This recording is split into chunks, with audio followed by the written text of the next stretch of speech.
Welcome to Would I Lie to You, the show where fabrication is the name of the game. On David Mitchell's team tonight, star of the award-winning sitcom The Thick of It, who says most MPs claim to love the show. My God, MPs will claim for anything. It's Rebecca Front. And a splendid comedian who's so young that last year he won Funniest Embryo at the Edinburgh Festival, Jack Whitehall. And joining Lee Mack tonight as the hapless, clumsy star of Miranda, she recently picked up 3 comedy awards, then dropped 2, tripped over the red carpet and threw wine into the crotch of Colin Firth. It's Miranda Hart!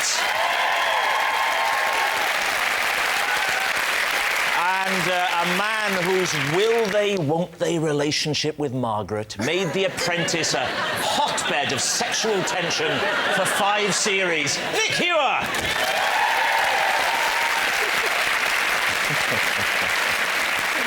And we start with round 1. It's Home Truths, where our panellists each read a statement from a card in front of them, and to make things harder, they've never seen the card before, so they have no idea what they'll be faced with. It's up to the opposing team to separate the facts from the fibs. Nick, you're going to be first. When filming is over for the day, Lord Sugar and I sometimes wind down by playing ping-pong on the boardroom table. That's a hell of a story. True. David, what do you think? Have a minute just to let it sink in. You don't play on a proper table tennis table. No. You just play on the boardroom table. It's underneath, actually, in the boardroom. It's rolled up, right. And then you unroll it and you clamp it on the boardroom table, stretched across, and you're in business. So is it just a net, or is there also... No, we don't have the lines. A mat with lines? No, it's just... The table is slightly bigger than regulation size. Right. Is it not also curved? Curved? I thought it was curved. Isn't it curved like... You're thinking of little swimming. It's difficult to tell watching on television, but how much room is there at the ends of the table? Oh, plenty. OK, I believe you. Ample. Because you have to be able to back off quite a way when playing table tennis properly, I happen to know. Can we stamp on this immediately? Lord Sugar's boardroom is plenty big enough for almost everything. And yet, you play table tennis. Where do you keep the bats? Are they under the table during the... Under the table. She's left now, hasn't she? Not Margaret, no. I'll tell her. I'm not talking about Margaret. Margaret's no bat. Tell us how this whole thing started. It was my idea. You crazy fool. It was my idea. No, but the point is that it's a fairly long, drawn-out process. It is tense. It is nerve-wracking, particularly for Karen and I, because we don't know what on earth's going on. It's only Lord Sugar who's master of all this. And I just sort of murmured to him once that I find this very difficult. And he said, well, look, don't worry. Next time I'll bring in a net and some balls and some bats. And it'll help you relax. And it grew out of that. There's nothing strange about that. So what does Karen do? How does she relax? Because if you're playing... She's umpire. She's umpire? She's got a very keen eye. So what do you think, David? I think this is absolute nonsense, albeit convincingly told. I think if Alan Sugar wanted to play ping-pong, he'd have a proper table tennis table and he'd play it on that. So we think it's not true. We think it's not true. No. Think it's a lie? Yes. OK. Nick, truth or lie? It's a damned lie. Very convincingly told, though. Very convincingly told. It was a lie. Nick doesn't wind down by playing ping-pong on the boardroom table with Lord Sugar. Jack, you're next. I was once commissioned to paint a portrait of Giles Brandreth's cat. OK.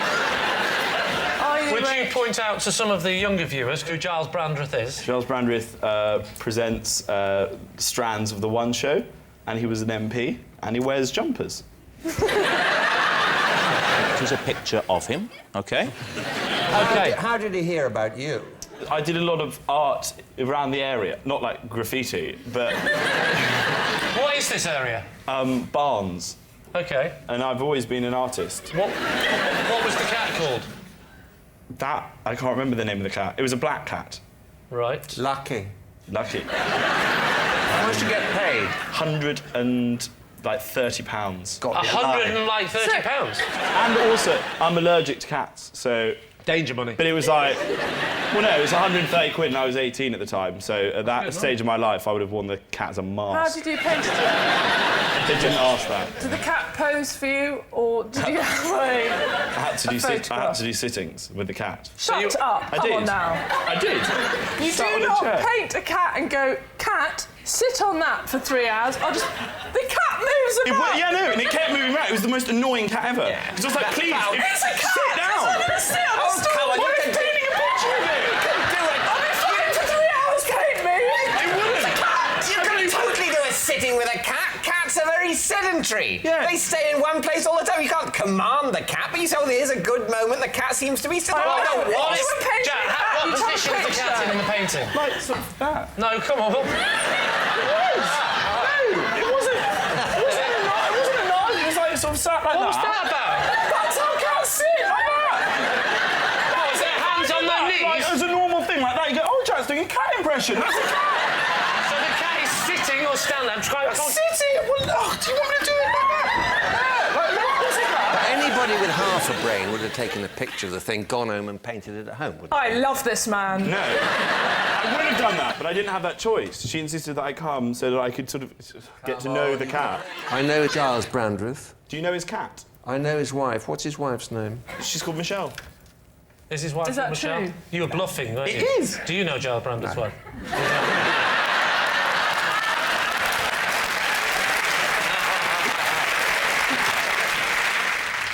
So you were quite a good artist, were you? Reasonably good if he's paid £130. Yeah, I Okay, was- Just, no, that's fine. Stay there. Draw me a cat. Right.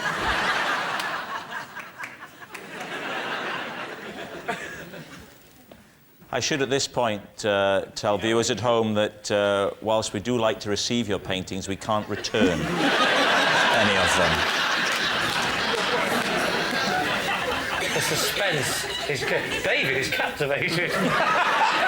Actually, rather good. David's face is going, this is pretty. This is. I had to do it quite quickly, obviously. That's fine, we're not For going to David, this is an extreme sport, isn't it? If people have just turned over, they're going to be thinking, what on earth is David looking at?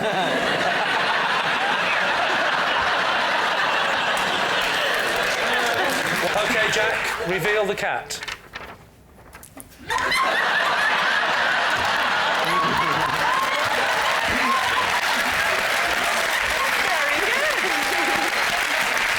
So, Lee, it's time to make up your mind. What do you think about Jack's story? Is he telling the truth, or is he in fact telling us a lie? I'm right down the middle. Because Giles, does he know you at this point? No. He knew me through the family, through mother, and then my mum. He knew me through mother. Jack, you're succeeding in making David look positively working class. I barely need to be here this week. I can't give it to him. I think it's a dreadful lie. It's 100% true. Oh, Honestly. well, you two fight it out between yourselves. I'm No, not it's getting involved. definitely true. I'll go with you because I like you. Oh, touch me. OK, they're both saying true, and I don't want to argue with the team, so I suppose OK, I you're better go saying with it's true. Jack, true or lie? It is true. Well done, team. Yes, it's true. And this is the most exciting part of all. We've got the painting here. Now, this has been lent to us by the Brandreths, Giles and Michelle, and this is a bit special. Get ready.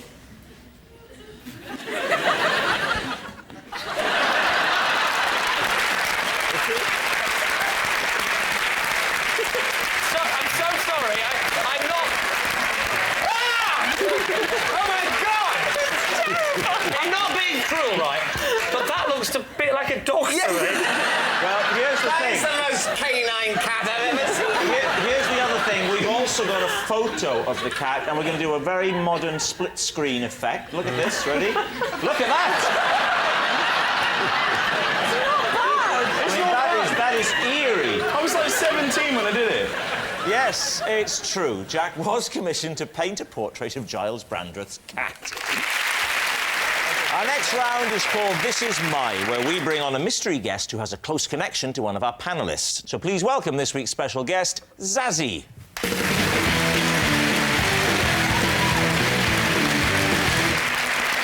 So, Miranda, we'll start with you. How do you know Zazie?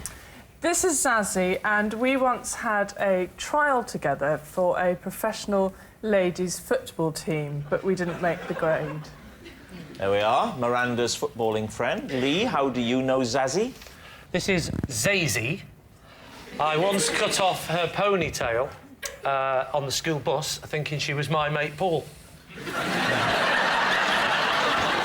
Right, Lee's short-haired schoolmate. Nick, what's your relationship with Zazie? Zazie, my neighbour's daughter, she offered to mend my computer and inadvertently emailed to everybody in my address book a picture of my big toe. So there we have it. Miranda's failed footballer, Lee's cropped classmate, or Nick's accidental emailer. David? So, Miranda, what was the professional football team you tried out for? It was for QPR Rangers. No, QPR. QPR. So, what age were you? About sort of early 20s. Early 20s. So, isn't that quite old to be breaking into professional football? You haven't seen QPR play, have you? What position did you play? Well, we were just sort of tipping up. And seeing. So just seeing...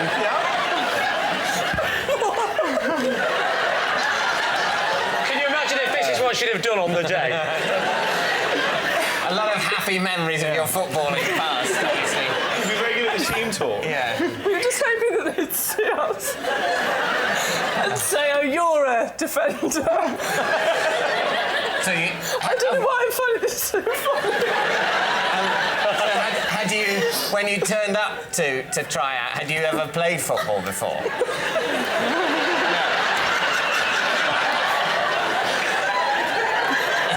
You just thought if football's probably not a thing that involves practice, you've either got it or you haven't. I'll wait until I'm 23. I'll turn up at QPR and they'll probably let me in the team, and there I am, sorted. That's what Well, you we thought. played a bit at university. I'm actually crying now. As you had played. We played a bit at university, sort of mucked about, and we thought, hey, you know, we're quite good. Just you and Zazie playing, or were there other people in this team? We had some male friends who were, like, really into football, and we lived with them. And we, one day, probably, you know, trying to impress, said, we'll come and play football with you. And so But they were thrilled. So you went... And they said, hey, you've got some skills in it. OK. So, Nick, what went wrong with your computer? What was... Running slow. Grindingly slow. And why didn't you contact someone, you know, a proper computer person? No, Or maybe she is listen, a proper listen. computer person who happens to be your neighbour's daughter. Very simply, because we know them very well. I know that she did a computer course at university, and why would I go out and spend a fortune when Zazie can come in for a tenner? And why was there a picture of your big toe on this computer? No, one of the issues was it obviously was clogged up with stuff, and I needed it purged. And I told her that there were various folders that needed to go. My medical folder had to be deleted. A number of other folders I had to get rid of. My doctor is in London. We live in the country. I had had a very, very nasty accident, stubbed my toe, heavy bruising, the threat of a lost nail, and I thought that I would email it to the doctor, and he would then email back advice. Anyway, that was some time ago, and I wanted it now deleted. And, of course, she wasn't quite as good at her computing skills as I had hoped she was, or indeed that she had claimed. You are terrifying. No. I I don't like to say this in front of her, but she had been drinking. And she pressed the email thing, and 700 people, including business contacts, serious people, were emailed a picture of this battered toe. Including Sir Alan Sugar? Yes. He was the He first received to a get it. picture of your toe. He sent one back of his. So it was actually quite a bruising experience because people didn't find it at all funny. Lee, Yes. you pronounce Zazzie's name Zazie, That's the kind of guy I am. I'm a maverick. and you were at school with Zazie. Well, I was, yes. And before it's pointed out, I was in a different year, yes. OK. How much older? I think there was about 4 years difference. Right.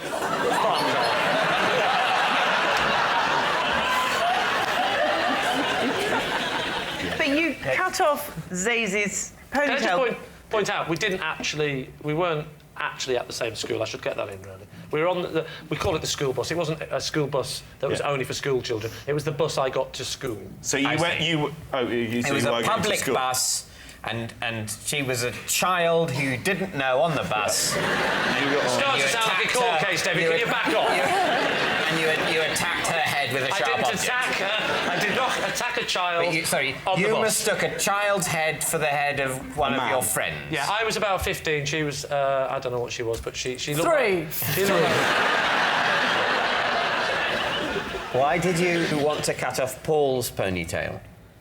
Well, Paul's ponytail I've always found a little bit annoying. I mean, let's face it, have you ever seen a ponytail on a man and not wanted to cut it off? It's still a bit of a step to actually have a go, isn't it? Because after all, it's up to people how they have their hair. It's not up to you, is it, Lee? Trust me, David, if it was up to me, you wouldn't be having your hair like that. Yeah. Likewise. Thank you. Was Paul somewhere else on the bus? Yes, Paul was sat next to me and he went, hey, go over there and cut my hair off. And I felt, what are you going? It's quite... All right, Paul, stay there, I'll do it now. So I was a gullible fool. This is an environment in which you don't know Paul's on the bus at all. No. Paul, I You don't just see the back of a little girl and go, there's Paul! Where are my scissors? I thought you might know Paul was somewhere on the bus, and then you see the ponytail, and you've only got a moment, quick snip. You don't even know Paul's there. You're just seeing ponytails and snipping away, despite the fact that Paul is apparently wearing a little dress. So David, what are you thinking here? I'm slightly inclined to believe Lee. What do you think about Miranda's story about the football trial? That very much came to life, didn't it? You certainly seem to know a lot about football, Yeah. so I was impressed with that. I think it might be Nick and his suppurating toe. Emailing of the toe. And what about you, Jack? I reckon it's Nick. And what about you, David? Well, I don't know. I'm stuck. Okay. But my two teammates agree, so I'm happy to go along with that. You're saying that it's Nick. And it's the toe, and it's the email. Yeah. Zazie, would you please reveal your true identity? I'm Zazie, and Miranda and I once tried out for a professional football team.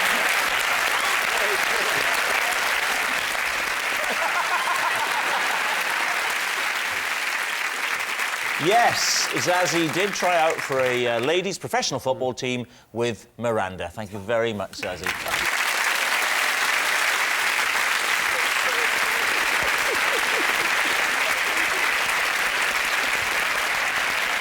Time now for some high-speed lying in our final round, quick-fire lies. And we'll start with David Mitchell. I killed a rat with my BAFTA.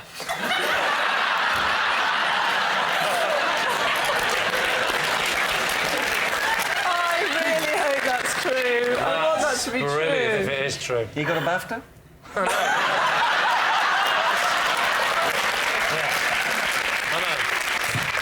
Where was the rat? The rat was in some bin bags that were sort of outside, on sort of round the corner from my kitchen. Can I ask a question? Is this the BAFTA you won when one of the other nominees was me? I don't want to make you feel small, Rob, but it was the other one. How did you kill it? I didn't mean to kill it. Whoa, whoa, whoa. You didn't mean to kill it. Just meant to reward it with the BAFTA. No. Yes, I run into the flat. Yeah. I grab the BAFTA. Where is the BAFTA, the flat? It's on a bookshelf. Right. On display? Oh, absolutely, yeah. It's Big got head. lights round it. It's in what I call my me room. I then go outside with the BAFTA. I hold the BAFTA at arm's length, sort of over where the bin bags were, and I drop it. And you then get... scuttle around the corner. Do you drop it with the idea of just shoo? That sort of... Sort of shoo, but maybe I'm entertaining the possibility of injuring it, and I don't like that side of myself. And by absolute coincidence, it's landed right down on the rat. Bang. Wow. And then there's silence. Look at you. Yeah. Now, that's where you're wrong. Right. Why? You get a squeal. Just a little, I'd like to thank my family, and then it would die. I know about rats. So have you killed the rat? Yeah, my dog's killed rats. And did it squeal? Squeal like hell. Well, dogs are much crueler than BAFTAs. True or lie? Ooh, I'm really torn on this one. What do you think, Nick? No, you attack a rat from a distance. You do not go hunting into your me room looking for something heavy. You think it's a lie? You're not sure? I'm utterly confused. Well, then I'm going to go. Again. I'm going to go for lie, but there's a bit of me that just thinks it could be true. Yeah, I I'll say know. lie. I'll say lie. Tricky one. Saying lie? Yeah. David, truth or lie? It is a lie. Yes, it's a lie. David didn't kill a rat with his BAFTA. You mustn't get obsessed by meaningless awards, as I was telling my children. Oscar, Emmy and Brit only yesterday. Next. That's me. This is the sweatshirt that my wife and I put on together when we are cozying up on a chilly evening. We call it the cuddle jumper.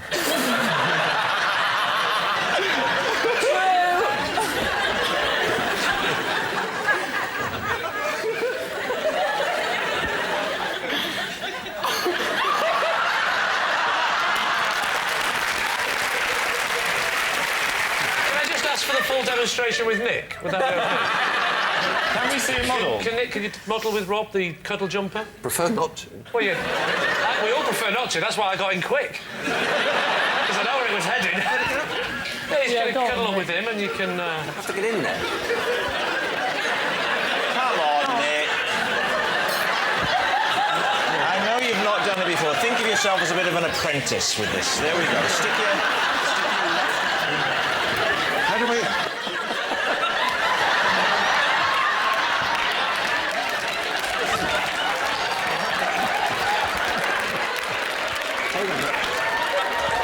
So you have to get your arms out.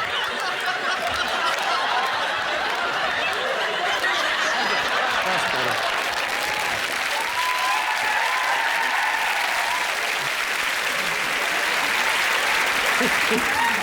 It's quite nice, actually. All right. You can just sit in my lap there, Nick. Right. Ask. Who wants to ask first? Both teams. Nick, how does it feel? Yeah, that's my phone, by the way. Hard to describe accurately. Will you help me and turn this way? Because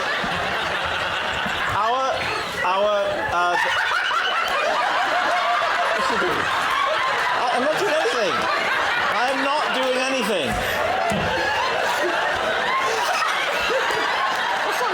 Our television room is very drafty. So, what are you doing? Whoa, come back. It's very drafty. And we saw this on a shopping channel, and we ordered it for a laugh. And it's actually, I mean, you'd have to admit, it's very cosy. He looks like a ventriloquist dummy now. I'll tell you what, Orville's let himself go, hasn't he? So we ordered it, and we don't wear it every night, but we do wear it sometimes. Is this the position you'll be in, where your wife will be? No, because we have more than one chair in our television room. So we sit on the sofa side by better on side. the sofa, wouldn't it? Yeah, but we haven't got a sofa. Well, that's a good question. You have more than one chair. Have you got more than one jumper? It's a cuddle jumper. Well, why do you wear jumpers and cuddle up? Why did you get it in orange? We wanted that Guantanamo feel, you know? Do they have pants, too? No. You could have pants, couldn't you? 3 legs. Are you suggesting that you lose the pants? Does the design lend itself to intimacy? Yes. Not tonight, it doesn't.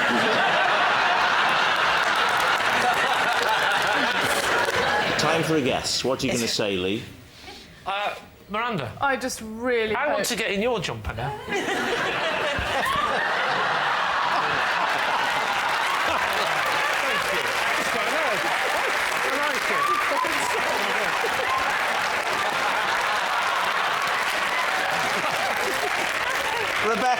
Rebecca, this does put some pressure on you. It's either mine or David's trousers. So what do you think, Lee? I don't want to rush it, I'm really cosy. So what are you saying, truth or lie?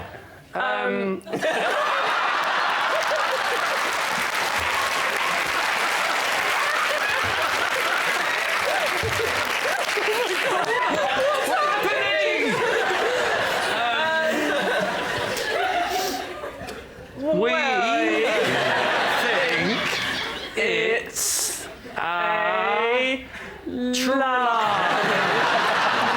It's a try. Hang on, we have to consult our other team member. Come over here.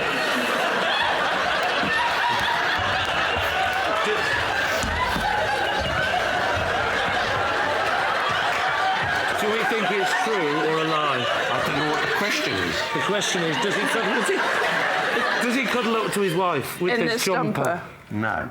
No. Nick, He's got strong thighs, this boy. And you've got a very bony bum. David, what about you and Rebecca and Jack? What do you think? I think it might be true. I think it's true. In a bizarre, perverse Quick as you other like. universe. We'll go for true. You're saying true, and what are you saying? Oh, I forgot. Let's go back and ask Nick.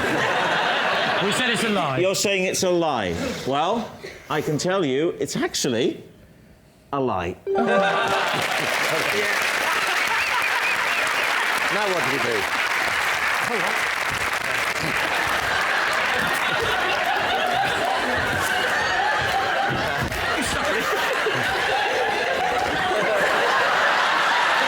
It's great.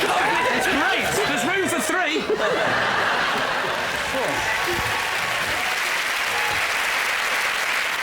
Yes, thank goodness it's a lie. It isn't the sweatshirt that my wife and I put on together when we're cozying up on a chilly evening. And that noise signals time is up, and it's the end of the show. And I can reveal that David's team have 3 points, but Lee has won with 5.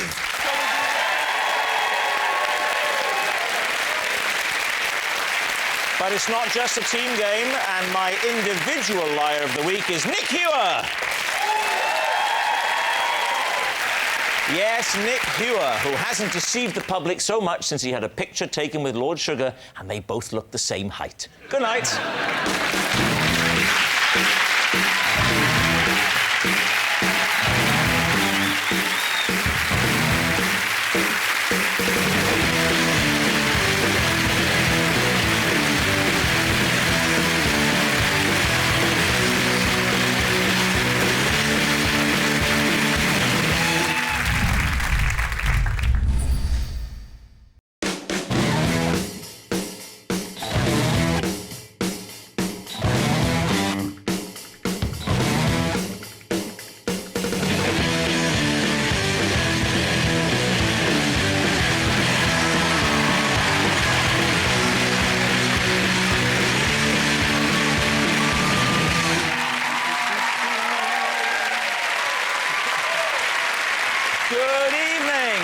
Welcome to Would I Lie to You, the show all about amazing truths and big fat lies. On David Mitchell's team tonight, a man who has broadcasting in his blood, along with Synatogen, cod liver oil and Viagra. It's Sir Jerry Wogan!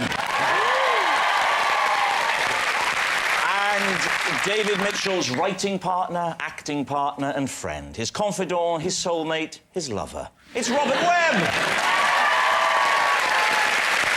And And joining Lee Mack this week, we have a 24-year-old who's one of the youngest comedians in England and one of the oldest men in Scotland. It's Kevin Bridges.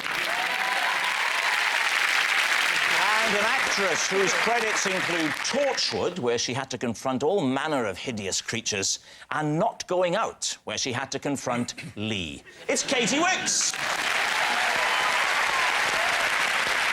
So we start with round one, Home Truths, where our panellists each read out a statement from the card in front of them, and to make things harder, they've never seen the card before, so they've got no idea what they'll be faced with. It's up to the opposing team to sort the truth from the tosh. And Terry is first up, so Terry, would you reveal all, please? I deliberately set fire to my colleague's script whilst they were live on air. Lee? Was this, did you say colleagues, as in, this happened a lot? Or the script belonging to one colleague? I used to do it on a regular basis. Listen, enough of your sex life, Terry. You flatter me. Is there footage of this if it was live? His sex life? I hope not. No, there's no footage. It was in Ireland on Irish radio, and it was just a little prank of mine while my colleagues were reading the news or announcements, I would sneak in behind them and set fire to the script from the bottom. So they would be holding these scripts in their hand? As it disappeared in front of them. And this is the news? Often the news, and sometimes a Beethoven concert. I was indiscriminate. Did you use matches? Because you'd hear the sound, wouldn't you? Yeah, of course, but I struck the matches before I came into the studio. I'm a swift mover. Well, safety matches. You can't move too swiftly with a match because it goes out. Look, that's what your jacket is for. You keep it in there, sneak in, they don't see you, you smile. Go around the back. How did your victims react, Terry? I was the senior man, and I took no nonsense. If they didn't like it, too bad. Hang on, Terry, sorry. What year was this? Just after the Napoleonic Wars. No, it's about 21. Would the listeners ever get wind of the blaze? No, because there's no chance of any scent on the radio. But what, all right, OK, all right. Think about more. So we think... What do we think? I think it would be common knowledge. OK. Kevin thinks it's a lie. Yeah, I agree. I think we'd already know about this. OK. I think it's a lie. We'll go for lie. You're saying that it's a lie. Terry Wogan, were you telling the truth or were you telling a lie?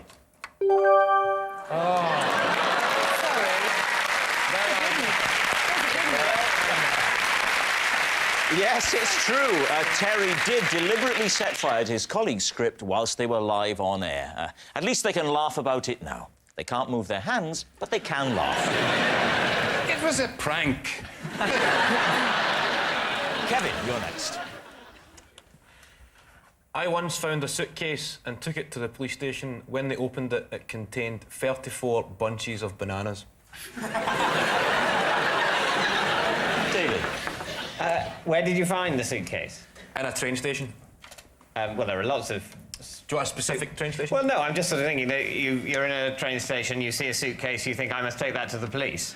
That's potentially a bad approach. No, it was just lying, and I'd said to a couple of people, is that your suitcase? And it was in the climate of fear, and I started to think, well, maybe I should be a good citizen. So I took the suitcase over, and I headed straight to a British Transport Police guy, and told him what had happened. So you moved the suitcase you thought might be a bomb? Did you also give it a good rattle? It wasn't so much I thought it was a bomb, I just thought maybe somebody had left their suitcase. Well, that wouldn't be a response to the climate of fear, though. That would have been a response to a climate of forgetfulness. I panicked. Who opened the suitcase to divulge all those bananas? I came in, and the British Transport Police guy took it into his office, and then they scanned it with some... whatever they scan it with, some... Those things... I get Waitrose. How much are bananas? How much are bananas? At the heart of this is Why would anybody put 34 bunches of bananas into a suitcase? That's exactly what the Chief Terror Inspector said. He was baffled, that's why. Did they ever find this guy? I never kept up to date. I don't have a clue. I just left it. You haven't kept in touch? No. Well, he's here tonight. I'm the king of the swingers. What I doubt here is that if you've taken a piece of unattended luggage to the police, I don't think they're going to then immediately open it. Oh, it was no longer unattended when I got to the police. No, but you're saying... But that's not going to reassure them, because you're saying, I've no idea whether or not this has got a bomb in it. So... I never used those words. You don't use the word bomb in this situation. That just... Can you do a mime? I'm worried this might be... What? I'm really... And then he opened it when?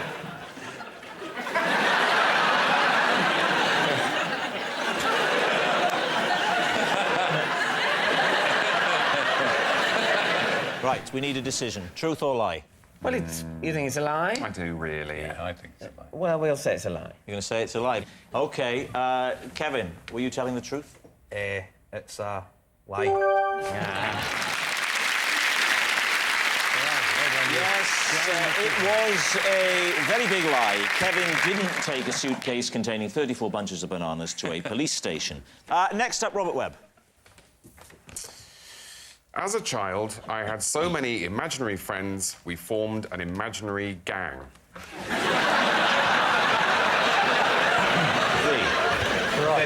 Did the gang have a name? Yes, the gang were called the Guy-Buys. The what? The Guy-Buys? They were called the Guy-Buys. How are you spelling that? I never had cause to spell it. I'm talking about, you know... If you had to spell it now, how would you spell it? G-Y hyphen by B-I-E-S. How many were in the gang? There was quite a few. There were 12. The same number as apostles. Well, it does occur to me that this was a harmless little messiah complex. Right. So did you appoint yourself head of the imaginary? Yeah, I was basically Jesus. Do you still keep in touch with the rest of the gang? They were imaginary friends, so they sort of disappeared as soon as I stopped thinking about them. What, did you have names for the Guy-Buys? I think I borrowed names from people I knew at school and my brother. They were like Mark and Andrew and all the apostles. Oh, they were, and Chris. Judas. Chris isn't... Chris and obviously Judas Iscariot. Yes. Did you have a favourite Guy-Buy? Chris was good. Did you have a rival gang, the Guy-Buys? Was there a feud or anything like that? Well, there was always our main enemy was the Joker, which I think I borrowed from Batman. What would he do, the Joker? Oh, just, you know, rob banks and stuff, and we would, you know, we'd chase him on our bike. All 12 or 13? They were very good at getting on the back of the bike. You were like a Red Cross display team, weren't you? They were. So I sort of imagine them sort of diagonally stacked. Did you all sleep in one bed? Oh, they weren't really... I mean... This is pretty... As much as I encourage the Guy-Buys... No, they were very much a pre-sexual phenomenon. Have we established yet why they were actually called the Guy-Buys? No, it's just a sort of sound that children make. Well, that this child made. Well, see, the thing is, Guy-Buy sounds like baby talk. You know, it might be like just some words that you formulated, but you also were aware of Marvel comic enemies at that age. Batman wasn't a Marvel character. Batman wasn't Marvel? No, Marvel's Spider-Man, Captain America, the Hulk. Superman was Action Comics. I hate him when he does that Stephen Fry thing, don't you? All that knowledge. All that knowledge. An answer is what we need, so... Go now. Just a minute. Are you doing me again? I'm flirting round the edges of you, Terry. If you're not careful, I'll set fire to you. Right. What are you going to say then? What are you, truth or lie? Sounds plausible. Young guy, read a few comics, read the Bible, merged the two in his head and formed the Guy Buys. Wow. It's like having Inspector Frost in the studio with us. What about you, Katie? Which way are you leaning? Well, I think he clearly has a wonderful imagination. That's clear. So I think, yes, it's true. OK. I will say it's true. You're going to say true? OK. Robert Webb, truth or lie? It is a true thing.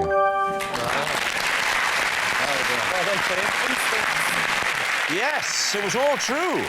When Robert was a child, he did form an imaginary gang from his many imaginary friends. You know, it may seem odd, but loads of people have tons of imaginary friends. It's called being on Facebook. So at the end of that round, David's team have 3 points and Lee's team have 2.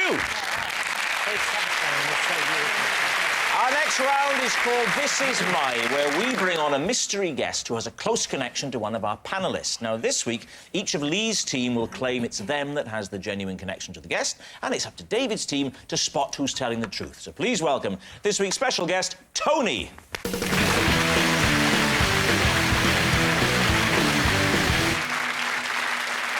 Right, Kevin, we'll start with you. What is your relationship with Tony? This is my mate, Tony. We were once questioned by the police for stealing a life-size cardboard cutout of Hugh Grant. Katie, how do you know Tony?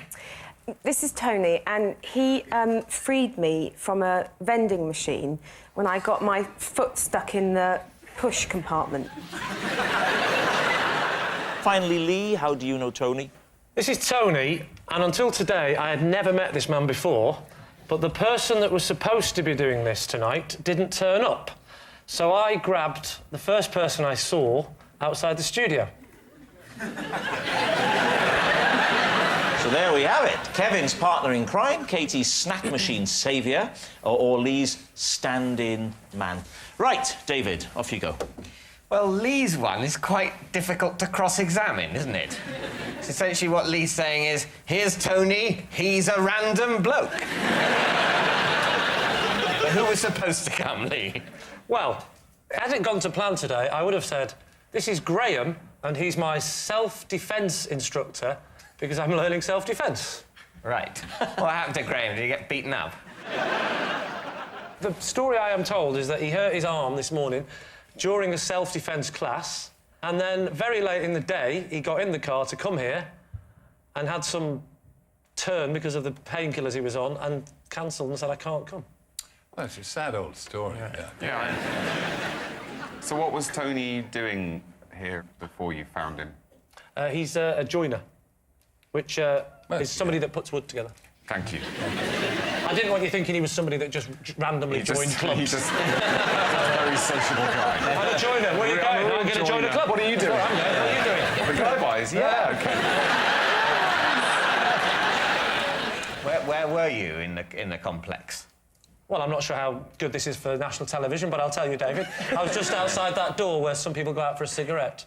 I think you're aware of that door, David. I'm aware of the door. I'm sorry if David's parents are watching to break the news like this. But David occasionally does that. Yeah. And I'm not talking cigarettes either. No.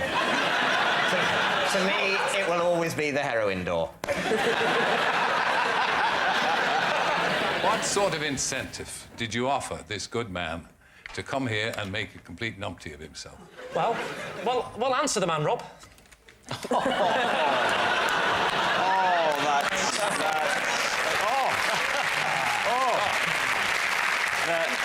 The rejected chuckle brother has got the better of me again. OK, well, I mean, I must say, Lee's story is incredibly plausible. And incredibly tedious. Yes, I mean, that's why it rings so true. Kevin, your partner in crime, what did this man do with you? I think crime's a strong word, Terry, from a man who has got arson in his past. We were questioned by the police, not charged out, just questioned for stealing a life-size cardboard cutout of Hugh Grant. What were you going to do with Hugh Grant? We'd went to Blockbuster Video, and nothing really caught my eye, except the life-size cardboard cutout of Hugh Grant. What? Sorry, I didn't understand a word of that. We went to Blockbuster Video, OK?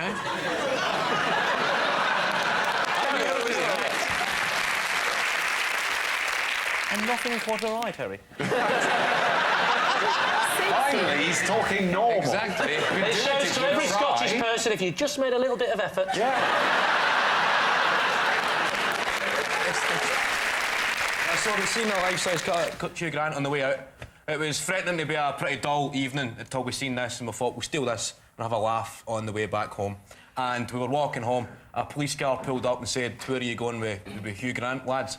The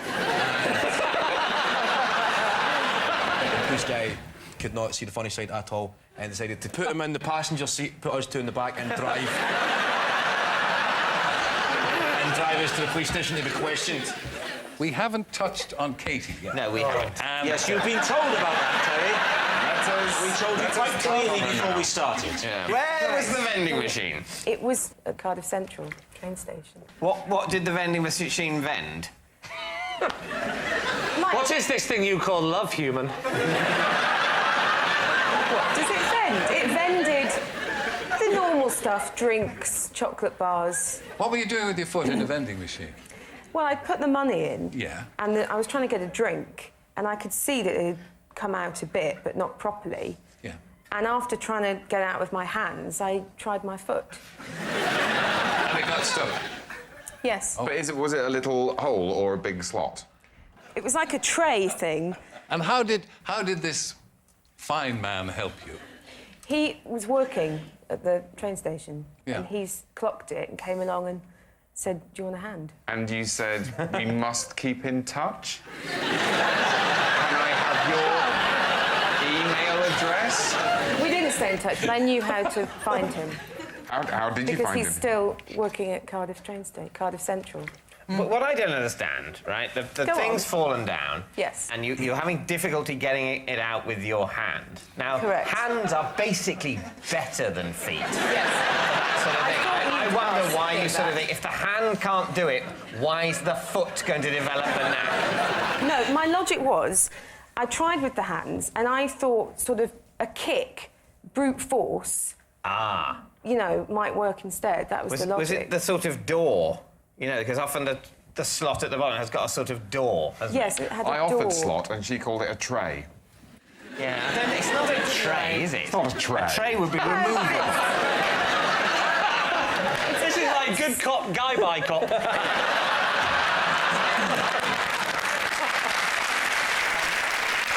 How did he release the foot? What exactly did he do? He had a key to open the front bit. So you just went back and whoa! Well, what do you think is the most plausible story then, Terry? Do you think it's... I think, and once again, I may be putting my faith, as indeed I have throughout my life, in a woman. So you believe Katie? He looks Welsh.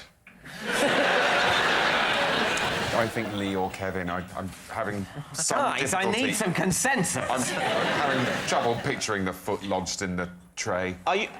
So if you're saying you're going towards Lee, you have to then accept that he is having self-defence lessons. Oh, that's a good point. Because if you know, why are you getting self-defence lessons? Well, because my wife decided to take self-defence lessons, and she asked me to come with her. We have private lessons, and he comes round to the house. Okay, I wasn't expecting it. It was on the NHS. I've thrown money at the problem. What are you going to say then, chaps? Is Tony Kevin's Hugh Grant thief? Gosh, crikey, gosh. Katie's vending machine hero or Lee's last resort? I don't know. I don't know. Oh dear. I think maybe Kevin. Kevin. I think I'll go for Kevin. And you think it's Katie? I don't know. So I'm going to say we think it's Katie. OK. Tony, would you please reveal your true identity? I'm Tony, and me and Kevin did steal a life-size Hugh Grant cutout.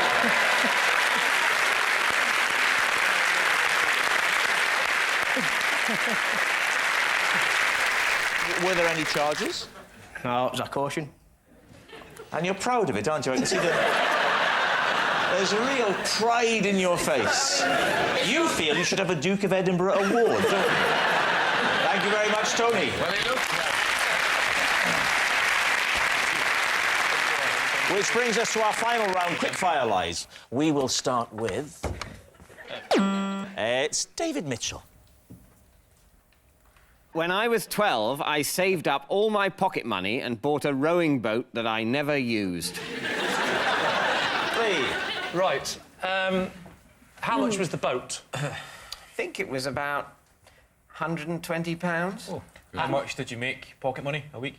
Oh, £2 grand, something like that. No, I can't remember, but I think it would be something like £1. Whoa. You earned £1 a week pocket money. Yeah. The boat was £120. Yeah. You know, I had the occasional windfall. Christmas. What's the windfall? Oh, I see. Christmas and birthdays. Lottery. Christmas and birthdays, and the other festival only our family did. Where were you planning to go in this boat? I planned to sort of row around in it when on holiday.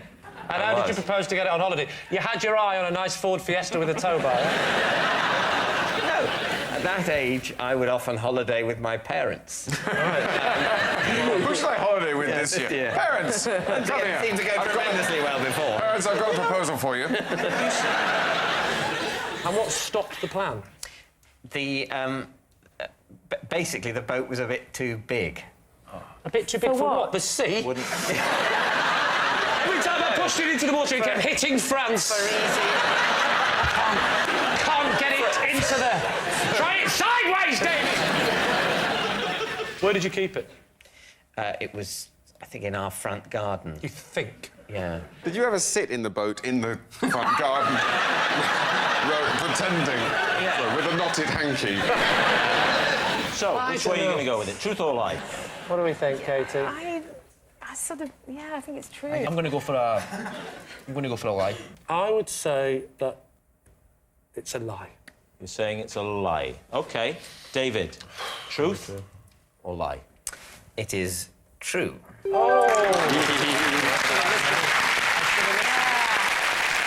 Yes, it's true. When David was 12, he did spend all his pocket money on a rowing boat that he never used. Interestingly, David is one of the few people to own a boat they can never use who hasn't been a contestant on Bullseye. Next. It's Lee. After an incident with a permanent marker, I had to go to my son's parents' evening with a moustache and glasses drawn on my face. David's team, do you believe that? OK. Who drew this on your face, or did you do it to yourself? Yes. I did it to myself. I was on the way to my son's parents' evening and thinking, I haven't got a tie. Oh, I know, I'll pretend I'm somebody else instead. All right, what happened? I was asleep one afternoon. My wife thought it would be funny if my son drew the thing on the face. So she said, go and get one of your felts, because the felts are, you know, the washable ones. He started drawing on my face. I woke up, I laughed a bit, I let him carry on, and then we looked at the pen, realised it was permanent marker. And when I went to wash it off, it came off a bit, but not enough. And we were late, so we just had to go. Can't you try, I don't know, white spirit or something? Doesn't that work? I could have tried a blowtorch as well. No. I mean, silly bang. What sort of moustache was it? Was it a sort of twirly one? Or just a sort of more Hitler-type thing? Or... Couldn't go into your son's school with a Hitler. Well... Could you? Well, you definitely couldn't, David. That would be wrong.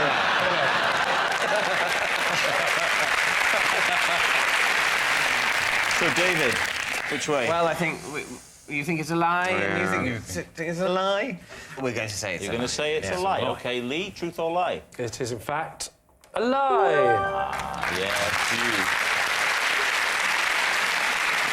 It's a lie. Lee didn't go to his son's parents' evening with a moustache and glasses drawn on his face. Next.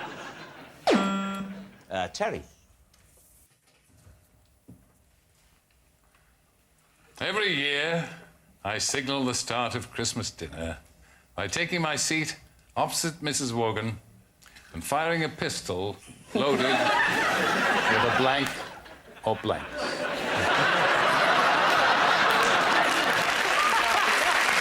Marvellous. Lee, what do you think? Well, I've always wanted to say this. It's like a dream come true.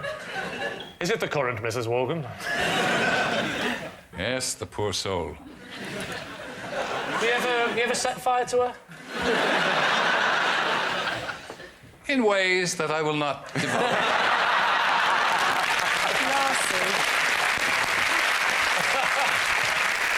OK, so where'd you get this pistol from? I have a gun licence. I didn't ask you that. You can answer whatever questions you like, Sir Terry. And I wouldn't be afraid to use it. These are blanks. It's a simple tradition. How did it start, the tradition? Well, years ago. My father did it before me. Why did he do it? Until the accident. No, things, you know, develop in families, little traditions.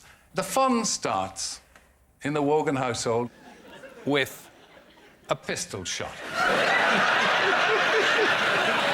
It's a bit frightening at first for the grandchildren, but they get over it. So and they know that it's the beginning of the great festival, that Grandad has fired his pistol. Time to get the bird out. Right, Lee. Kevin, what do we think? I think it's a lie. Kevin's saying a lie. Kevin's Katie, a lie. what are you Katie? saying? It just seems a very dangerous thing to do with your family around. I think it's a lie. You say lie? I say it's a you lie. say it's a lie. Terry, is it true or is it a lie?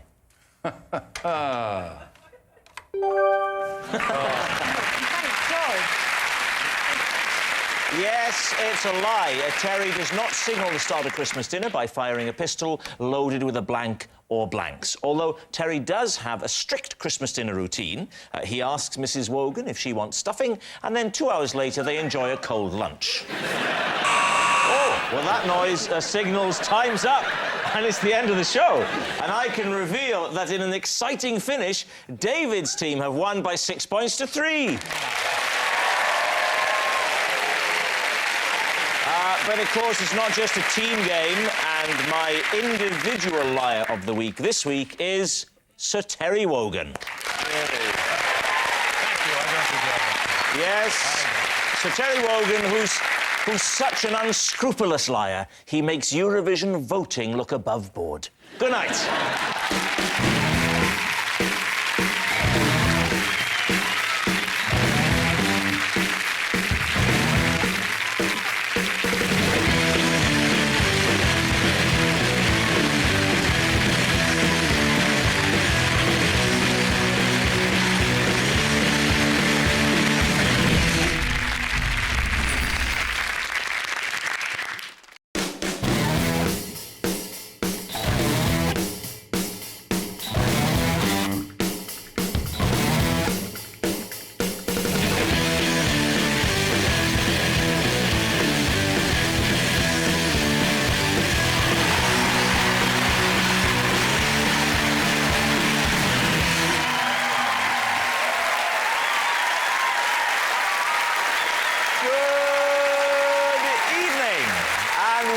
To Would I Lie to You, the show where for a full half hour it's fine to fib.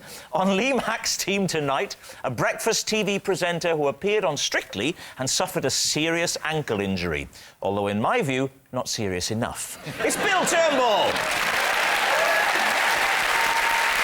And I'm not saying he's camp, but if Glee did a Mamma Mia special starring poodles wearing spandex, I imagine he'd watch it in leg warmers. From Pineapple Dance Studios, Louie Spence!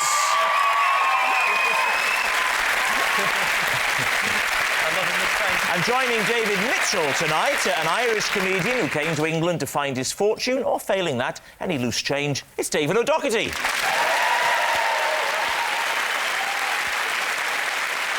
In Doc Martin, she played a doctor's receptionist who was rude and stupid. Or to put it another way, she played a doctor's receptionist. Star of The Old Guys and the IT Crowd is Katherine Parkinson.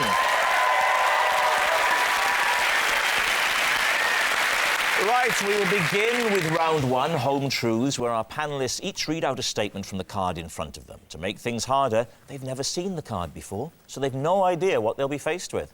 And it's up to the opposing team to separate the truth from the lies. Katherine, you are first tonight. Would you reveal all? I was so sure that wombles were real, I used one as an example of a mammal in a GCSE biology exam. How could it be true? How could it be true, Lee?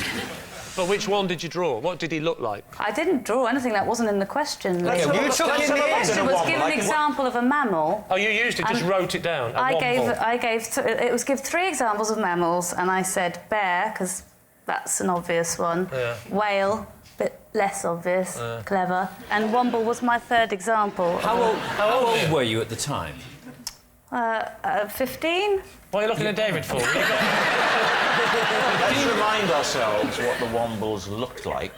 We've got Uncle Bulgaria. Yeah. He was like the Don Corleone of the womble family. What grade did you get then? A. You got A's, even though you think womble's a mammal. I should make clear that I didn't think the children's programme was a documentary. I thought the children's programme, that Womble, was based on a real mammal. For example, a bear is a real mammal, but Yogi Bear isn't a fair representation of real life. You're telling me for a GCSE at age 15, the question was give 3 examples of a mammal?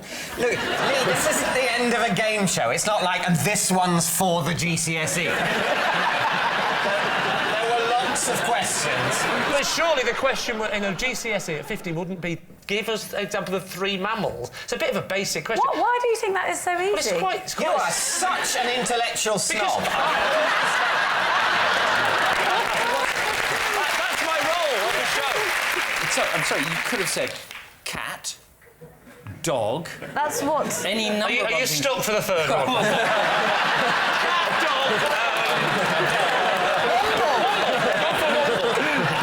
I know what you're saying. You could say that you knew that they were fictional, but based on a real animal called the womble. I thought that maybe it was based on the fact that in real life they made their burrows from, like, condoms and In reality, of course, most creatures perish because of litter, things that the everyday folk leave behind.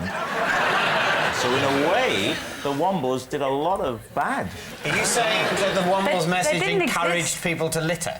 Yes. People sort of said, well, maybe I was going to throw this away properly, but maybe the wombles can make an extension out of it. Yeah. Yes. That's exactly what I'm saying, yeah. I mean, people do dress dogs up like that these days, and so you couldn't be sure whether they're possibly just trained wombles. Yeah. But these, in the story, the wombles that wasn't just poor old bewildered womble, but someone's put some glasses on him. He's put his own glasses. He's gone to the womble optician and said, could you fashion me some reading glasses out of some stuff that everyday folk have left around?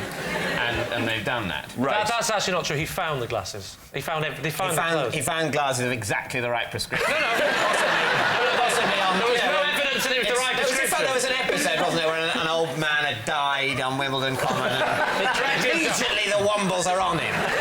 Taking everything. His medals, his gold watch, his glasses, his shoes, and there he is naked. It's all about no dignity if the wombles are around. It's a brilliant programme. What do we think, Bill? I think it would be an insult to Catherine's intelligence to believe that she wrote that down in an exam. I don't believe it. You don't? You see, Go on, what do you think, Lou? No, I don't believe it. Why? No. Because I don't. Because I think that she seems better educated than that. I mean, I got kicked out of school at 15 and... Why? Because I wasn't very educated and I didn't really know anything. I couldn't spell or read. I was doing high kicks and back flips all the time. They got bored of me. What did you do when you were expelled? Did you just run out into the street singing and dancing and going, I don't need this? Yeah. I don't need this. I don't want this. I can spell. I can do up. Head roll. Boom.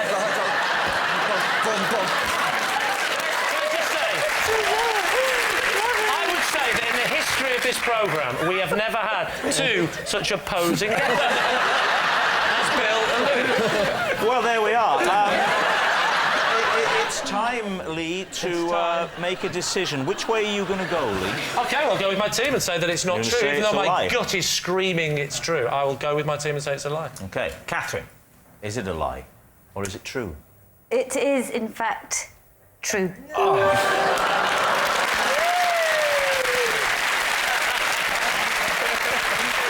Yes, it's true. Katherine did use a womble as an example of a mammal in her GCSE biology exams. Right, David O'Doherty, you're next.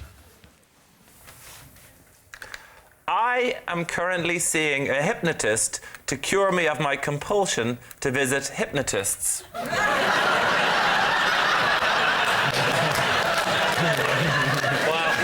I don't think this is going to take too long.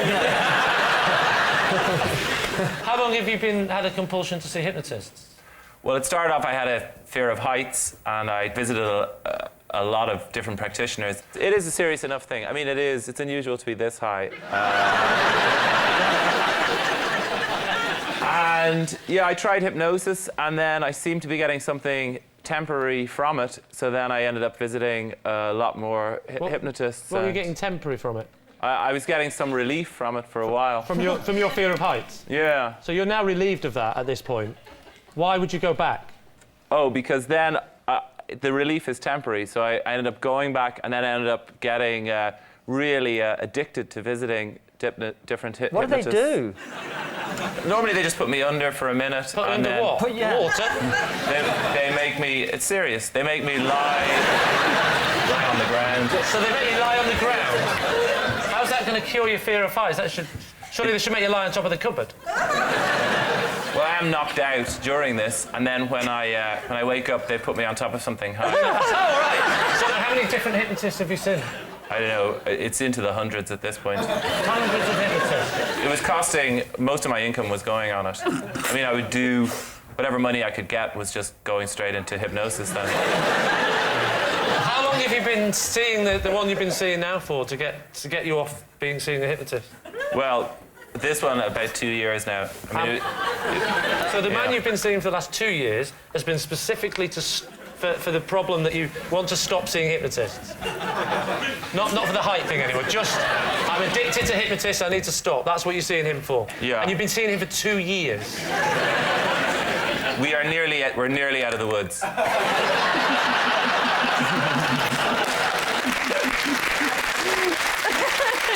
Do they ever touch you in any way? Generally, the sort of severe vertigo hypnosis I get doesn't involve physical contact, but it does involve being winched up. Winched up? Well, winched up to get the height, so then when you come around, you're at a height and you think this is normal. When he puts you under... Well, this is going back when I had the serious problem. Yeah. Well, let's go back to that problem. That interests me, the winching up. So they put you out and then you're gone. Do you remember do you wake up and go... No, you're gone. You put on a sort of Velcro suit at the start, and then... Are you aware of what they're saying? No, it's like I'm gone, and then it's come down from up there on top of the cupboard. So they winch you up, and then winch you down onto the cupboard. No, I can get down because I've been hypnotised. So, but you've been winched up to go on top of the cupboard while I'm under. Yeah. So he winches you up, then slightly nudges you over the cupboard and winches you down again. Why does he have to put you on the cupboard? Why does he just winch you up and keep you winched? What's the advantage of being on the cupboard over being winched up? Have you got a fear of being up high on cupboards? What's the name of the hypnotist you're seeing? Dr. Spanks.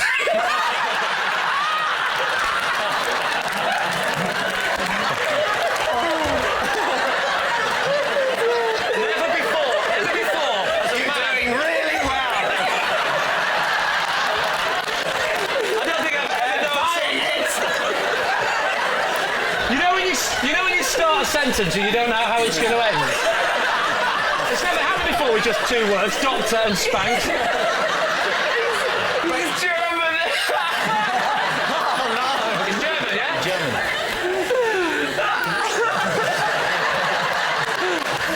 It's very emotional.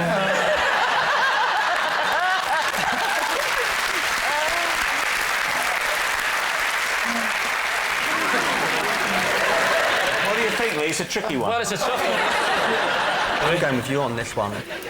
What do you say? Even if I believed everything else, I've never met anybody German called Spanks. It's S-E-E umlaut. G-H-N-K-S.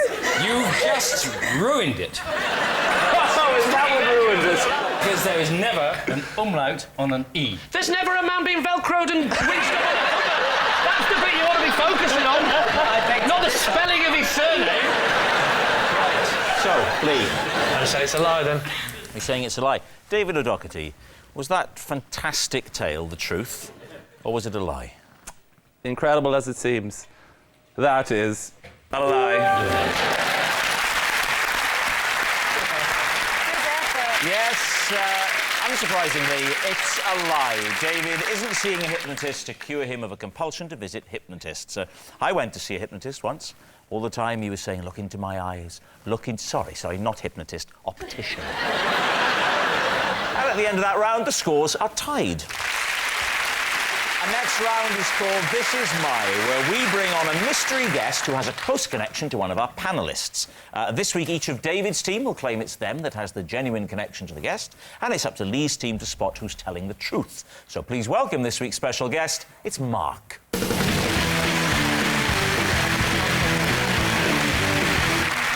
Right, we'll start with you, David O'Doherty. What is Mark to you? Well, this is Mark, and together we started a lost animals detective agency. So there we have it. David's animal detective. What about you, Katherine? What's your connection to Mark? This is Mark. He is my recycling man, and last year he put a note through my door saying he thought we were eating too many takeaways. All right, Catherine's a healthy eating recycling man. David Mitchell, your relationship with Mark? This is Mark. He saved me from choking in Argos after David, you haven't even heard of Argos. He saved me from choking in Argos after I swallowed one of their little pens.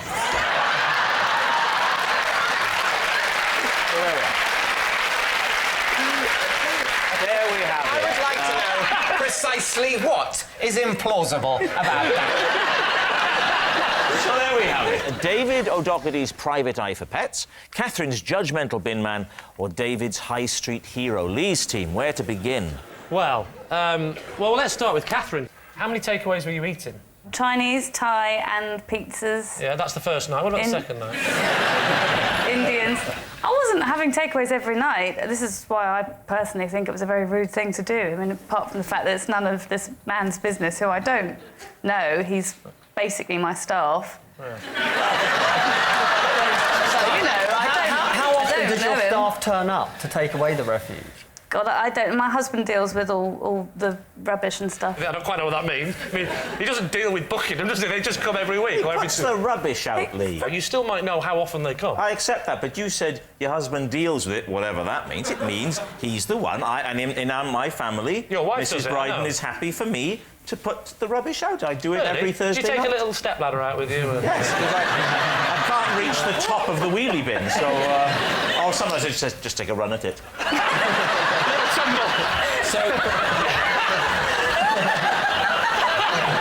Cascading down on your head. And then, when you think it's all over the place, the little mammals turn up to clear all the rubbish. Give us a rough average over 2 weeks at that time. How many takeaways were you eating? Every other night, I think. So that's what? That's normal to me, isn't it? He writes a note and it says... It said, I remember it beginning with, I hope you don't think this is rude, and you know, it is rude, yeah. and it was rude. I don't know this is rude, but... I wonder if you've considered that you may be eating too many takeaways. Yours, Mark. So stand up. What? Stand up. I am standing up. No. All them takeaways, let's have a look That's at you. my mic pack. I'm going to go and have a quick feel. Oh my God. I'm allowed to, I'm gay. If it turns out this whole facade has been a lie, Louie... It's right, I'm gay. Can I just say, Katherine, I'm gay.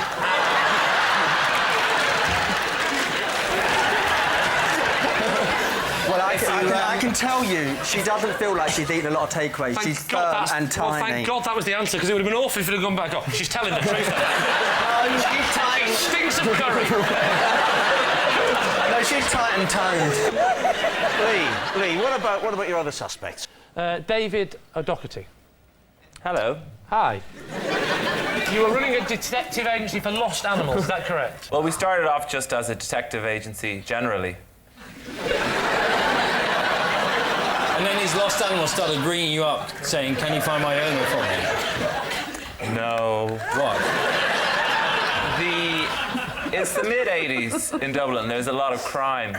And we were 8 or 9, and we decided we were going to do something about the crime. So you start off this detective agency, and it doesn't go so well. So you think you need to be a bit more niche. We just weren't getting the caseload. We were getting nothing. Did you recover any lost animals? Well, in the window of the local shop, there seemed to be some people had lost cats and dogs. And some of them were offering cash rewards. It was decided that we would ring up one of these people, and as I had the most mature voice of the agency, I had to speak to the lady. And what would you say? Hello, is that Mrs. Whitaker? And she would go, yes. And I'd say, and did you lose a cat called Whiskers recently?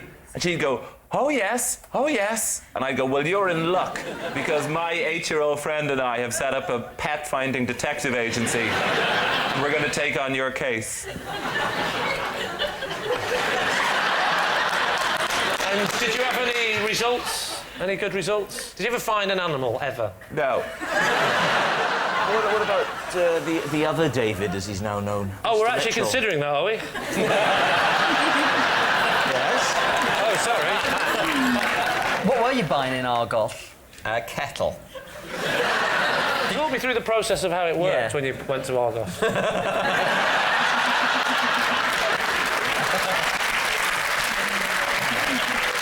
Well, I walked through the door and I looked through the catalogue to find the kettle. Good stuff. Yeah. What type of kettle did you go for? For boiling water. So, you've seen the kettle, and then what? What happens next? I filled in I checked on the little keypad that they had it in stock. I'll tell you what, you are down with the kids. This, the pen Yes. that you swallowed, how long was it? It was sort of about that long, I think. And you choked?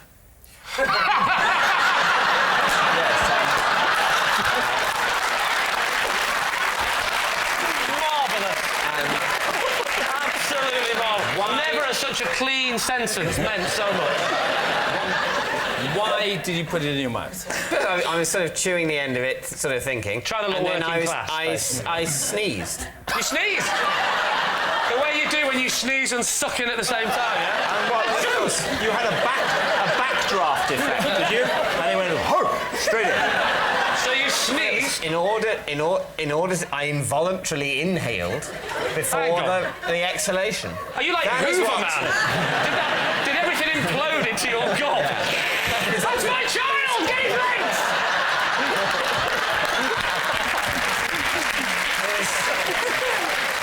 So Mark's ran up to you. Yeah. Does he give you the Heimlich manoeuvre? No. He just sort of patted me hard on the back a few times. Right. We need an answer.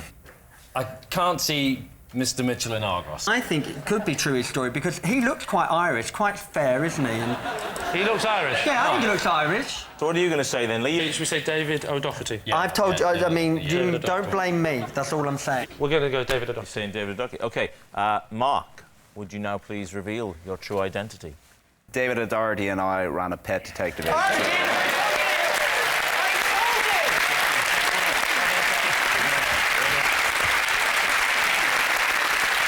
Yes, it's absolutely true.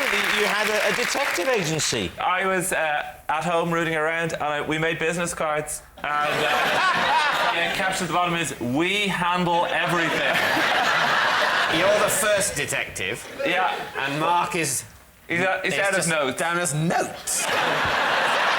Notes. You've reduced him to an inanimate noun. What a man. Thank you very much, Mark.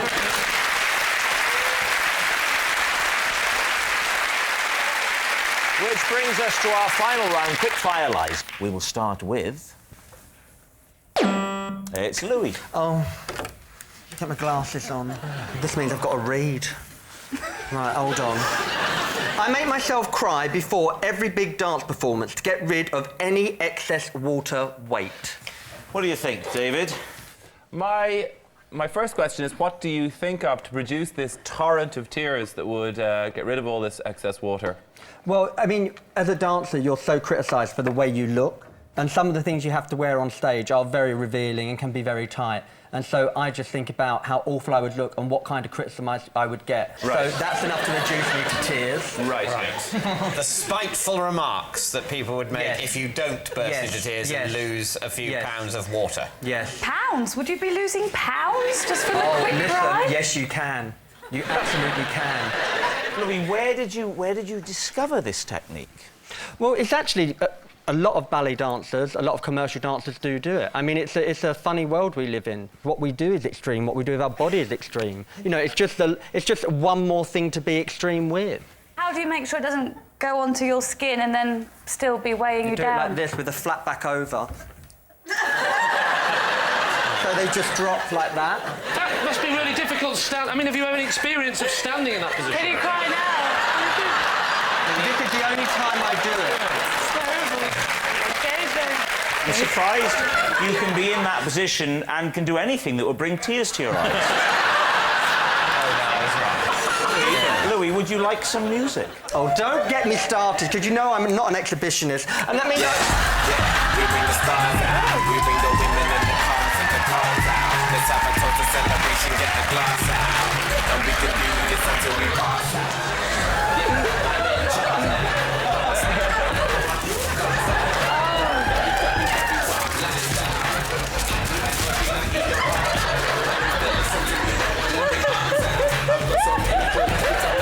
I feel better now.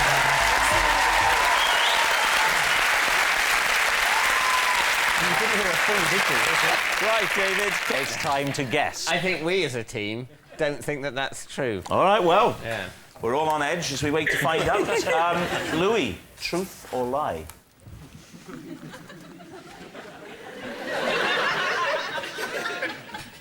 Lie. Oh, what a shocker. Yes, it's a lie. Louie doesn't make himself cry before every big dance performance to get rid of any excess water weight. Lee? I can tell the circumference of someone's head just by looking at them. David, what do you think? No, you can't. Let's move on. I actually had my head measured yesterday for What a week. waste of time. You should have just come here today. So I know exactly what my head circumference is right now. Catherine, bring it on.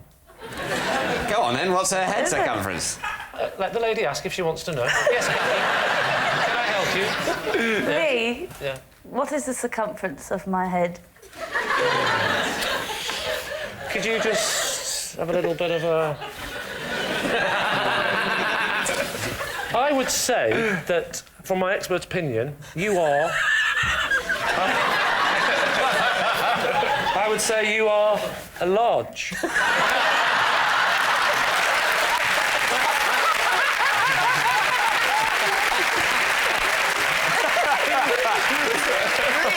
David, large isn't a circumference.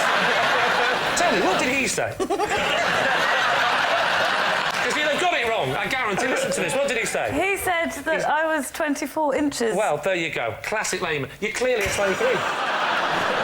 What do you reckon about my head, you know, in terms of circumference? You're a 26. 26. Right, 26 inches. 28, 26, 23 and a half.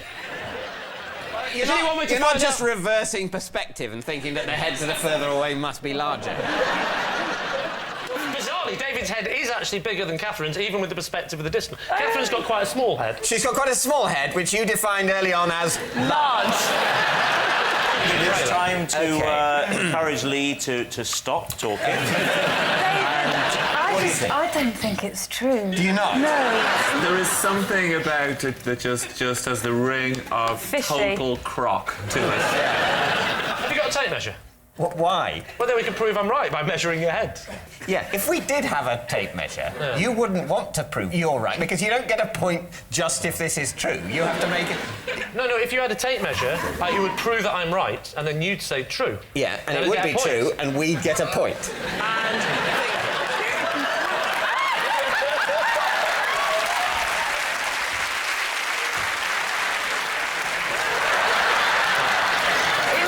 Miss, do you mind if I just... Don't worry, I know what I'm doing. I used to be a vet. My head shape is like a torpedo, though, and you have to get the Remember full not to length. measure it from the nose, Lee. Yeah. That was, Are you that was a measuring tip you did earlier. Right, hang on. I mean, you can take it. The nature of a head is You've that got it to gets get the smaller, height so of you're the going head. to... David, would you read out the result, please? No.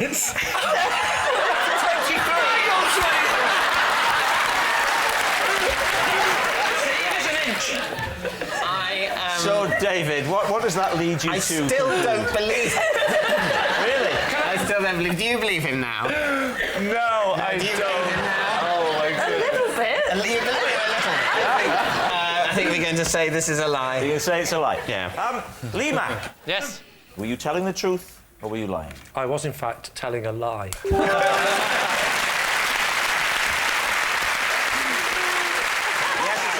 Lee can't tell the circumference of someone's head just by looking at them. And that noise signals time is up and it's the end of the show. And I can reveal that David's team romped to victory by 6 points to 3.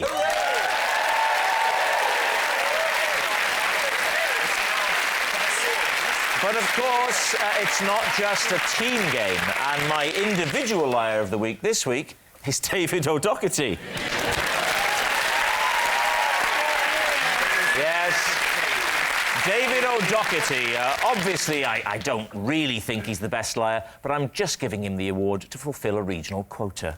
Good night.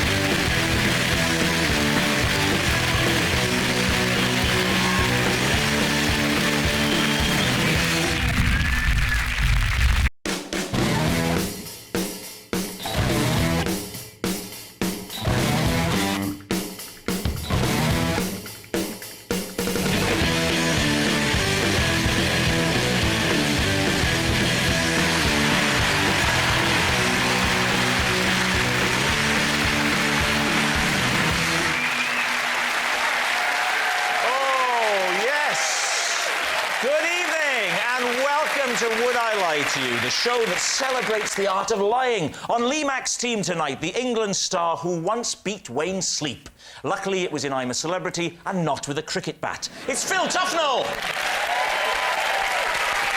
And a splendid comedian who likes to satirise the great and the good. So it'll be nice for him to have a night off and mix with us lot. It's Marcus Brigstock! And joining David Mitchell tonight, an actor and comedian who, during his 13 years as a drama teacher, said he found his pupils inspirational. They inspired him to leave teaching and become a comedian. Greg Davis!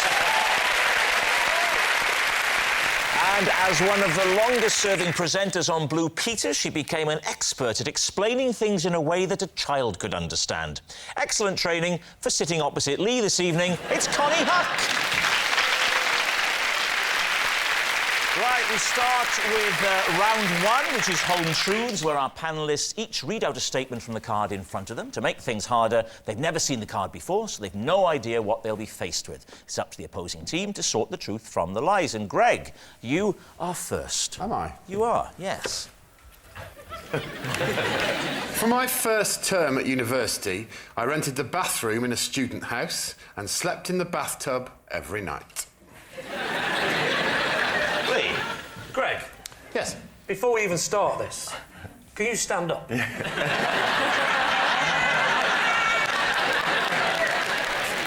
be no... Unless David stands up with me, there'll be no perspective. David? In fact, let's have proper perspective. Connie, can you stand up?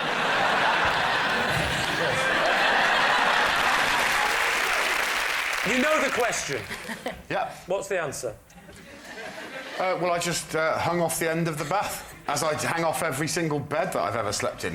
No. You definitely don't hang off a bath like you hang off a bed. Because a bed go like that and then you hang off. Yeah. You'd have to go up and cross and hang off. You're tall, but you're not a snake, Greg. The thing what actually drove me to change my circumstances was that I was bruising the side of my cheek regularly by waking up in the morning and clanging into one of the taps. Can I ask why on earth you would sleep with your head at the tap end? That is mad.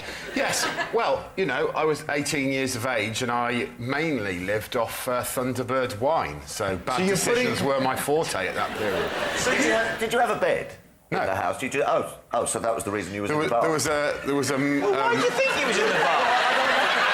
I chose to, Phil. Yeah. How many other people were there in the flat?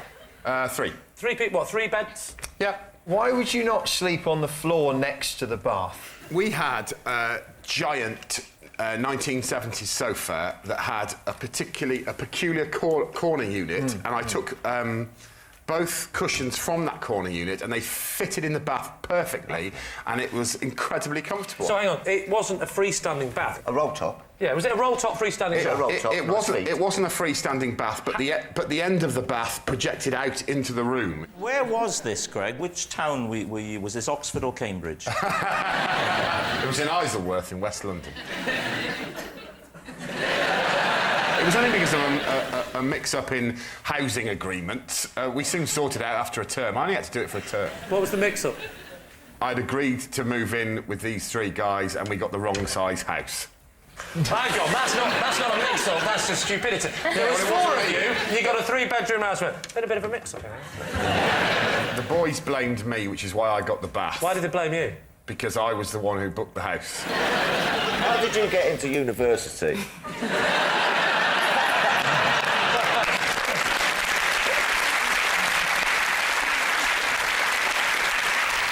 So, Lee, what are you thinking? Marcus? I think it's too preposterous to be true. The taps. Taps for me, you don't... If you're going to sleep in a bath, you don't put your head up the tap end. I think it might be true, but I'm not going to... Oh, well, you're the skip. You've got the armband, son. I might be the skip. Do you get armbands if you're a captain? Only if you can't swim. I'm telling you, I don't know if this is in the spirit of this game, this is true.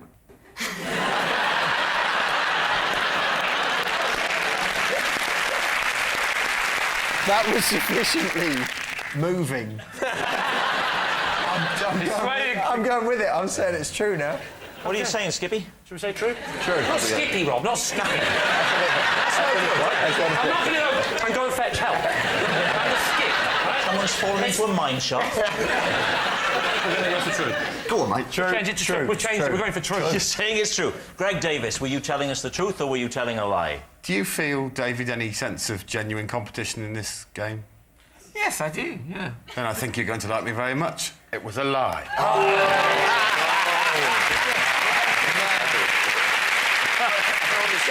Yes, it was a lie. Greg didn't sleep in his bathtub every night for his first term at university. Right, Phil Tufnell, you're next. Right. OK. I'm haunted by a recurring dream in which I'm a potato.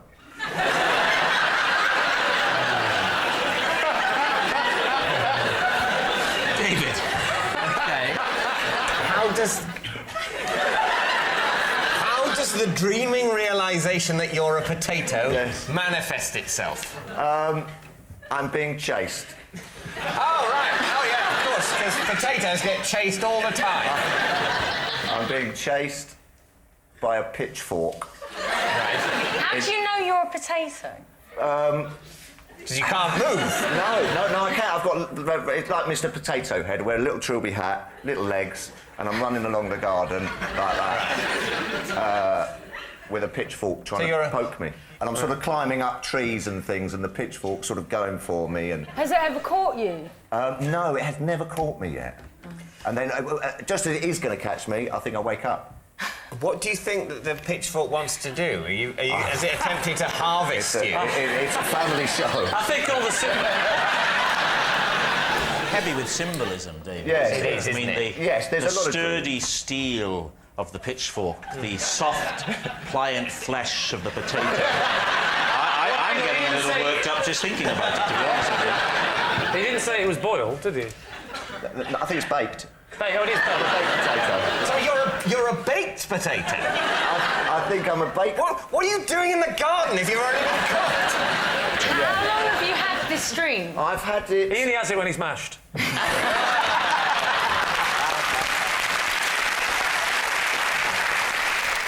I think quite a bit, actually, you know. It's quite at the forefront of my dream. I'm just sitting here listening to you.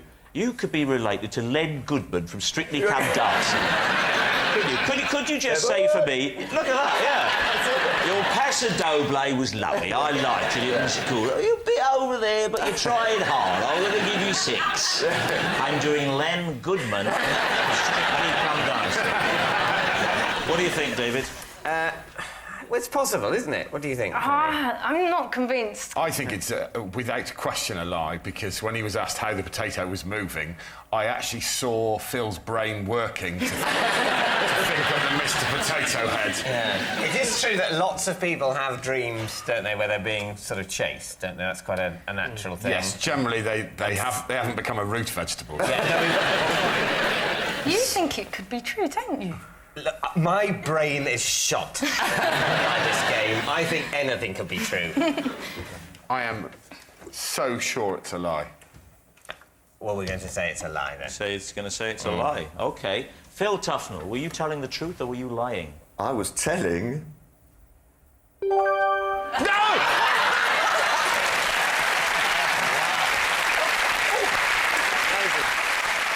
It's true. Phil is haunted by a recurring dream in which he is a potato.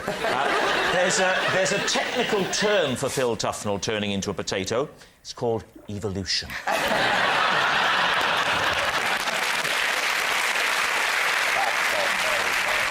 And our next round is called This Is My, where we bring on a mystery guest who has a close connection to one of our panellists. This week, each of David's team will claim it's them that has the genuine connection to the guest, and it's up to Lee's team to spot who's telling the truth. So please welcome this week's special guest, Ian.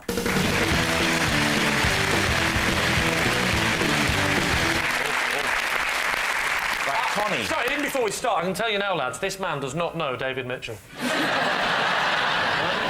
Connie, what is Ian to you? This is Ian. When he brought his lizards onto Blue Peter, one of them went missing. Later that evening, I found it in my handbag. All right. David, what's your connection? This is Ian. I sat next to him on a plane, and he had such a fear of flying that I had to hold his hand throughout takeoff and landing. It turns out David Mitchell might know this man really well. Greg, how do you know Ian? This is my friend Ian. One night after getting drunk together, he was wrongly arrested on suspicion of murder. So there we have it. Connie's lizard loser, David's terrified passenger, or Greg's falsely accused friend. Where do you want to start?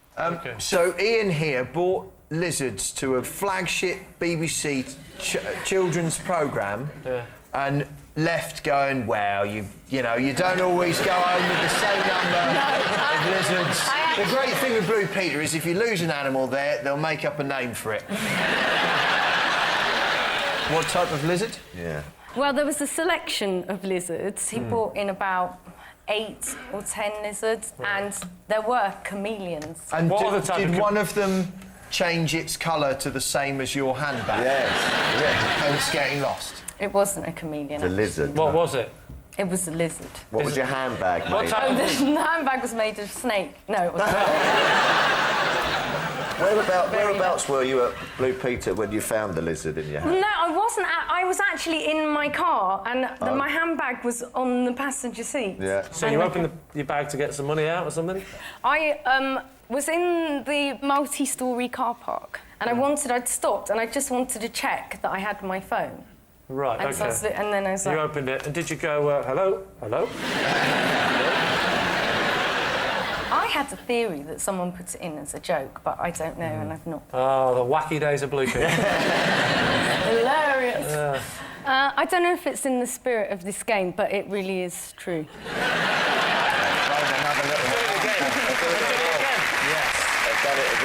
I'd like to say I'm not stupid enough to fall for this again. I am. OK, right. David. Yes? Just remind us again of your implausible story. Well, I was on a plane next to Ian, and his fear of flying was such that I had to hold his hand during takeoff and landing. And where were you going from and to? I was going from Gatwick to... That's an airport. Think of another one now. Corsica. Gatwick to Corsica? Yeah. And what did he say? Was there any, for want of a better word, foreplay, or did he go straight down?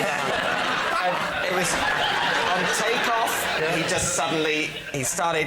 What? He started sort of making agitated noises. Please, can you do the demonstration? I think we all want to see the agitated noises. No. Go on.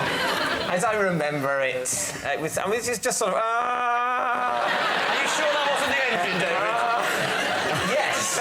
Yes, Lee, I'm sure it wasn't the engine. So basically, he's standing agitated. Yeah. Has he grabbed your hand? Then he grabs my hand. There's no talking. There's not. Do you mind if he's just gone? Not at that point, no. You slag, David Mitchell. And what did you say? Do you mind? I'm a married woman. I mean, what did you do? I don't think I said anything. You know why he's grabbed your hand, do you? You know he's... Well, I assumed it was... I didn't think it was sexual attraction. Right. But it's very sweet of you to leap to that conclusion. Did either of you have fellow travellers with you? No. No, we were both just flying to Corsica. Yeah. To see what might happen. I was seeing you meet on the plane, maybe. And this happened again when you came in for landing? After we became... sort of, when it levelled off, we became fully airborne. That sounds like a virus. He then said, he sort of apologised and said, I'm really sorry, I freak out sometimes on a plane. And I said, oh, not to worry. I bet that calmed him down. I once stroked a girl's back while we were having a very difficult re-entry over... we were coming into Heathrow, and I didn't know her, and she was crying, and I just reached out and just stroked her back. There was a reason why she was crying, wasn't there? The madman behind was stroking her back. I wasn't behind her. I was like that with her. I was going, hey, it's OK. No, look, it's fine. This is just turbulence. Seriously, this is nothing. This is nothing, honestly. This is normal, really.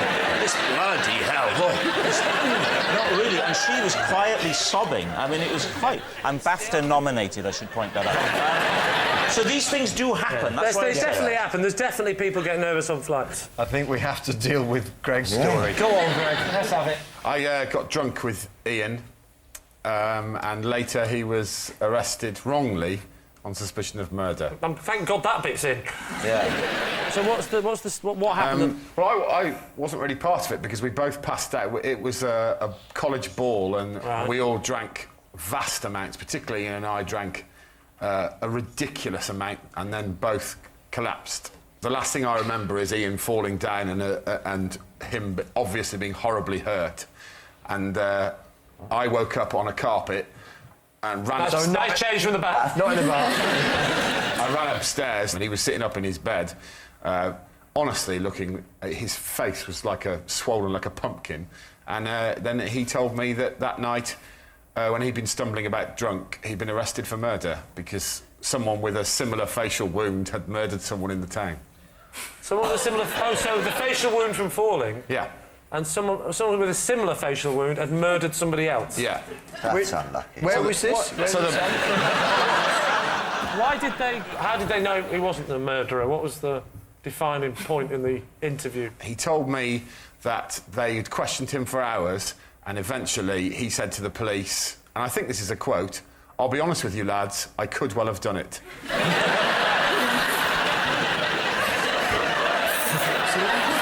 And yet they still let him out before you'd woken up. It upsets me to think that police respond to double bluffs like that. And just to be clear, it was proven at the end that he had absolutely nothing to do with it. Correct. Right. Obviously, otherwise he wouldn't be here. No. We never established just why David was going to Corsica. On his own. Was it Club 18 to 30 again? No, it was a holiday. I was going on holiday with a group of friends, but I could only go a day after everyone else. They made those rules, did they?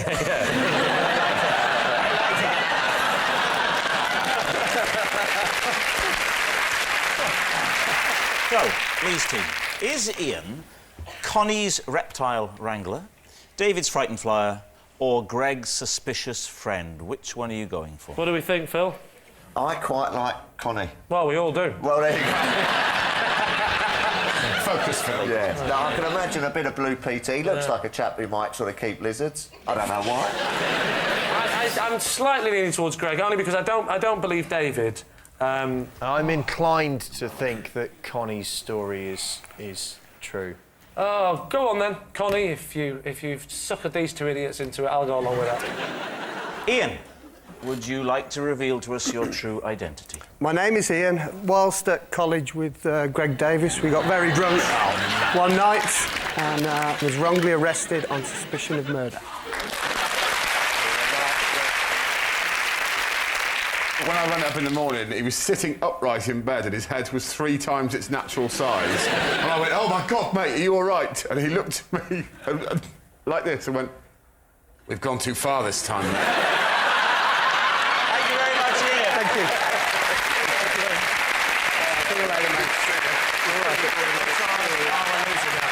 Which brings us to our final round, quick fire lies, in which our panellists lie not only to their teeth but against the clock. We will start with Lee, yes. Of course. I once had to show my boss an intimate area of my body to prove why I was late for work. Which part of your body, and why did that prove that you were late for work? It was my... well, I think we all know what I'm talking about. I don't. No. Well, let's call him Mr. Wee Wee.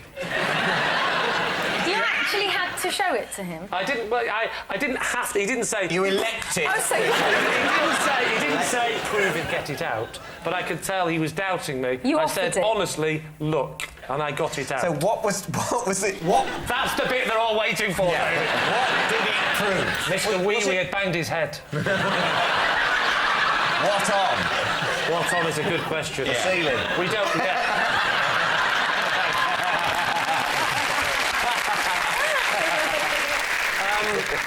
Yeah, basically, I was lying in bed, and I was naked, and I think there was a tiny little bit of glass in the bed, and it was just wouldn't stop bleeding. So I had to get some tissue paper. I wrapped it round quite a lot, and I can't lie, it ended up looking like Mr. Bump.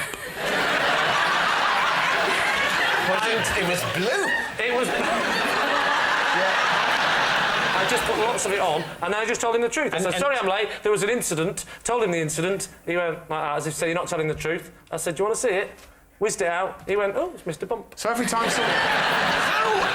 someone raises their eyebrows at you, your instinct is to get your penis. Stop it, Greg! Stop it! You know I can't help myself. Stop it! He made you show it. No, he didn't make me. He at never point made me do it. Right. All he did was give you the sign. The thing is... Stop it, Greg! You were in no position to deploy it. I was quite well covered. It was full of bandaged tissue paper. So it was easy to get it out and keep my dignity. In fact, I was quite proud of it. It was like this. I said, you want to have a look at it, mate? There it is. Clap your eyes around that little beauty. There. Mr. Bump's fainted. Get used to it. David, what do you think? Is he telling the truth? Let's have a decision from him. Connie. Well, I could weirdly believe it. Yes, I could believe it. I mean, it's a very extreme story to have made up. It's too much, so it must be true. Yeah. You're saying true? Yeah. Yeah, we're saying true. You're saying true. OK, Lee, truth or lie? It is, in fact, true.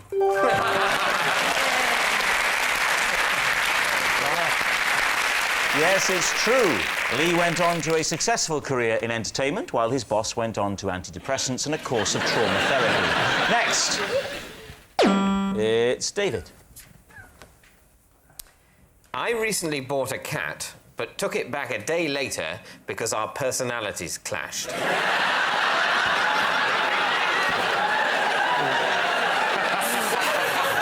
Once again, David is mixing up the word cat and wife. What was the matter with his personality? What were you clashing on?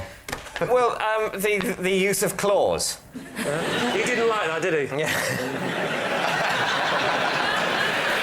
What was he scratching? Scratching, well, slightly me, but also furniture quite vigorously. Scratching your furniture? Yeah. There was a sort of corner of a sofa and a corner of a table.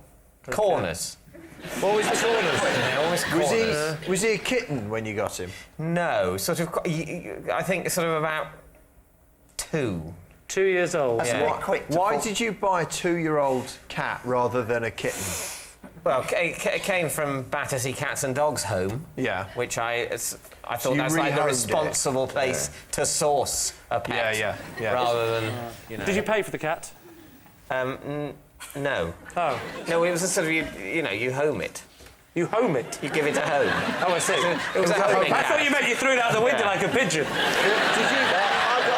I rehomed the cat. Yeah. Did they come round and have a look at where he was going to stay? No. Didn't they? No. They did with mine. Yeah, well, that's your history, Phil. That's just you. What colour was it? What kind of style was it? Style? What sort of... Art Deco. What sort of breed was it? It was tortoiseshell. With the sort of the odd blotch. You took it back after one day? Yes. How long was it in your house before you went, oh, this is rubbish, this is going back? I was suspicious after as little as an hour. I was despondent after 6 hours. After 8 hours, I was decided. So what are you going to say then? Truth or lie? Lie for me. What do you say, Marcus? Oh, I don't know, no, I'm confused. A lie then. I'll say lie then. You're going to say lie? OK, David, truth or lie? It is a lie. Yes, it's a lie. David didn't buy a cat and then return it a day later because their personalities clashed. Aloof, rather prickly in temperament and hard to befriend. David still doesn't have a cat. Next. And it's Greg. I used to try and scare school friends by planting a particular drawing in their pockets signifying death. Lee, what do you think? What was the drawing? It was an owl. The Owl of Death. Its full title was actually the Hoot Owl Death Sign. Owl. What do you mean, the Owl of Death? What was it doing in this drawing? Hoot Owl Death Sign? That old chestnut. I could draw it for you if you like. Greg? Yeah? I've got a pen, I've got some paper. I'll come over there. No, I'll come to you. Don't stand up next to me, it just highlights it. Can you, Greg, can you...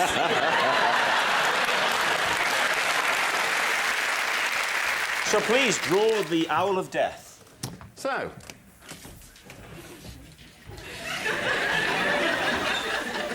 Don't look at it, David, you'll die. Oh my God!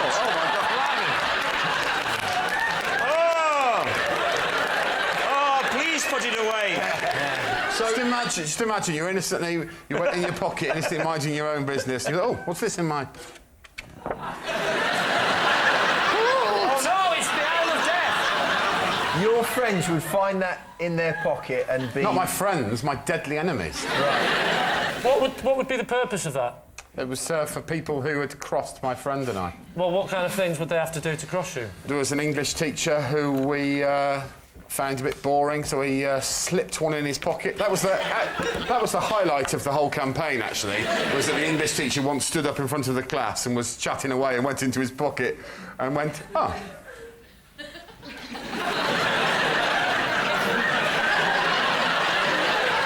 And he went, sorry, everyone. Does anyone know anything about this? Because I've just...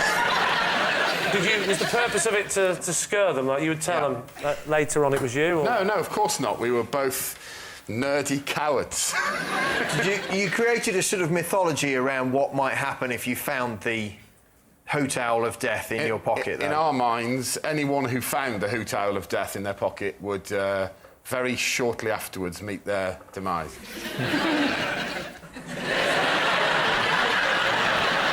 Time to take a guess. What are you going to say? What do we think, Phil? Do you think that is possible? I think it's possible, but I think it's a lie. I think it's a lie. OK. You say lie, you say lie. What about you, Lee? I say lie. Right, Greg. Yes. Truth or lie? Well, it would be pretty tragic if two boys had spent their youth doing that, wouldn't it? True. And it is indeed true. Yes, it's true. Greg did try and scare school friends by planting a particular drawing in their pockets, signifying death.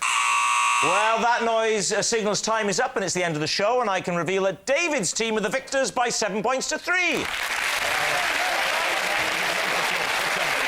But, of course, it's not just a team game. My individual liar of the week is Greg Davies. Yes, Greg Davies, whose stories were so tall, some of them almost came up to his shoulder. Good night.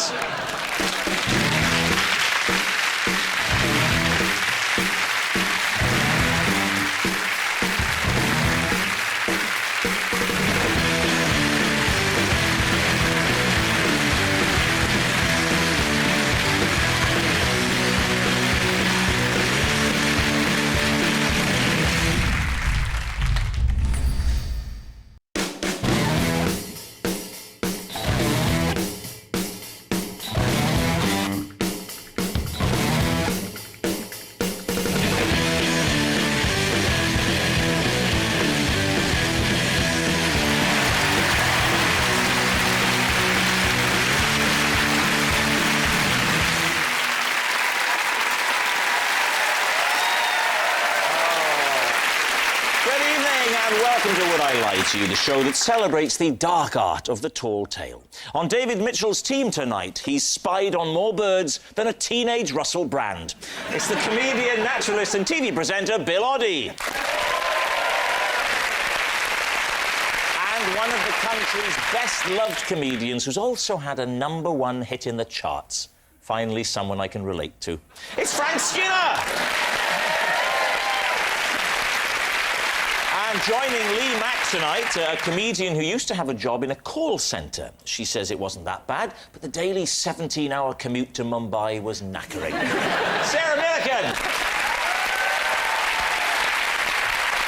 And a comedian who trained as a chef but had to give it up when he realised he wasn't a rude, cantankerous arse. John Richardson!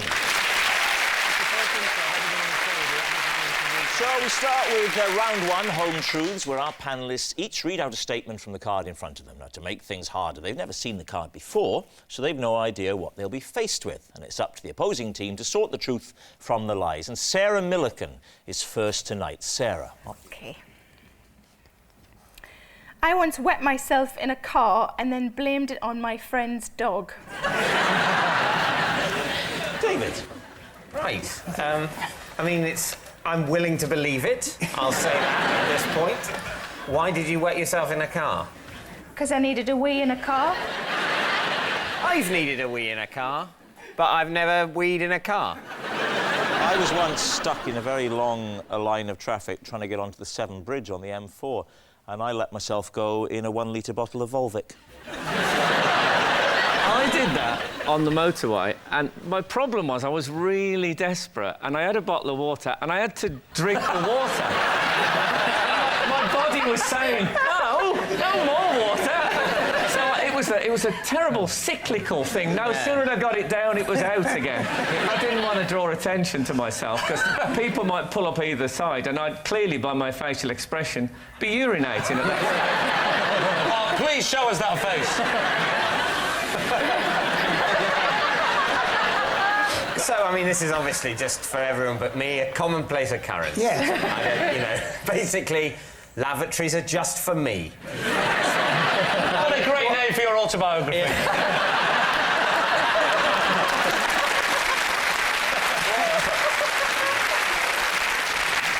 Who did you blame the dog to, if you see what I mean? To the mechanic when I took it in for a valet. So whose car was it? My car. Your car? You peed in the car? Yeah. Were you in is there a good reason for that? Were you in a traffic jam after a large bottle of Evian? I was, well, just tap water, probably. I've never been in a car with a tap, so, you know... It's a very posh car. All right. Yeah, I was stuck in it. It's so posh, it's plumbed in. Literally got gangs of people following it with pipes. Well, to be fair, if it was plumbed in, I'd have probably had a toilet in there as well, wouldn't I? I've never done this, but is it conceivable? Because as a woman, you don't really have much control over where it's going. But as a man, is it conceivable you could aim it out of the window? You could, but the speed you were going at would mean it all came straight back into you. This is all... So, when you got to this mechanic, what did you say? I mean, was the stain so clearly visible? No, it had sunk right in. Was he a bit confused that the dog was driving? No, because it wasn't on the driver's seat. You changed seats to Halloween. That is dangerous. You change seat in a traffic jam where you're in control of the vehicle. You can't buy class, can you? If I looked in a rear-view mirror, I'd think that passenger looks very, very content considering there's no one driving. So what are you thinking, David? What do you think, Frank? I just think Sarah is the kind of strong, independent woman who would step out of her car, stride to the hard shoulder, and say, just go, and then do it. Yeah. Bill, do you believe it? Yes, I think it happened. Well, you think it's true and you think it's a lie. So I have to decide, which I hate. I think it's true. You think it's true? Yeah. OK. So in that case, Sarah, truth or lie? It is, true.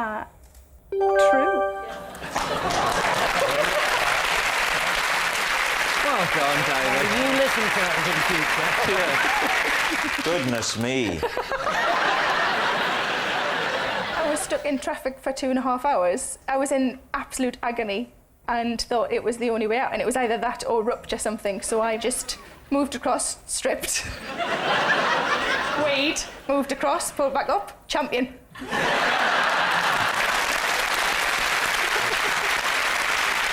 Well, there we are. And if you've been affected by any of the issues raised on tonight's show...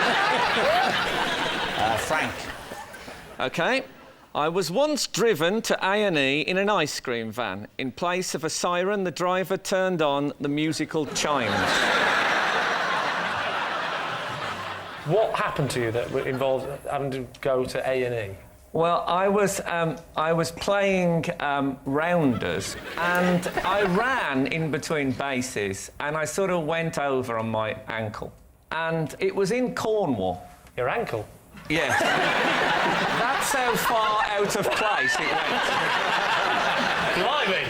So I'm in real proper agony, like, honestly, I thought I was going to black out, it hurt so much. And somebody phoned an ambulance, and it probably was about 25 minutes, and still no sign. This bloke came over from the ice cream van, and he said, I'll take you to the hospital. So they're trying to dial the emergency service. Perhaps instead of dialing 999, they press 99. It's easily done. So you've gone over on your ankle, yeah, and the ice cream man has seen you from a distance, has Well, he? we didn't have a car. We all got the train down, so no one had a car with them. Right. So this bloke said, I'll give you... And I was just... The idea of getting to somewhere where they could just give me a painkilling injection would have been lovely. And presumably you didn't get the siren going straight away? No, it wasn't the siren, it was green sleeves. Well, green sleeves, but... Did you, give him some money for lost trade? Oh, no. John, when you've been a celebrity a bit longer, you'll realise that money is no longer relevant.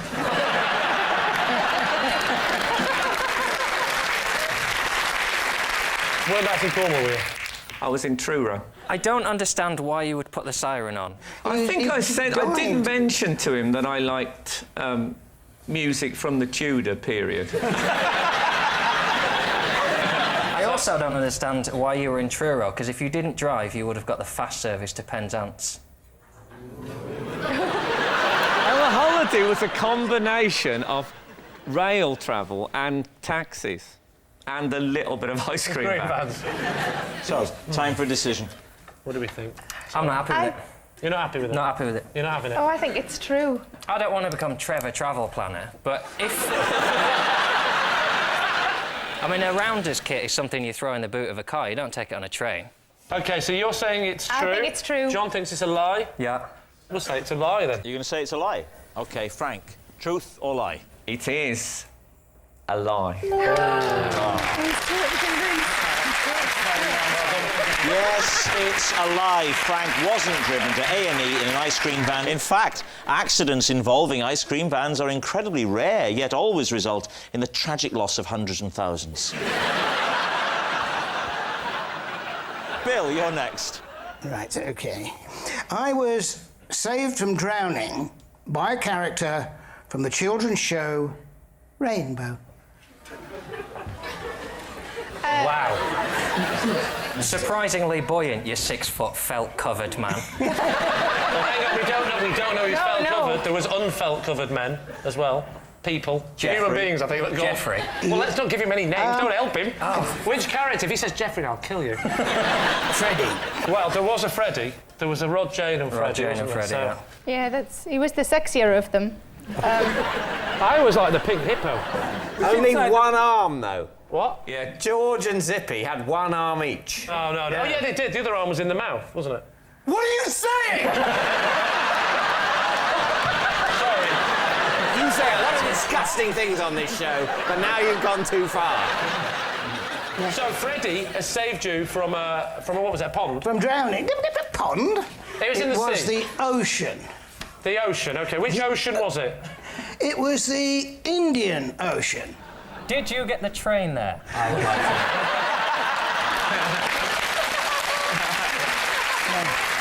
Now, the question I want to know is Fred from Rod, Jane and Freddie, is he on holiday with you, or is this an unbelievable coincidence? It is actually an unbelievable coincidence. Did he recognise you? Yes, he did. He'd known yeah. you already? No, he did know me. I hadn't met or anything like that. No, but he was aware. He was aware. But he was aware that there was somebody in the sea, some way offshore, waving as if to say, I am drowning, I am drowning. He probably thought you were doing the Funky Gibbon, didn't he? It might have been pre-Funky Gibbon. What year was it? Wow. Surely human beings still lived in the sea. You're in the sea, yes. And then Rod, Jane and Freddie... Or just Freddie. Is he with Rod and Jane, by the way? He was with Jane. Well, Jane and Freddie were a couple, weren't they? I think they still are a couple. Did Rod must have felt left out? He was giving it to Zippy.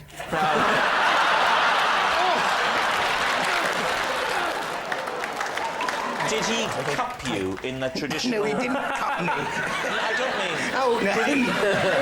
Yes. Well, I'm not suggesting he'd arrive before I save you. So I got pulled in backwards, yes, on my back. Onto the shore? Yes, back to the shore, and it was But about... how's he going to be back to the shore? He's not going to take him further out. He might have been intercepted by a lifeboat.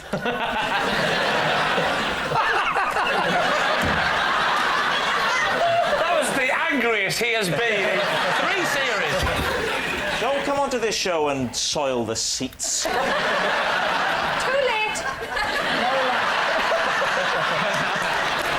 So, Bill, he gets you back to the shore. Was that the end of it? We then exchanged pleasantries and said, you know, what the hell are you doing here? They were on holiday, we were on holiday. Total coincidence. My query would be this, and it's not train-related. If no one else but Freddie was around, how did you not know you were on holiday with Freddie? It was a very small island. I'll name drop it now. In the Seychelles. Ooh, bit of class.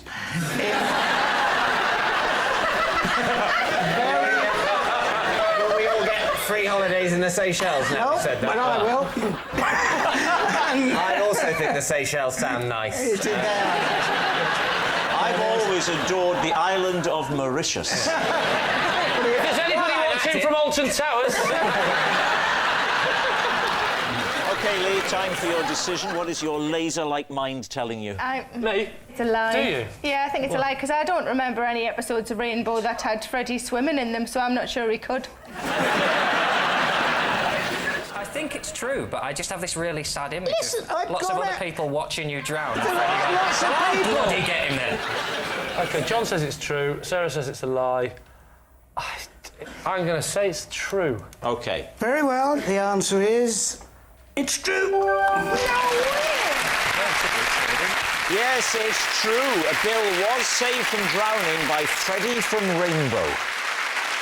Our next round is called This Is My, where we bring on a mystery guest who has a close connection to one of our panellists. This week, each of Lee's team will claim it's them that has the genuine connection to the guest, and it's up to David's team to spot who's telling the truth. So please welcome this week's special guest, Kathy.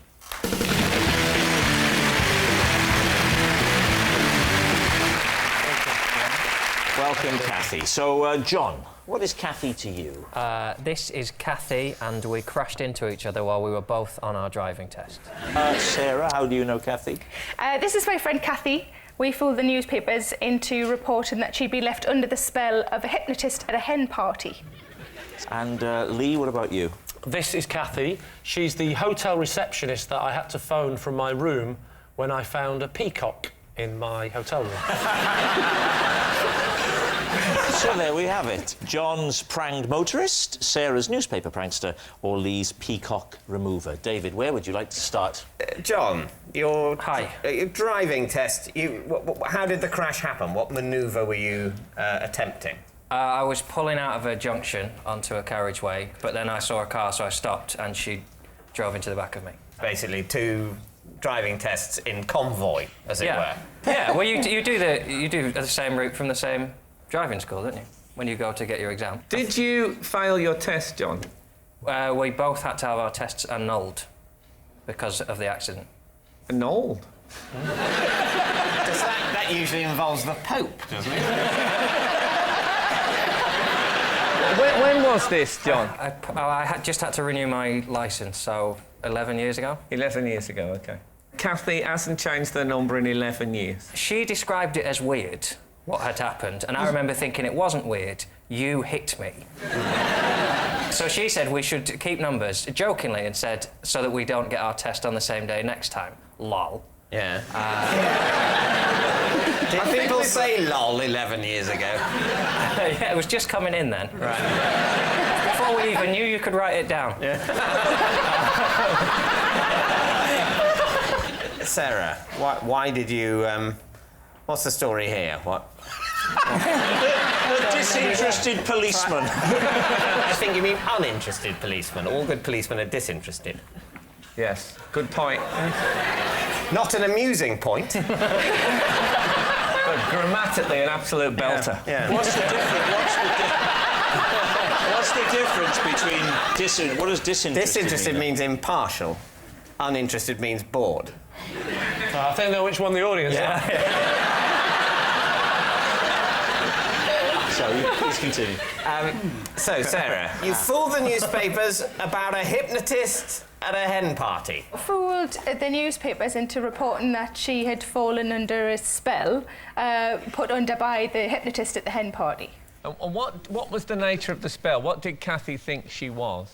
Every now and again she would just burst into song as Madonna. So how did you then fool the paper? Did you just phone them up? Just phoned them up and told them, and... They printed it. They came out and did a photo shoot, the local paper. Did it end up in any national papers? Yeah, it ended up in most of the national papers. Seriously? Most? Yep. Was Kathy photographed? Was she in the paper looking Madonna-esque? Yes, she was. David, are you satisfied with your witness? Would you like to move on? So what about Lee? You found a peacock in your hotel bedroom. Yes, I found a peacock in my hotel room. Yeah. Did they have ornamental grounds? They had some sort of ornamental grounds to a degree. They definitely had peacocks. Did you hear the peacock? I woke up in the morning. It was ground floor, and you know, like most blokes who sleep on their own hotels, it can get a bit whiffy, all right? So I opened the French doors that were in the room. I opened the French doors. So I go into the swimming pool, which is very near my room. I come back with the dressing gown on. I walk in, and there's a peacock in my room. Yeah, did he do the thing with his tail? He saw me, and he sort of went like that, and I think his tail went up a little bit, and then he sort of ran around a bit, and then he sort of got a bit flustered, and I tried to waft him out the door. Yeah. I was a bit panicking, because I know a peacock doesn't sound very threatening, but it's one of those things that, in your room, suddenly becomes terrifying. So, now you've tried to waft the peacock out, and then you ring reception, Kathy answers. Yes. What do you say? I said, this is a bit weird, but there's a peacock in my room. And she said, oh, yeah. They do that a lot, believe it or not. Right. And she came round, she sort of just literally sort of was more assertive than me. She wafted it with a bit more gumption. Stop saying waft. It was a bit more masculine than that. I said waft once, and you haven't let it go, have you? She used the pillow, made a few noises, and the peacock went out. The peacock went out, and then she even shut the doors for me. I was like, I could have done that. It was a takeover bid by the peacocks to distract Kathy. When she got back to reception, 50 peacocks there. This is our hotel now. I just think...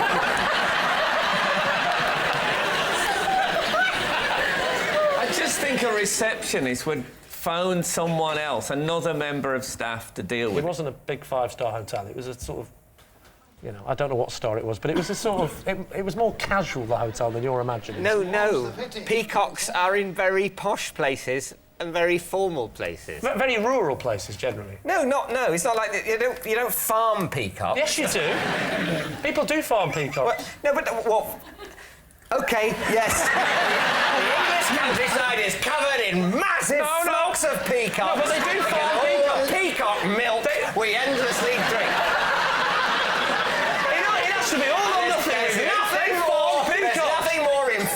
Laid back and basically hippie-ish than those hotels with peacocks milling around. In and out of the rooms, and the occasional panicky comedian won't join in, won't pal up with the peacock. Say it, go on, I know you want to say it. Tries to waft the peacock away. And the only member of staff in the hotel has to come and make noises with the pillow. Do you know what? And apologise to the peacock later and say, we won't let him stay here again. He's all stuck up. So, we need an answer. David's team. Is Kathy John's unfortunate learner driver, Sarah's hypnotised hoaxer, or Lee's receptionist to the rescue? Well, you see, if we take Kathy, though, as the core of this whole thing... Yeah. I think Kathy looks too alternative and cool to work in a small, anonymous... hotel. Do you know what I'd say to that, Frank? Have you ever noticed sometimes you're talking to the receptionist at a hotel and they seem one thing, and you see them in the local pub later that night, and they can be quite punky.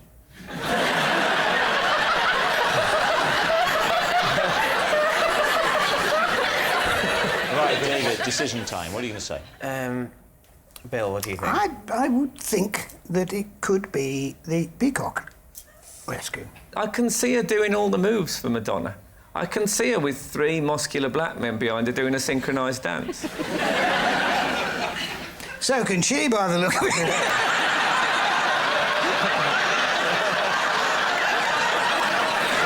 Well, I think it's Sarah's. I think it's a local paper scam. The local, that's what you're going for? Yeah. OK. Kathy, would you please reveal your true identity? Hi, I'm Kathy, and together, Sarah and I filled the local papers with our fake hypnotism story.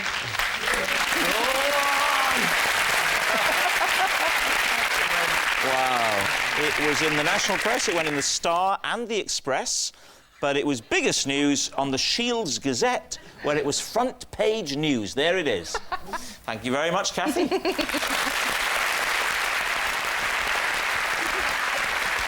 Which brings us to our final round, Quickfire Lies, in which our panellists lie not only through their teeth but against the clock. First off is... it's Lee. When I'm at home, I amuse myself by shaving only half my face and doing that thing where you have a conversation between 2 people.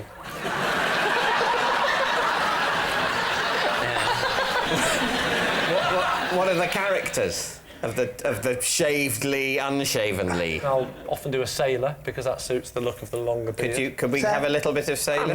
Looks like you shaved off your beard off again. Hang on, that doesn't make sense because it doesn't. It looks like he's got the complete beard. No. He has got the beard and he's talking to the man to who the other person. Yes. Looks like you shaved off your beard off again. Yeah, but the other person looks like The he's... little boy looks up and goes, I couldn't help it. I had to because I was feeling a bit hairy. Yeah. But that doesn't make any sense because the other one looks like he's completely shaved his beard. No, sorry. I've shaved half the beard. Yes, I know. The one with the beard is the sailor with the beard. Looks like you've shaved off your... Meaning him. half your beard off. The other to fella. the other one. Yeah. Who's then sort of going, yes, I did. Yes, I did shave half it off. But it doesn't look like they've shaved half it off. It just looks... They've shaved it all off. They've shaved it all off. You say that. No, you're wrong. No. I've shaved it all. Wrong, David. Wrong. Now, I'll do it again. Right. Man with half a beard. Yeah. No, the character you're playing is a man with a Let me finish! Okay. Looks like you've shaved half your beard off again. Okay. Yes, I had to, but you should see the other side. Look, it's still there. And then the other fellow goes, I'm just as bad as you. Look, clean shaven. If you let the story finish, you know I'm using it up. Why did you say half in the first remark? You Did you didn't. say, You looks like didn't. you No, shave you your didn't beard say off half. again? Should be shave your whole beard off again. And he's going, yes, I know, but then let me show you more fully. Like you did. I didn't say it like a red boy. Coincidence, because I too am a cock.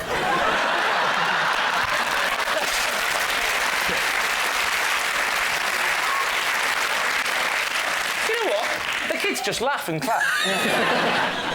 Right, David, time for a decision. Well, I think we think it's a lie, don't we? I think so, yes. Yeah, definitely a lie. Saying it's a lie. OK. Lee, is it the truth or were you telling a lie? It is, in fact, true.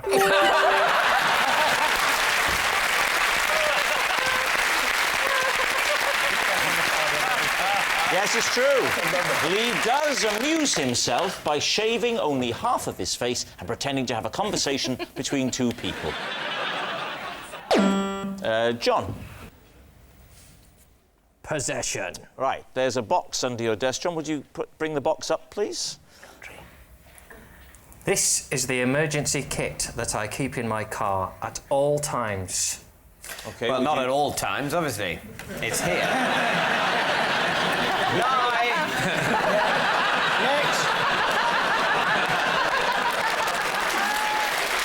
John, will you take it out of the box and put it on the desk there? What would have been brilliant then if he'd have took his car out? Can we investigate it? Yes, Do you want to, yeah? spotty I'd mug. quite like to. I'll be very careful with it. Are you going to bring it back? Well, yeah. I'll be careful. There we go. Thank you. Oh, I've never given another man my box before. Okay. I have, it's quite nice. There's a mug, spotted mug. Yeah, well spotted. Yes, here's options, Belgian chocolate. Bill, sorry, can you be careful with that? That's his mother's ashes. Chocolatey ashes. And here a little bottle of some red wine. Can I just say this is like the most boring version of the generation game. Oh, the best ready, steady cook ever. It's the sort of a post-nuclear deal or no deal. Right, OK, so take us through why you've got these items. Well, I'm on the road a lot, and I like food and alcohol. So I make sure I have some in case I have an unexpected overnight stay. I love how seriously Bill and Frank are studying the product. This has got a very curious marking on it. It's a circle and a pregnant woman and a line going across it. What's that got to do? That suggests to me that they don't advise that pregnant women drink. It's hardly hieroglyphics, Bill, is it? Tell you what, if I found this in a car, I'd assume it was the flight recorder. David, time to guess. I think it's nonsense. So we having to say it's nonsense? You're all saying it's a lie? Yeah. OK. John, were you telling the truth or were you telling a lie? It is true. And I should say, if you're thinking of compiling an emergency car kit of your own, both Would I Lie to You and the BBC would like to point out that other brands are available.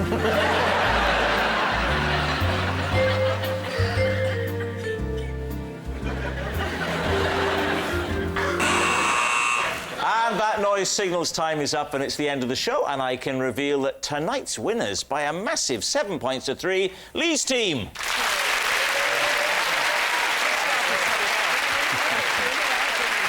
But, of course, it's not just a team game, and my individual liar of the week is Sarah Millican. Yes, Sarah Millican. Sarah hasn't lied so much since her first day on Loose Women when she told her co-hosts, honestly, I can't smell gin. Good night.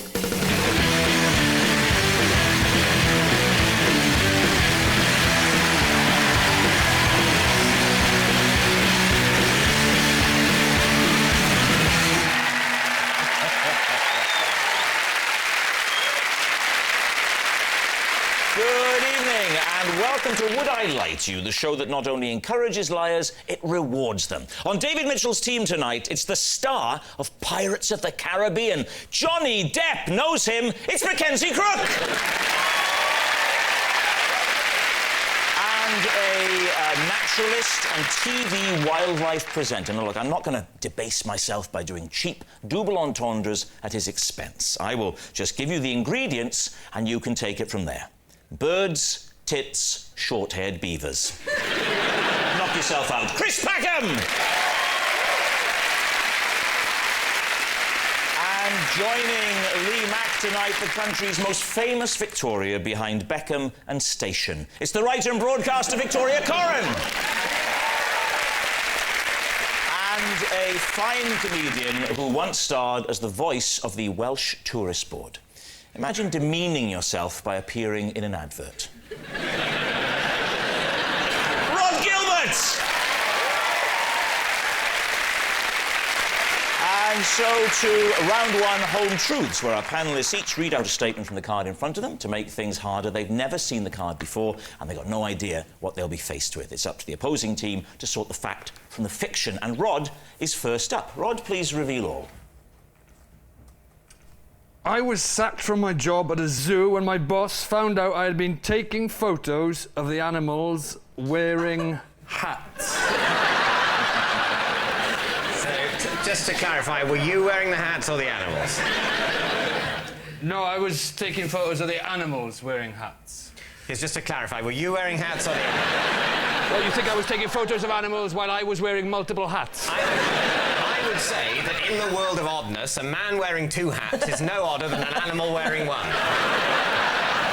Can you give us some examples of animal hat combos that you took photos of? Yeah, I've done monkeys in bowler hats. Of course. Yep. I've done a hippo in a flat cap. And, well, I was going to call him a snake. It wasn't a snake. It was in the reptile house, but I don't know what he was, but he was wearing a fez. Were these miniature hats, can I ask, Rod, were these little animal hats or human hats? On the hippo? Are you mad? No, but on the thing in the reptile house, I'm thinking a full-size fez is going to just hide the creature. Yes, but what you're saying is, were the hats to scale? Thank you. Rod, were the hats to scale? The hats, well, I mean, to scale is a grand way of putting it, but I would certainly try and, try and make the hat fit. Right. The top of a hippo's head is actually quite a slippery affair. Oh, you've got to get the right hat. Well, What was your official role at the zoo? General dog's body, basically. I get the feeling that if you were going to put hats on animals, you'd have gone for deer stalkers and bear skins, you know? I didn't say I didn't. We just haven't got all the way through the animals. OK. Right. You name a hat, you name an animal. Deer stalker? No, I didn't do a deer stalker. I didn't have a deer stalker. It wasn't a comprehensive... You can't but you had a cross-reference every animal. And you had a massive hippo-sized fez. It was a regular flat cap. So what you're saying is I didn't have every single animal in the zoo, and it wasn't every hat. I didn't cross-reference every single combination of animal and hat. I just put some on some. Rod, where was this zoo? Was this a Welsh zoo? Was it Scunner Bird Gardens, for example? It was down in Pembrokeshire, in a place called Oaksnade. Oaksnade? Yeah. There's a chain of Snade zoos, isn't there? There's Oaksnade, Whipsnade. And how did it all come to an end? What stopped this? I got caught. And who was it who apprehended you? It was the manager of the zoo. As a zoo owner and manager, I wouldn't have been offended. I can't see anyone being offended by a fez on a snake and a flat cap on a hippo. I'd have been... Just what the zoo needs. If it's down there in South Wales at this Oaksnade or something, I'd have thought any little hat on a cat would have done the Why? trick. Because it's a Welsh zoo? Our animals aren't good enough in their natural habitat. We'd better dress them up a bit. You racist bastard.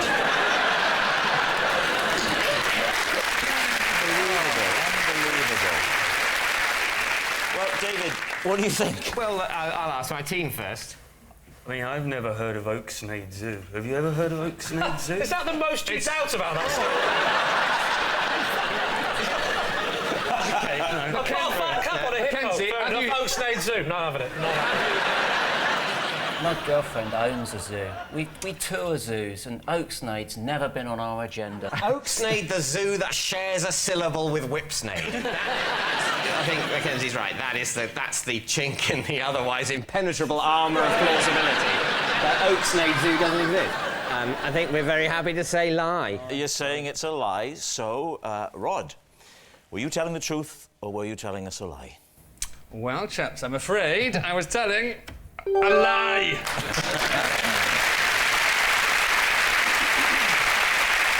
Yes, it was a lie.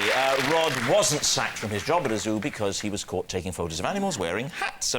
Mackenzie, you're up next. Possession. Possession, right. Now, there's a box, Mackenzie, under the desk. Would you take the possession out, pop it up on the desk, and then read the card for us, please?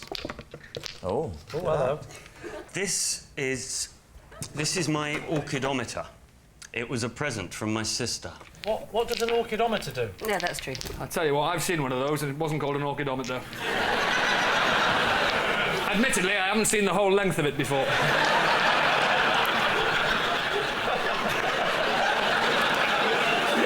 What's an orchidometer, Mackenzie? It is a piece of medical apparatus used for determining the size of testicles in male humans. Yeah. Why do you need to know the size of male testicles in humans? I'm 42, nobody's ever gone, hey, extra large. I don't. This was bought for me by my sister. Wait a minute. What? Some of them are so small, they're tiny. You'd be surprised.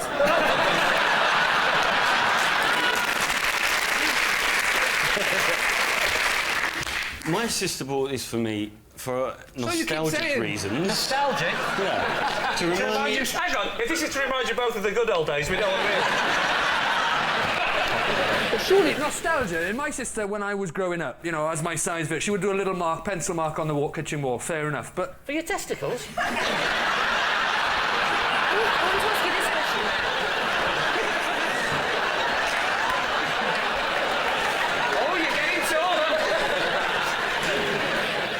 You know how when someone gives you a jumper, they say, "Oh, try it on now."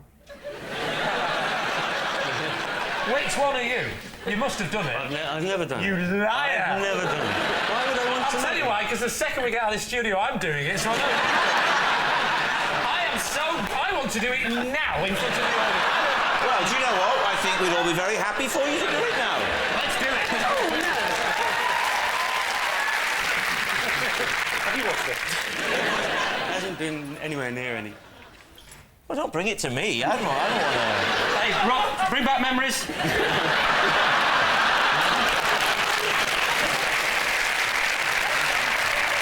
Right, I will do it, but I'll do it under the desk.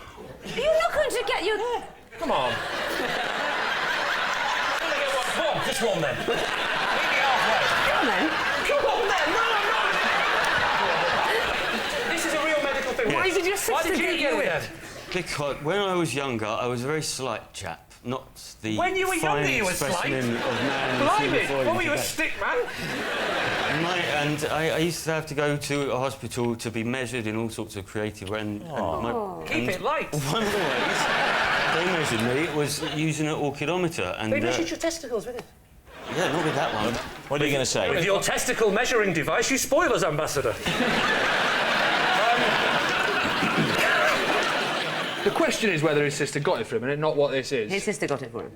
He's telling the truth. Can you not? Am I? But this can't be real. Take those. This can't be real. Have a look at him through those. Tell him your sister gave you that as a present. Have you got truth glasses? They're not allowed on this show. Lee, it is time to take a guess. Imagine going to the doctors and going, is that normal to have that many? Take a look at this, Doc. Tell me that's normal. They're purple and it's the wrong amount. OK, what do you think? I'm going to go with it. OK, then. Well, why not? It sounds true. Saying true. OK, Mackenzie, what's the answer? It is true. Wow. It was true. Mackenzie's sister did buy him that orchidometer. Mackenzie frequently brings it out at dinner parties and uses it as an icebreaker, and more often than not, a morale crusher. And at the end of that round, the scores are level. Our next round is called This Is Mine, where we bring on a mystery guest who's a close connection to one of our panellists. This week, each of David's team will claim that it's them that has the genuine connection to the guest, and it's up to Lee's team to spot who's telling the truth. So please welcome this week's special guest, Simon.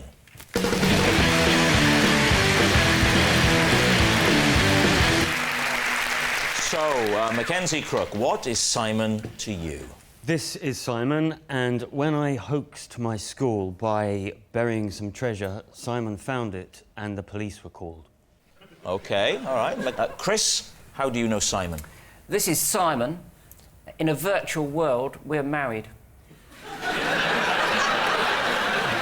And finally, David Mitchell, your relationship with Simon. This is Simon. He has a large tattoo of my face on his knee. So there we have it. Is Simon Mackenzie's treasure hunter, Chris's cyber spouse, or David's tattooed fan? Lee's team, where would you like to start? David. Yes. How do you know Simon?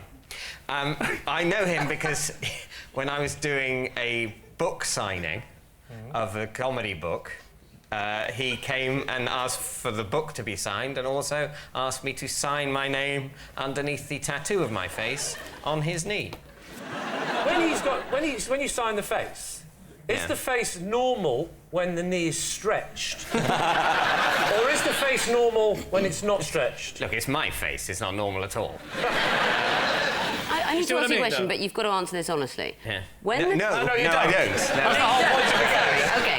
Otherwise we open with, people is it from true? Would I Lie to You said, we're going to invite on that man who's got a tattoo of your face on his knee. Did you say, oh, good, I'd like to see him again? I am, of course, thrilled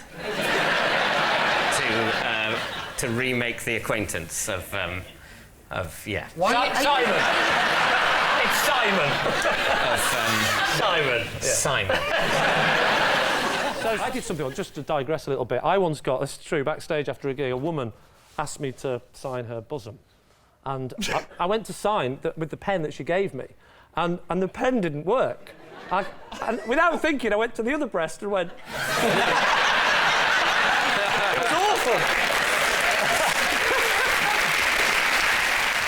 Mackenzie, how old were you when you buried this treasure? Maybe 13 or 14. So what was the treasure? Diamonds. What? Whoa.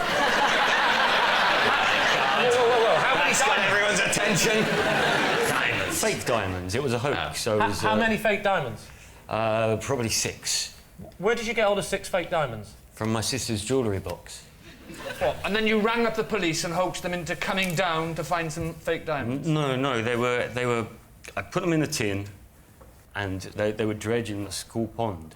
So I knew if I placed it in the pond, it would be found. And where did he fit into this? Simon found the tin with the supposed diamonds and a letter that I'd faked. What did it say on the letter? It said something along the lines of, these are stolen, smuggled diamonds. Whoa. So you're telling me that diamonds were found with a letter, you go, these are smuggled diamonds, and someone went, we better phone the police, this is genuine.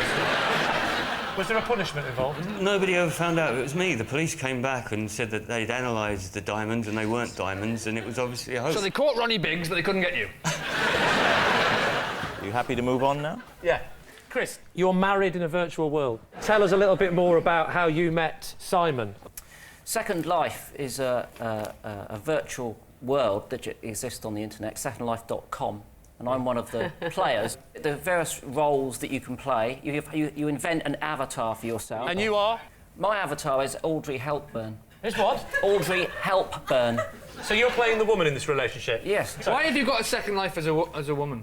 Well, part of the whole thing is that you can be whatever you want to be, and as I say, a lot of people take it... Don't start singing I Am What I Am.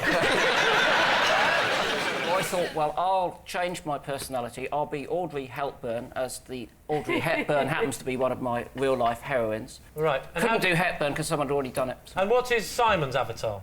He is Simon Bernstein Jr. Right, and where did you meet him in this virtual world? Well, when you go on there, you can go to places and then you meet people. They contact you. A bit like real life, but for sad people. So his name's Simon and his pretend name is Simon? Yes, but his real name's Simon Morgan. Presumably, rather like Audrey Hepburn, he couldn't be Simon Morgan because someone had already done that. There were about 20 million people No, trying to but do you're this not thing. Audrey Hepburn. No, Helpburn. Yeah, no, but you wanted to... Yes, but he is Simon Morgan, is what It's like a psychiatrist couch. You are not Audrey Hepburn. I'm not going to tell you again. We went through this last week. You're not Audrey Hepburn. I still haven't established where you met Simon Bernstein Jr. I met him at a cocktail party. Yes? I married him for his money.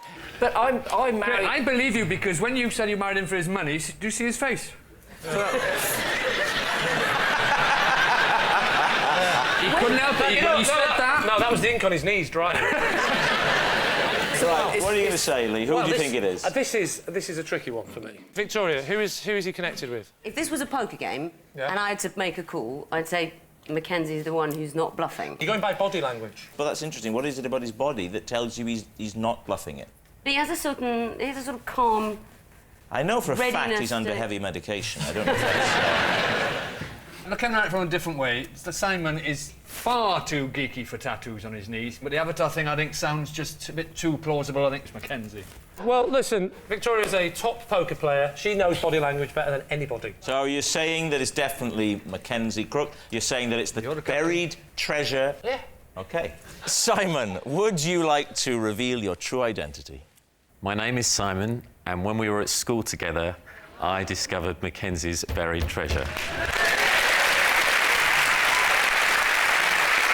Everything that Mackenzie said was absolutely true. Simon found the treasure Mackenzie buried at his school. And actually, we can show you the letter. Have a look at this. In this tin, I have placed stolen... You don't mind me doing it with an accent, do you? In this tin, I have placed stolen diamonds. Oh, you're going to do it with an accent?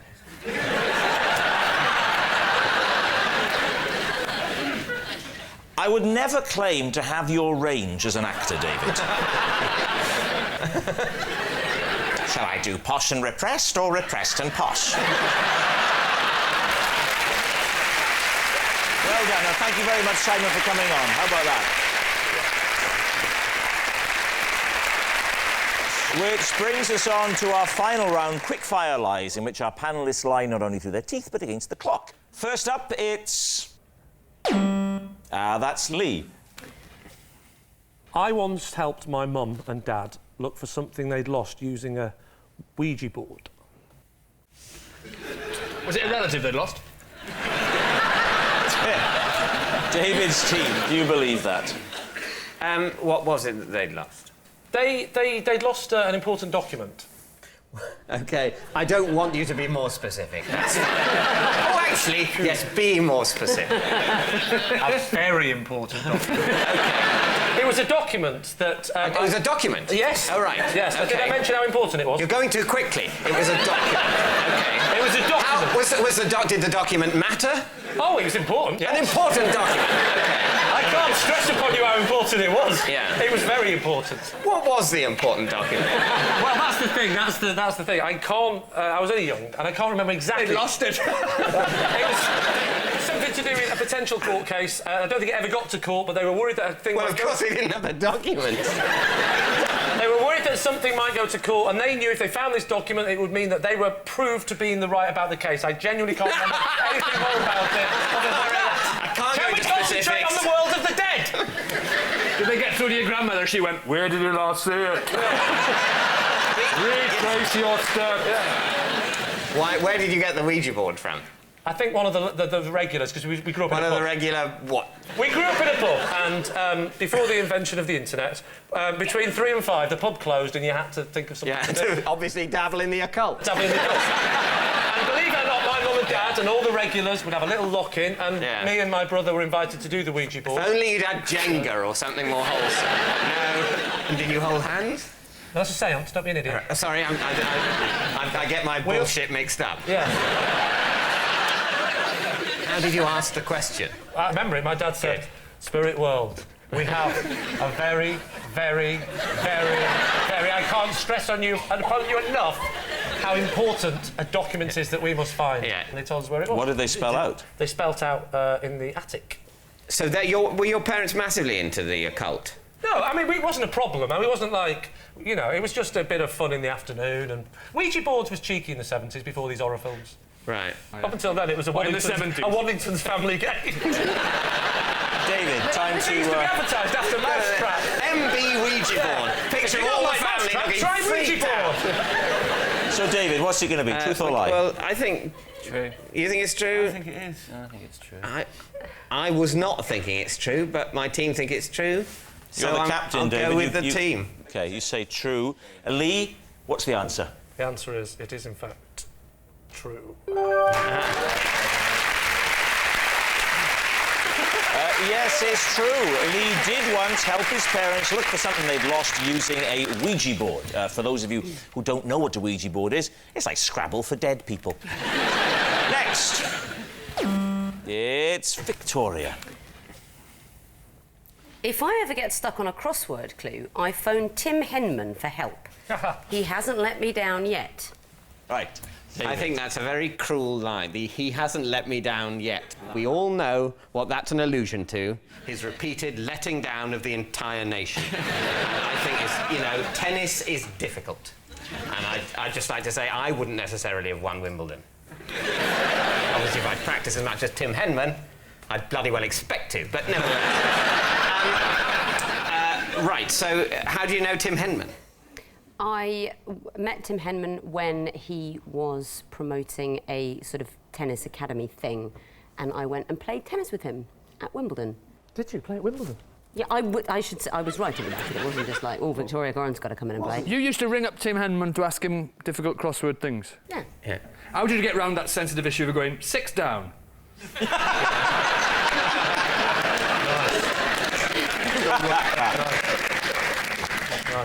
So Tim Henman is particularly good at crosswords. He's got to be good at something.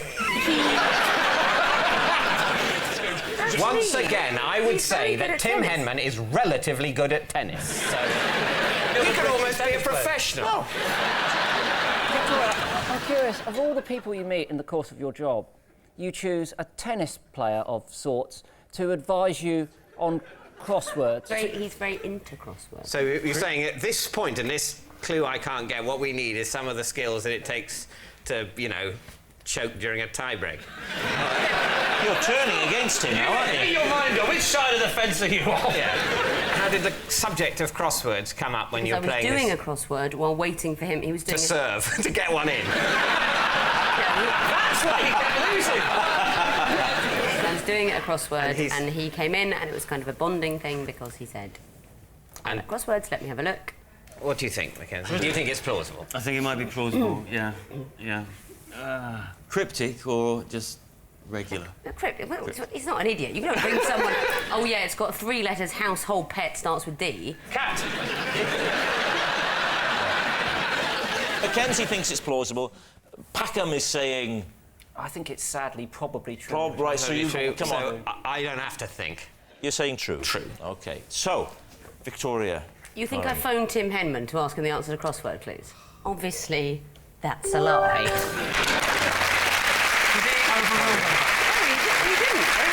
It's a lie. Victoria doesn't phone Tim Henman for help whenever she gets stuck on a crossword clue. Next. It's Rod. Oh. I once paid for some tapas with a Nissan Micra.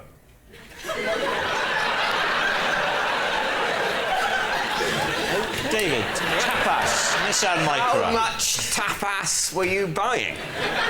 1 meal's worth of tapas. So what cash value of this tapas? In the area of £15. OK, why? I didn't have any money. But weren't you aware that a Nissan Micra, even in probably quite scruffy condition, would be worth a lot more than £15? Yeah, but if you haven't got any money, all you've got is a Nissan Micra. What are you going to do? I don't suppose I'd eat out in restaurants. Well, drive home and have some toast. I couldn't drive home. I sold my car for some tapas. Oh, yeah, good point. So did they accept the car in payment? Yes. How many of you were eating? 8.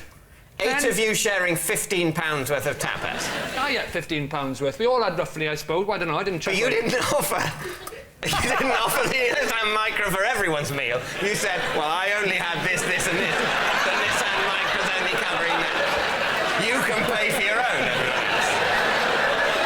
I mean, that might have been the time to be a little bit, you know, a little bit generous. I am giving a car away here. Did none of the others think that they might chip in to save your car? Somebody did bail me out, so I had to pay them with my car. That's all I had. They said, I'll pay you. So it was one of your friends that you gave the car to, not the proprietors of the restaurant, then? Well, obviously not, yeah. Right, so one of your friends said, I'll give you the 15 quid. I'll pay your share. But you can't, like, owe it to me. You can't give it to me next week. I want something in exchange for it now. You looked in your pocket, I've got a handkerchief, I've got my shirt. It'll be embarrassing to take my shirt off, but it'll have to be the car. I think what happened was, she said, I'll pay your share. I said, I've got nothing to give you, I can give you my car. And I don't think it occurred to her to say, no, don't do that, give me 15 quid next week. I'll take the car, is what she said. What was the value of the car? £2,500 I paid for it. And how long before the dinner? I lost £2,485 on the deal.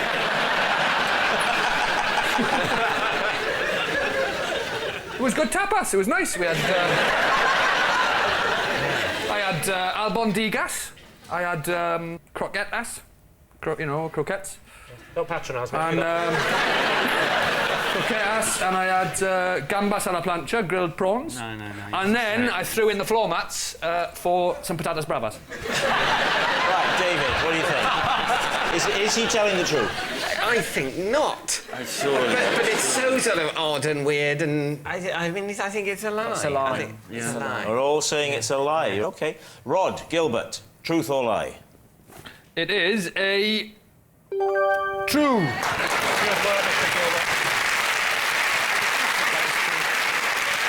So, just to be clear, everything you just said was true. Every word of it. You are a moron. And that noise signals time is up, and it's the end of the show. And I can tell you, well, what a shocker. Lee's team have won by 6 points to 4. How did you do that? In fact, of course, it's not just a team game. And my individual liar of the week this week is Mackenzie Crook. Yes, Mackenzie Crook. I suppose the clue was in the name. Never trust anyone called Mackenzie. Good night. Well done.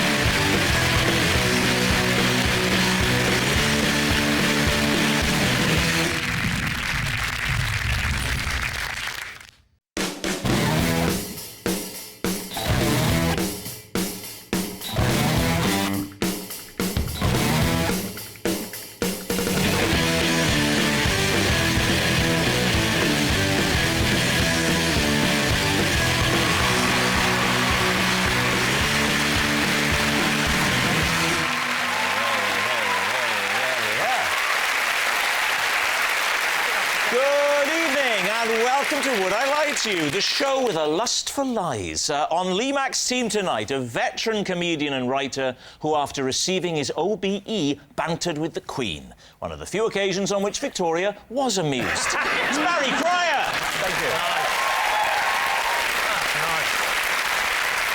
And the star of BBC series Supersizers, who once had to eat the same sort of food that people lived on during World War II, when she went for lunch at Barry Cryer's house. It's Sue Perkins! And joining David Mitchell tonight, a comedian who left university with a degree in physics. I mean, God knows who it belonged to, but finders keepers, I say. Dara O'Brien! And a TV presenter who, for comic relief, took part in a gruelling trek across a bleak African desert. A journey she easily coped with, as she regularly gets the train from Dundee to London. It's Lorraine Kelly! And so we begin, as always, with round one. It's Home Truths, where our panellists each read out a statement from the card in front of them. Now, to make things harder, they've never seen the card before, so they've no idea what they'll be faced with. And it's up to the opposing team to sift the truth from the lies. Dara starts us off tonight. Dara, off you go. OK. On doctor's advice, I have to sleep in a cycle helmet due to the violent nature of my dreams. Well, Lee, where to begin? Tell us about the violent nature of your dreams. Yes. I move a lot within the dreams. They're active rather than like hack and slash movie type violent. They're more, I'm playing a match or I'm running or something. And I move a lot in the bed. Dara, what damage can you do to yourself with a pillow? Well, it's only until I can get around, but I can snap. I can, you know, it can go back quite violent. Like I can recoil.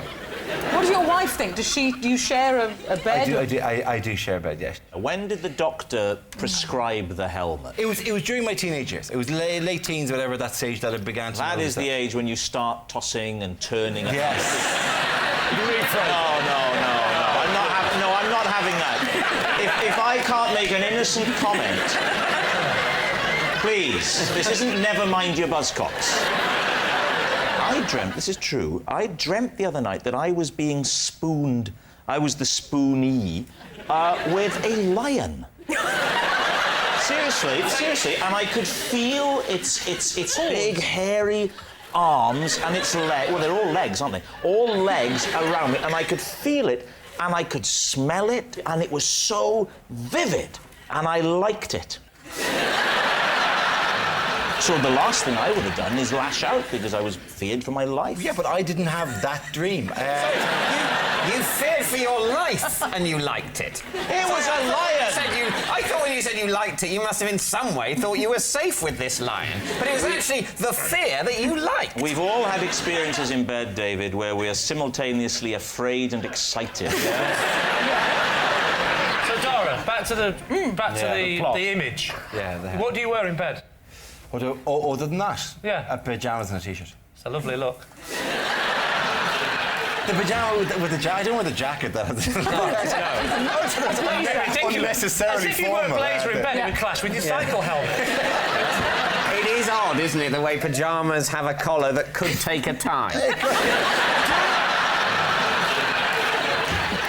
Yeah, back to the cycle helmet. It's Petr Cech, the goalkeeper for Chelsea, right? You better explain to David who. Yeah, there's a footballer called Petr Cech who got kicked in the head once, right? Okay, the goalkeeper's the one that owns the club, right? Gets him, yeah.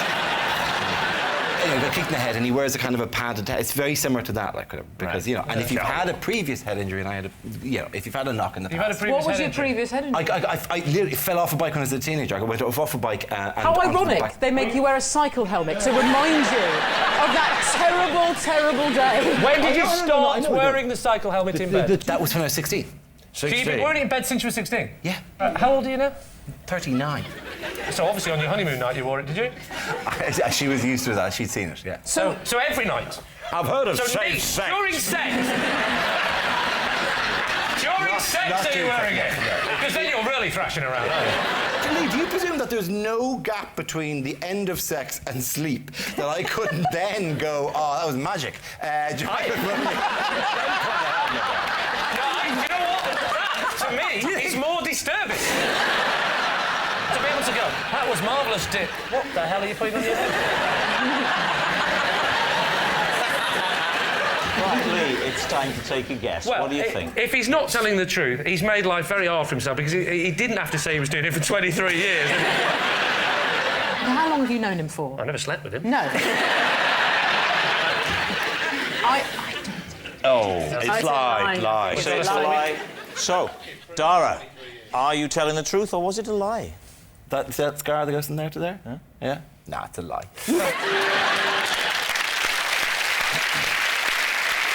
It's a lie. Dara wasn't advised to sleep in a cycle helmet because of the violent nature of his dreams. Lorraine, you're up next. I once presented an episode of TV AM whilst drunk. I don't think we need to discuss this any further. OK. What time do you start work on TV AM? In those days, I would be getting up about 3 o'clock. So you're waking up at 3, so... Are you still hammered from the night before, or are you topping up at 3? If you're waking up sober, this is a tragic story. This is a great story. No, it was only the once. What happened the night before, or the... No, I went for lunch. A long lunch? About 20... Well, aye. Well, aye. What time does the lunch start? About 12:30. OK. What time did you finish drinking?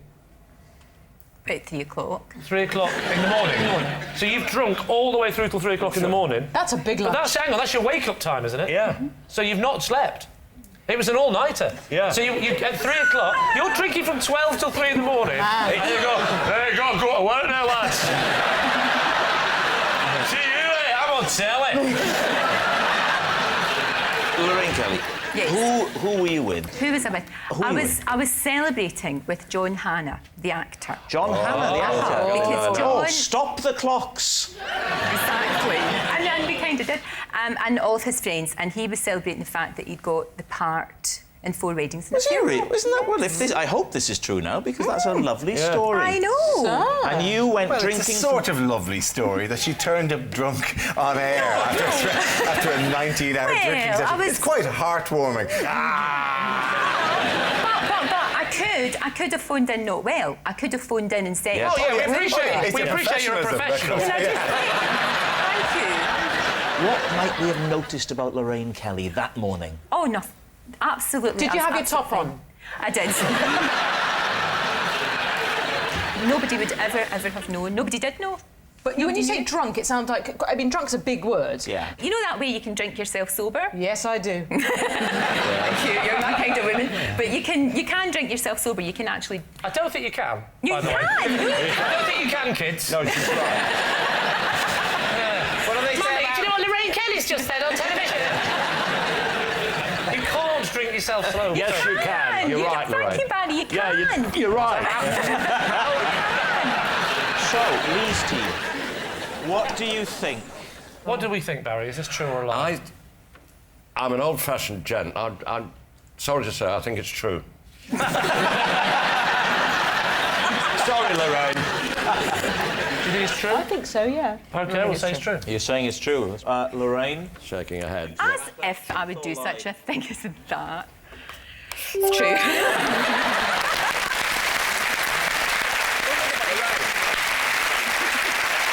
Yes, it's true. Lorraine did once present an episode of TVAM drunk. Yes, it's astonishing, isn't it? Only once. I mean, that's nothing. I once got so drunk I watched an episode of TVAM. Barry? I have written and had published a trilogy of romantic novels under a female pen name. Ooh. OK. What's the female pen name, Barry? Mary Windsor. Mary Windsor. Mary Windsor? Yeah. And what stage in your career was this? Early. I'd written, done one book of anecdotes, and the publisher said they fancied doing a sort of Barbara Cartland, you know, a sort of one of those. Oh, were the anecdotes particularly romantic in your book? No, not originally. I don't know why they chose me, but I went for it, and I got away with 3 of them, which didn't sell. Obviously, nobody's heard of them. But were they linked, by the way? Was it a trilogy, or were they, was it the same story? No, there were 3 separate stories. Great. So that's all 3 plots, please. Off the cuff. Yes. Let's go for book number 1. Yes, book number 1 was a shameless rip-off of Lady Chatterley's Lover. It was about a guy who worked on the estate and the lady of the manor. It was just blatant. And what was it called, Barry? What was the title of that one? My Land. It was a quotation from the lady of the manor who said it at a crucial point in the plot. Oh, how crucial? On their first falling out. They become lovers, and then it became very tense and something, and then she became very autocratic with him. And it was a very moving moment, if I say so myself.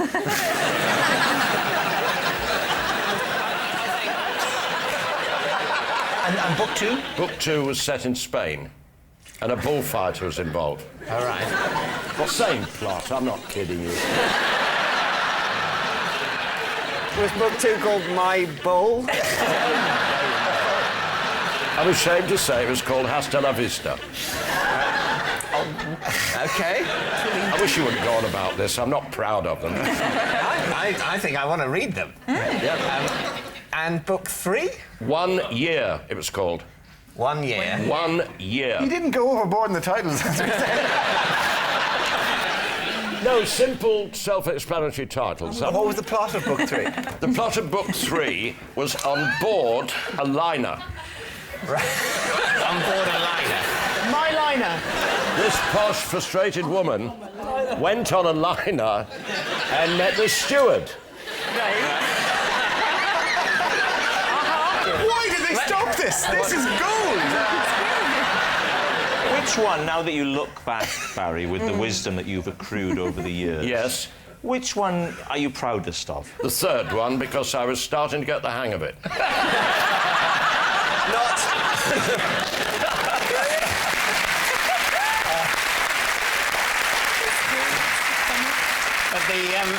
the publishers disagreed. They thought you were losing what hang of it you'd ever had. Yes. What are you thinking, David Steve? What do you think, Lorraine? Oh, no. You know, I just don't see Barry having the time to do it. And I could write those drunk in the morning.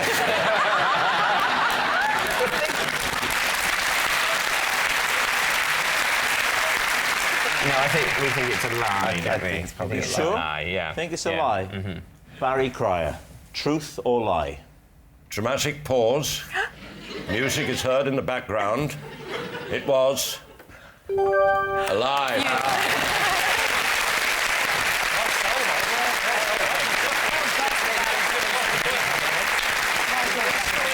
It's a lie. Barry hasn't written a trilogy of romantic novels under a female pen name. I love romantic fiction. And the new Jilly Cooper book features a highly sexed woman who makes love in the strangest of places. It's on the shelves Monday, hanging from a chandelier Tuesday, and top of the wardrobe Wednesday.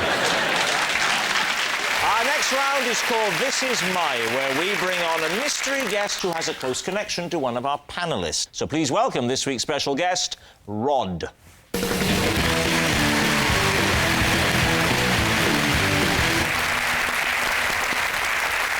So, Barry, first of all, what is Rod to you?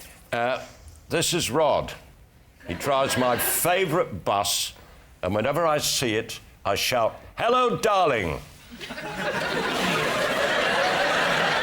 Sue, how do you know Rod? This is lovely Rod, who's my local butcher, and when I won Maestro, he had a whole pig in the window, and he stuck my face on its face, and he put a little conducting baton in its trotters to celebrate. And finally, Lee, your relationship with Rod? This is Rod, and after we accidentally took each other's baggage from the carousel, I ended up having to wear his clothes for 3 days on holiday. So there we have it. Barry's bus driver, Sue's creative butcher, or Lee's unlucky holiday goer. David, off we go. So your local butcher... Yes. You got to know him quite well before you were sort of represented in pig form. For about 7 years, off and on. And is this like a posh butcher's, basically? Well, no. What do you mean by posh Well, butcher? I basically think going to a butcher's is quite posh now. Yeah. On the basis that most people buy meat at supermarkets, don't they? Well, no, the butcher's en route to the tube, so I've always gone. And If you need some meat to gnaw on the tube. That's where you're... Basically, it's on that route, so I always say hello, and there's 3 of them that work there, of which Rod's one. And also, I've got dogs, so they always give me bones for the dogs. So this is sort of a 1950s idyll. Yeah, you're exactly. Yeah. Exactly, sir. Sue, this was done, so you say, in honour of the programme Maestro. Now, just tell us what that was. This is a programme where you learn how to be an orchestral conductor. And so where did they hit the leap going, an orchestral conductor? A pig. Well, to be fair, when you say why on a pig, I mean, he is a butcher. He's not... Yeah, he's not, exactly. He can't That's say, his should we put it medium. on the face of the pig or the dead body of Andre Previn? How was your face done? Was it like a colour printout? Yeah, like something they've got off the internet, so it's quite pixelated. Not pixelated. I think you mean low resolution. That's what I mean. Not like Otherwise, smiley it would face. be people would sort of go, "That's clearly the pixelated face of Sue Perkins on there." Moving on to what number bus is it, Barry? H14, Hatch End to Norfolk Park Hospital. Right. And in reverse. No, he doesn't drive in reverse. And I don't shout "Hello, darling" at Rod, nothing personal. Rod. I shout it at the bus because it's my friend. You shout it when the H14 drives past. So when you're planning to get on it... Yes. Then at what point do you shout, hello, darling? I'm a creature of whim. It might be early, it might be late, it might be when I'm getting on. I want to vary it. Do you add, I'm coming in, darling? No. No, there's no foreplay. Right, well, David, what about Lee's play? So where were you going on holiday? Thailand. Right. Me and Rod got our bags mixed up on the carousel, and so as a result of that, I had to wear his clothes for 3 days. Where did you fly to? Bangkok? Flew to Bangkok, yeah. Right. You didn't have proper labels on your case? Absolutely correct. Well, that was very remiss. Well, it was a remiss. Ooh. It was Lorraine, Say it was that again. remiss, or I'm lying. Aye. Wasn't it? Yeah. In which case, it wasn't remiss. OK. Just to clarify, Lee, are you still saying this is true, or has the very suggestion that you might be remiss made you abandon any attempt at playing this game? I will not be. I'm not going to be called remiss. OK, it's nonsense. It's nonsense. I'm not a fool. I actually label my luggage very carefully. I think that's very important, but I'm not for a moment going to pretend otherwise.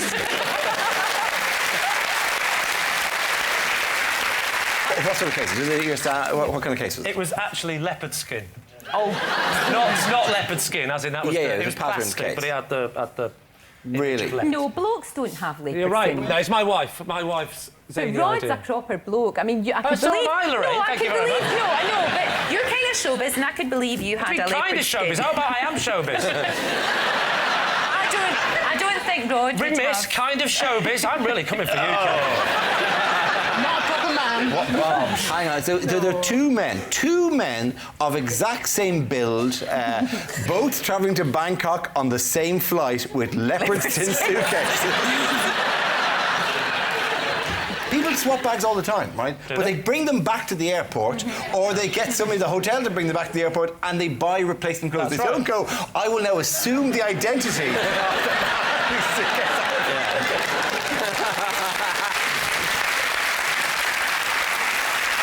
To be honest, though, it's the rules of the game. I wasn't in Bangkok. I had to fly again from Bangkok to a place called Krabi, and then we got on a boat to an island resort. Yeah. So it was a long way back to Bangkok. So you didn't open your case until you got to your final destination? Yes. What were Rod's clothes like? Were you happy to wear them, and did they fit you, and were they OK? I think you can look at Rod. You can see he's a stylish man. His wigs weren't great, but let's say some of the things I wouldn't have worn. For example, his bus conductor's outfit. Wouldn't have worn that.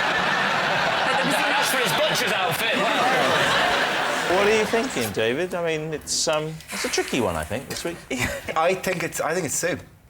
Really? Yeah. Say I think it's probably Sue. But Do you? I think it's Lee. You think it's You Lee? think it's Lee? Lorraine, can I just say, even I don't think it's... No, it's 2 against 1. You should go first. We're going to go for... Yeah, OK, we'll definitely. think We're it's gonna go for Sue. Yeah. Right, Rod, would you please reveal your true identity? I'm Rod, and I'm Barry's H14 driver.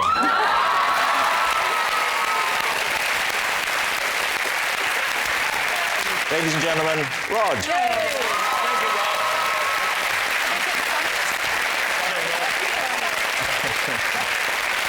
Time now for some high-speed lying in our final round, quick-fire lies. Our panellists don't know whether they're about to read out a true fact about themselves or a made-up lie they've never seen before. David is currently behind, so really has to work hard to grab some extra points if they want to win. We will start with... David. Possession. Right, well, you know the form. There's a box on the desk. Could be. Take out the object first and show us that, and then read out the card, please. Stop! It's true! It's true! Move on! You don't even need to hear it. This is my bare tablecloth. Customs officers once cut his head off and searched him for smuggled goods. Can we see? Is there proof? Let me Yes, see. as you Is can there see. Is there any way of telling? There's some stitching there. Oh, just tilt his chin up then so we can see the stitching. Yeah, let's have a Not too look. much, I'm going to upset him. All right. Can we have a look at the burr? Yes, Do you want to see the stitches? Throw him over it violently. No, don't. I couldn't possibly. Come on, he's been decapitated. He's seen worse. You can't throw the bear. That'd be a shame. Thank you, Lorraine. Sorry, I meant you to pass it to Rob. I've now, like, made you do the whole journey. Like, take the bear over there, please, Lorraine. It's in my contract. I never leave the desk. David, just look at me. Right. I didn't... How's this making you feel? That's terrible. Oh, no. That's really terrible. Isn't it awful? So he feels. Really is. He's had his head cut off and his thing ripped up, but that cannot possibly upset him. Dave, why did you call this bear tablecloth? Yes. Because when I was very little, he had a little jacket made out of a tablecloth.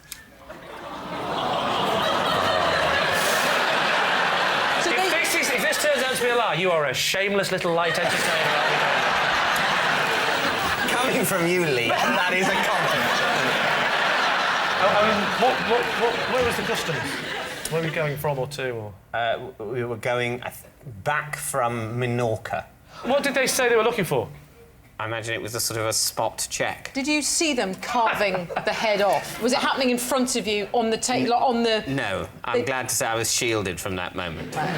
David, I'm going off this story. You heartless bastard. Sorry, tablecloth. What? Do it to him. Smash his face Give on me the bear. Oh, I'm taking the bear into care. You're about to do an appeal. Was there any reason why they didn't check the arms and legs? Yeah. I don't know. I should have asked them to. I should have said, call that thorough. What's that? I've done this before. What's that you say? You say it's time for Lee's team to take a guess? All right. What do you think? Maybe he's in denial, and the truth is he, as an adult, was searched for drugs, and he's so traumatised by what they did to him. Yeah. He's had to create a teddy bear and put it all onto him. Show us on the teddy bear what they did to the customer. Show us on the teddy bear where they've shoved their fist. That's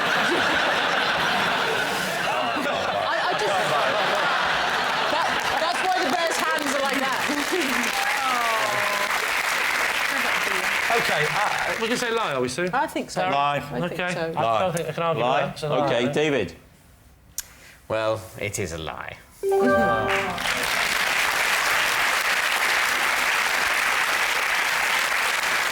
Yes, it's a lie. David's teddy bear didn't have his head cut off by customs officers as they searched for smuggled goods. When I was a rebellious young man, I once stuck 2 fingers up to a customs officer who pulled me aside, put on a rubber glove and returned the favour.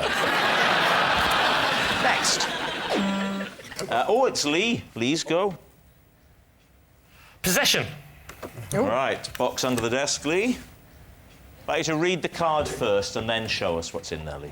I spent an entire year in a plastic work class at school, and this is the only thing I managed to make. Plastic work? What is it? What is it? I don't know. Can we have a look? Can you bring it What up? is that, though? Thank you. It's shit. You bastard, and I treated your teddy bear with such respect. What is it, though? Ironically, it's a luggage tag. Is it a luggage tag? It's a keyring. It's a keyring, right? Oh, is it a keyring? What is it? Are you a big sports fan, eh? I do follow football. Yeah, which team do you follow? I follow Blackburn Rovers. Blackburn Rovers. Blackburn doesn't begin with an L, does it? What was the LFC? It was Liberace for Chancellor.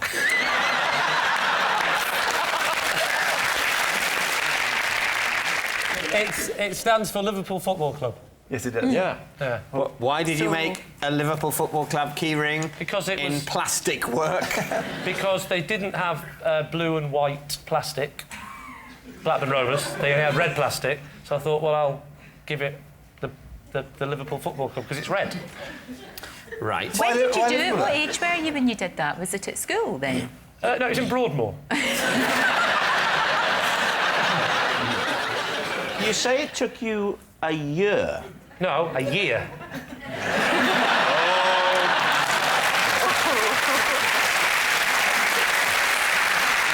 I mean, I've never heard of plastic work. I know, well, the thing is, in 1982, plastic was the future. Well, no, I don't in any way disparage plastic. That's fine. I like plastic. Plastic's very useful. But a class at the school called plastic doing work. for plastic work. How did you cut it? What did Well, you not use? like that. I don't think you're in any position to get all haughty about your plastic cutting technique if this is the only evidence we have.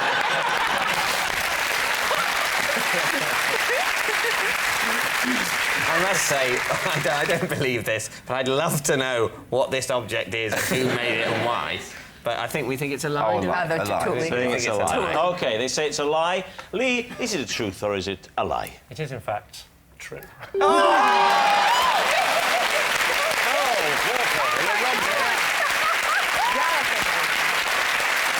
work.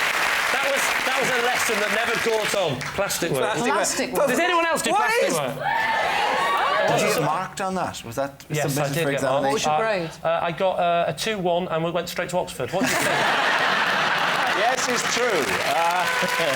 And I don't know exactly what LFC stands for, but I'm guessing the first word is lazy. And that noise signals time is up, and it's the end of the show, and I can reveal that David's team have a pathetic 3 points, and Lee's team has trounced home with 8.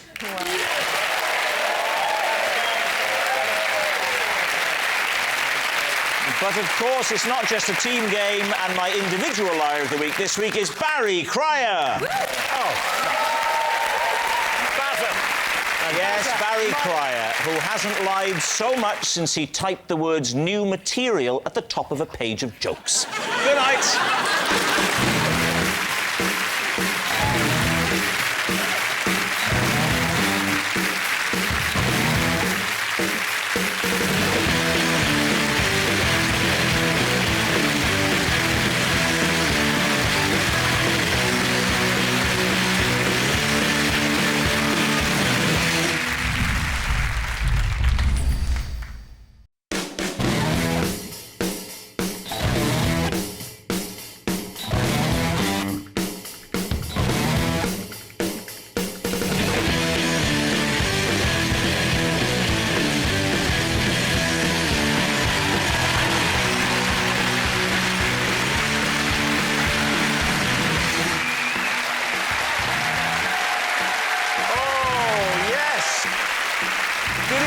Welcome to a very special edition of previously unseen clips from this series of Would I Lie to You? On David Mitchell's team tonight, Mackenzie Crook, Frank Skinner, Katherine Parkinson, Dara O'Brien, Lorraine Kelly, Bill Oddie, David O'Doherty, Rebecca Front and Jack Whitehall. And on Lee Mack's team tonight, Miranda Hart, Rod Gilbert, Nick Hewer, Sarah Milliken, Louie Spence, Bill Turnbull, Victoria Corran, Barry Cryer and Sue Perkins.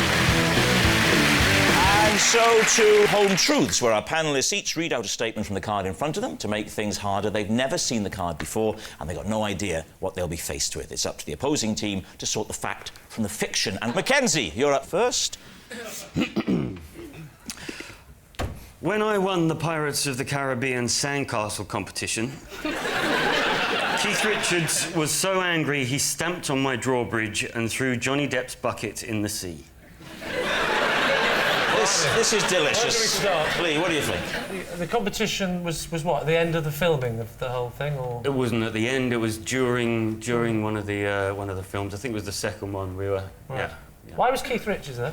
Keith Richards played... Why was Keith Richards there? Oh, was he in it? Did you go to the cinema? I don't really watch TV or go to cinemas. I'm struggling to recognise anyone round here, to be honest. Well, imagine how we feel. I thought the Chuckle Brothers had split up. Do you have any connection with popular culture? None whatsoever. Big fan of yours, though. Oh, don't applaud it. So your sandcastle, why was your sandcastle so good? I'm just particularly good at making sand castles, sand sculptures. It's one of my... Some people say it's a superpower. But Well, it isn't really, is it? No, it's not really. A burning building! There's a child trap! Don't worry, I'll make a dolphin. Richards made a sandcastle? I think he'd attempted one. He wasn't in the best of health. If Keith Richards hadn't had a proper go at the sandcastle because he didn't really care, why was he so angry that you'd won? I think because I'd trumped Johnny Depp, and they're very good friends, and... No, he threw Johnny Depp's bucket in the sea. He was just furious. He didn't know whose bucket it was. He went so mental, he threw somebody's bucket without knowing whose it was. Can you describe Keith Richards' sandcastle? It was basically a mound. Did he try to snort it? And what beach was this? This was on a beach in St Vincent in the Grenadines. Was it a completely empty beach? There was nobody playing on it? We were on... Sandcastle Beach? We were on, like... Sorry, can I just interrupt? If there's a beach with Johnny Depp and Keith Richards making sandcastles, it's not an empty beach anymore. That's going to attract tourism. I doubt they were having to film amongst holidaymakers. I've not seen in Pirates of the Caribbean families, you know, carrying kids into the sea. You are in Captain Jack Sparrow. Sorry, mind you go there, kiddie. Put Factor 24 on there. How far out was the sea from where you were making the sandcastles?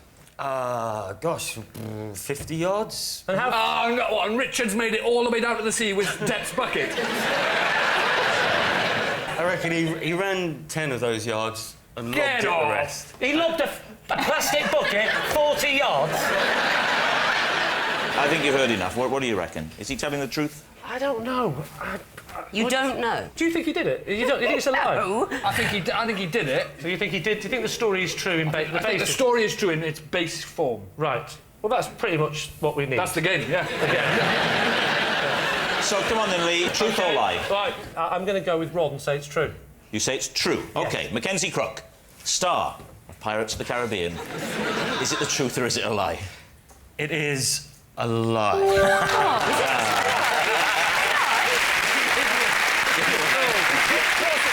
Yes, it's a big lie. Mackenzie didn't upset Keith Richards by winning the Pirates of the Caribbean Sandcastle competition. The cast actually used to pass time on the set by drinking lots of beer and then urinating their name into the sand. A competition that was amazingly won by Keira Knightley. Miranda, you're next. Off you go.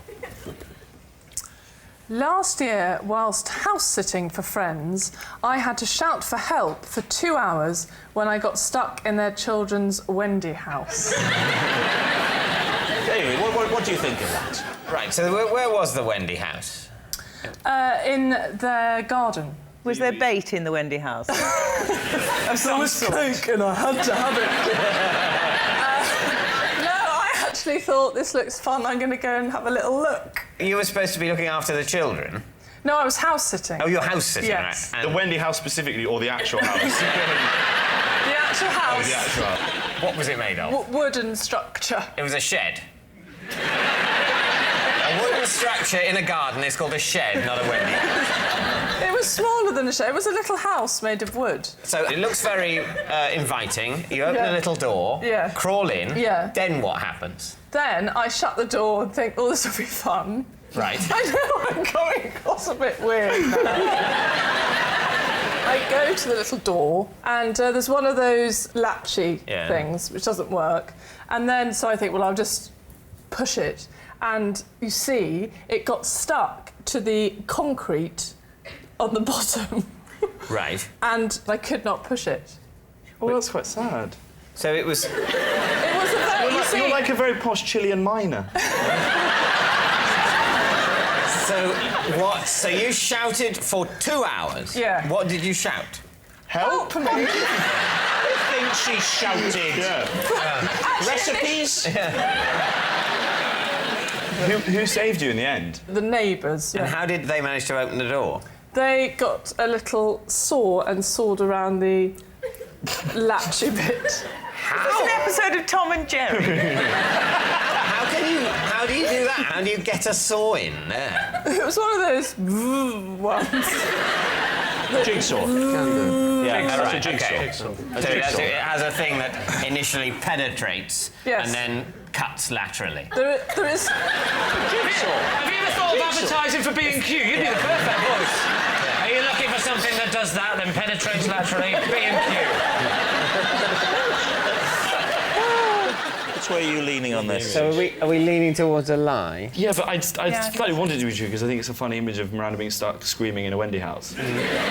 I'm not buying it, I'm afraid. Let's say it's a lie. You're saying it's a lie. OK, Miranda, truth or lie? It is a lie. Very well, though. Bill, you're up next. I have drunk rum from a human skull.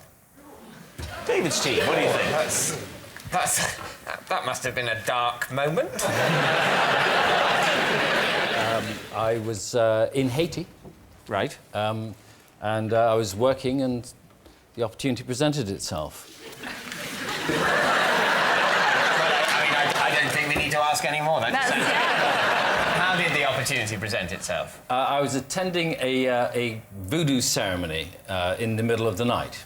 Right. Best time for a voodoo ceremony. Those 10 o'clock brunch ones are rubbish. Were you covering the... Was this work-related? Yeah, yes. Yeah, work-related, yes, it was, yes. Where was it held? In Haiti. Where specifically? Where they practice voodoo. Yeah, in a conference centre? In a cave?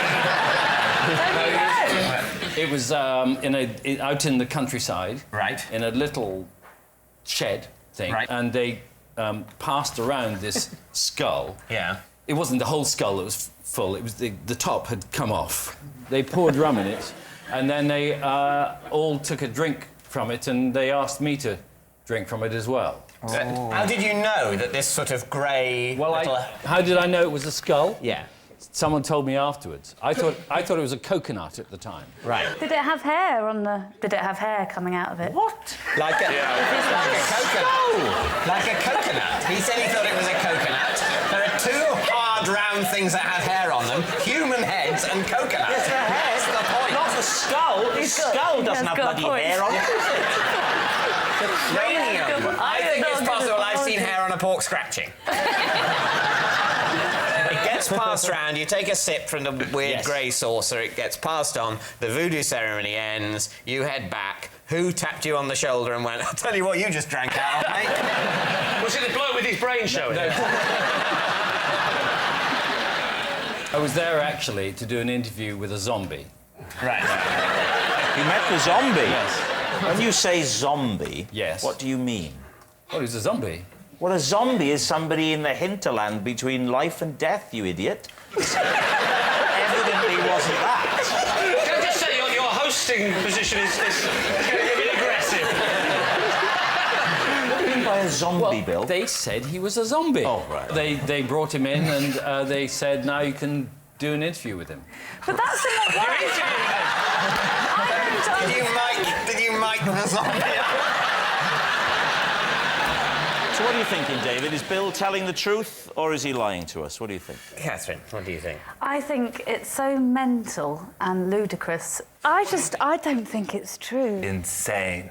I'm going to say that is not true. In which case we're going to say we think it's a lie. You think it's a lie? OK, Bill Turnbull. Truth or lie? What do you say? Insane, ludicrous, and true.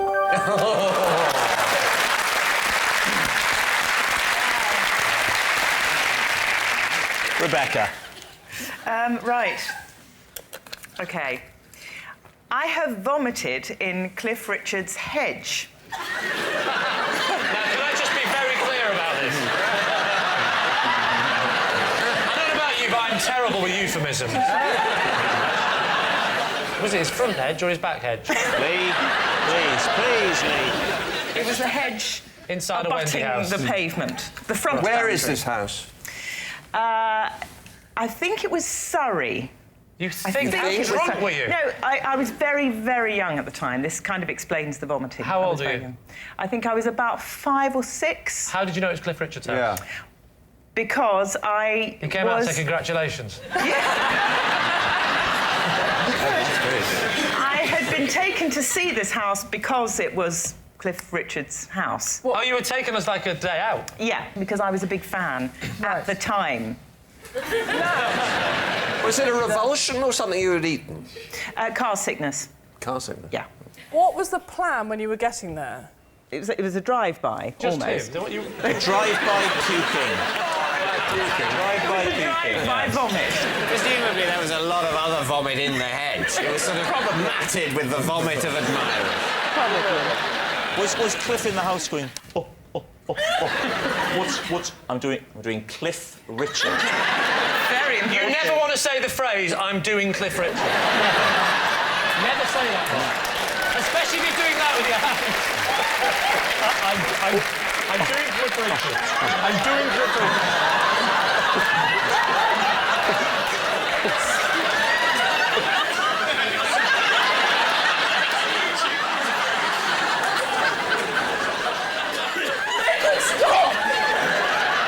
Such fun. Did you just say such fun? Yes, I did. So, what do we think, Lee? OK, well, shall we say true, Nick? I think so. It's a dismal little story. Do you know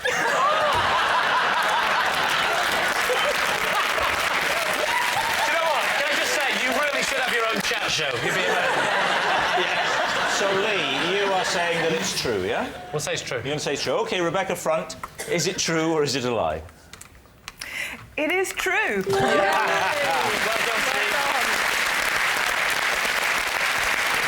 Yes, Rebecca did once vomit in Cliff Richard's hedge.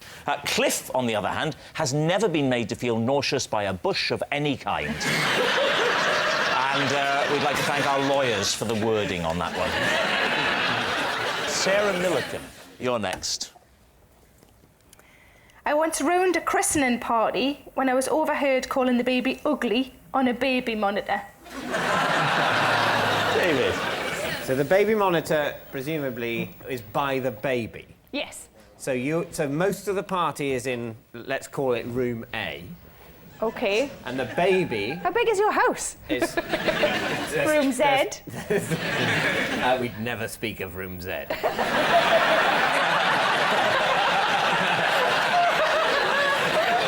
And the baby is in room B, very appropriately in room B. B for baby, yes. So you're looking over the baby Yes. on your own?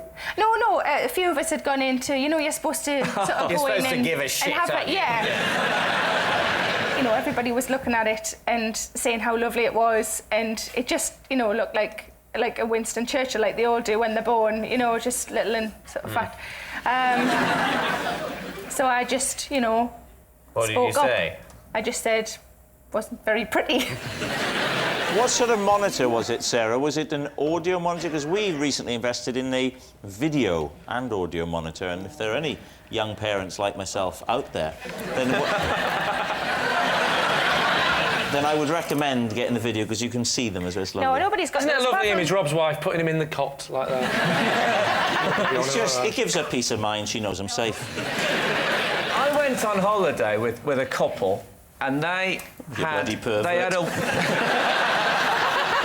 a walkie-talkie on the dinner table in the evening, and they said, I said, what is that? They said, we use this as a baby monitor because they've got a much better range But don't the than a babies baby have to... monitor. Wouldn't the baby have to press it down to talk into it?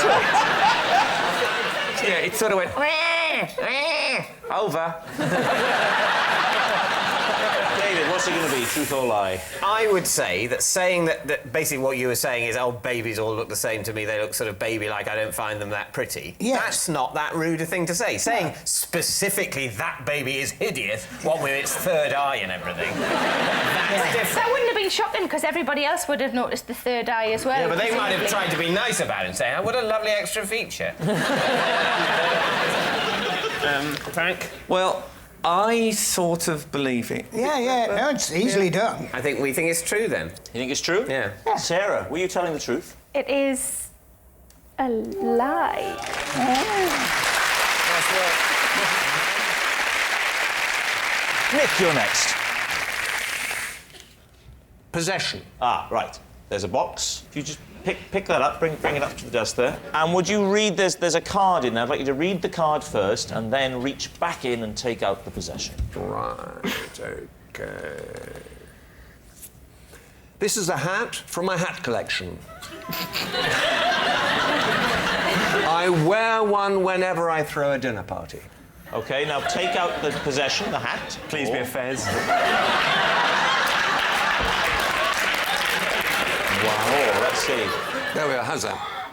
Wow. You should wear that in the boardroom. That would be terrifying. Right, just pop it down there. So, David's team, what do you think? What sort of hat is that, Nick? That hat is the hat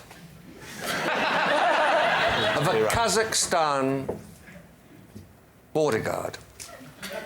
Can we have a look at it? Yes. Lee, What? it's his hat. It's a hat. Oh, yes, it's his hat, isn't it? Thank you. I would love to see you wearing that hat, David. Well, I'd be very proud to wear it. It's a bit small for me. Very fetching, though.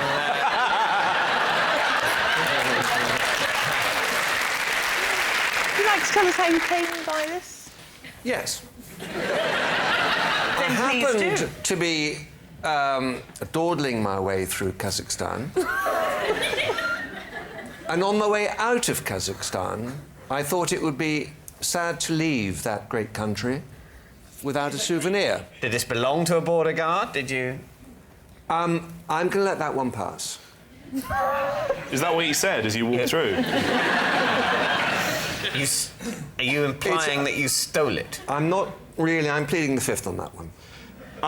Now, can you tell me something about your hat parties? Yes. What happens at these hat parties? Wherever I go, I try and pick up a national hat. So I have one from Kyrgyzstan, from Mongolia, from Kazakhstan, from Russia. So you have a whole assortment of ridiculous military hats. I keep them on a beam on my house, and we have all the different hats up there. And when dinner parties get rowdy, we put our hats on.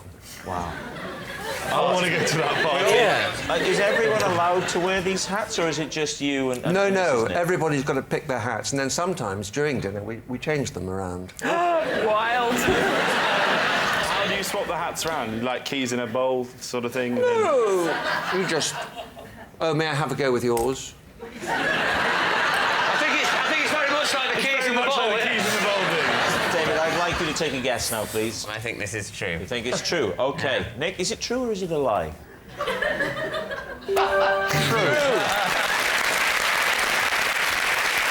And here's a picture of Nick in another of his favourite hats. Isn't that nice? Yes, it's true. That is a hat from Nick's hat collection that he wears at dinner parties. At one of Nick's dinner parties ended up in a food fight. Margaret Mountford got a face full of sugar, and when Lady Sugar found out, she started a food fight. Katherine, you're up next. Me and my husband have a fake laugh that we do at parties to signal when it's time to leave. Oh, fantastic. Lee, fake laughs, what do you know about those? Well, I know she's been doing it quite a lot tonight. I have to go. That's nice. Do that again. Is that it? What about just saying, "Can we leave now, darling"? That was, "Can we leave now, darling"?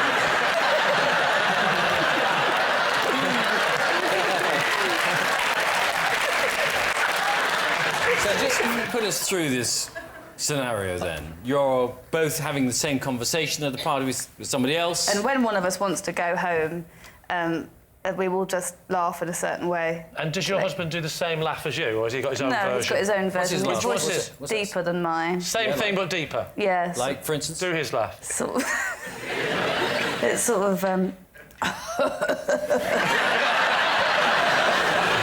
Give me your laugh again, because I didn't quite hear it. OK. This is Catherine's laugh. Yeah.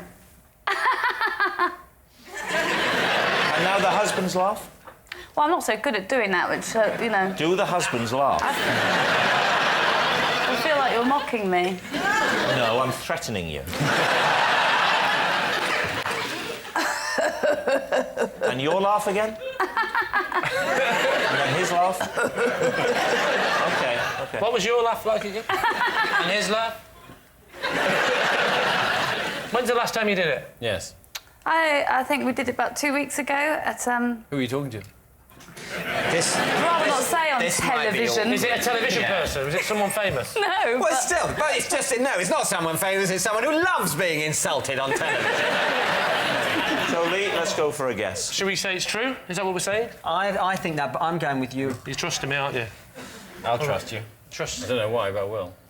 Go on, true. You're saying true. OK. Katherine, truth or lie? It is, in fact, a lie. Oh! Yes, it's a lie. Katherine and her husband don't have a fake laugh that they do at parties to signal when it's time to leave.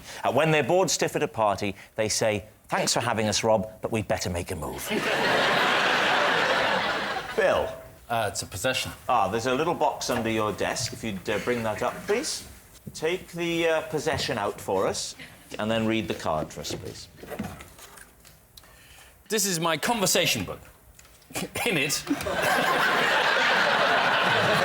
I've written a list of topics that I refer to should I ever run out of things to talk about.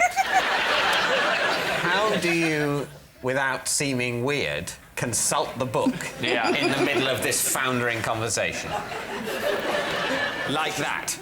Like that? You've hardly noticed. Have you thought about draft-proofing your house recently? Yes, I have. Yes, I have. Is that one of your subjects? To sort of enliven the conversation? Is that genuinely in the book? No, to be honest... Let me see. To be honest, Give me the book. well, this Give me bit the could be book. good. Roll me the book. This is a very special book to me. We promise we'll take good care of the book.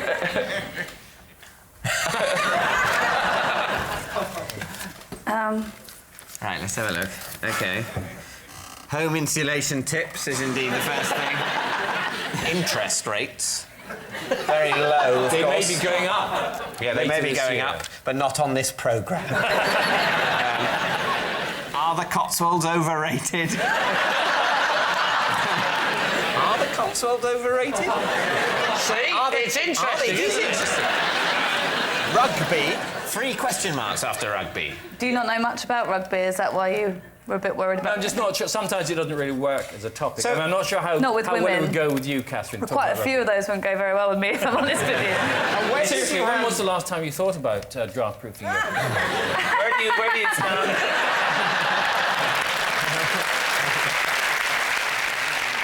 What do you call it? Is there a name like the governor? I'll just ask the governor, something like that. Oh, yeah.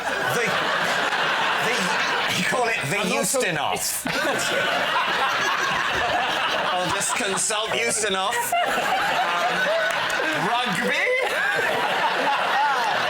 Let's write some unexpected ones in it, and he'll just be the last bit. Boobs!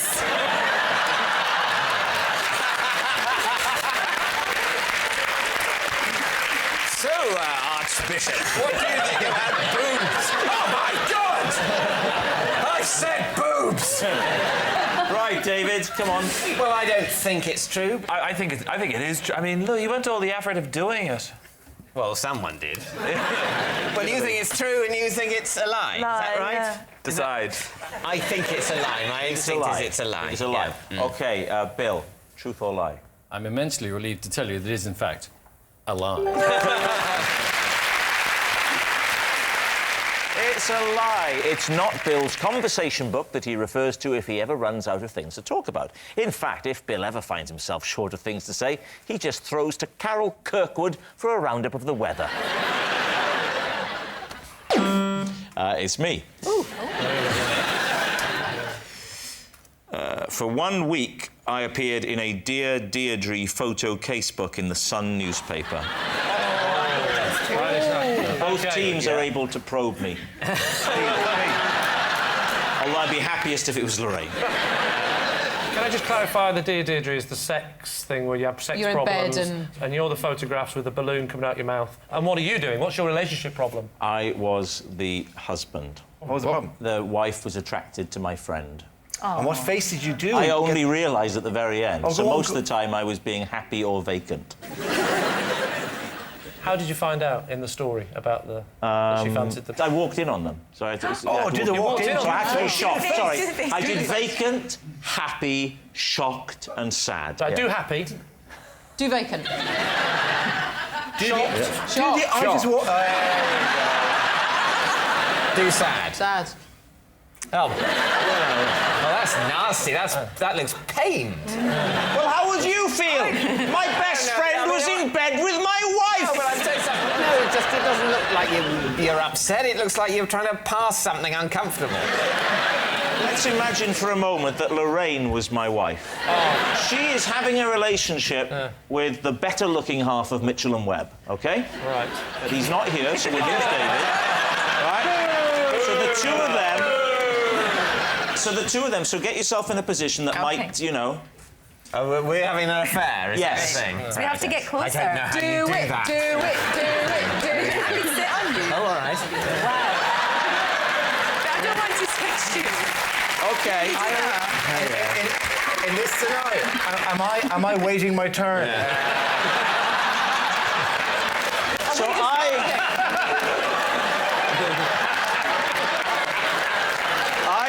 I'm coming home. I'm about to give you shocked.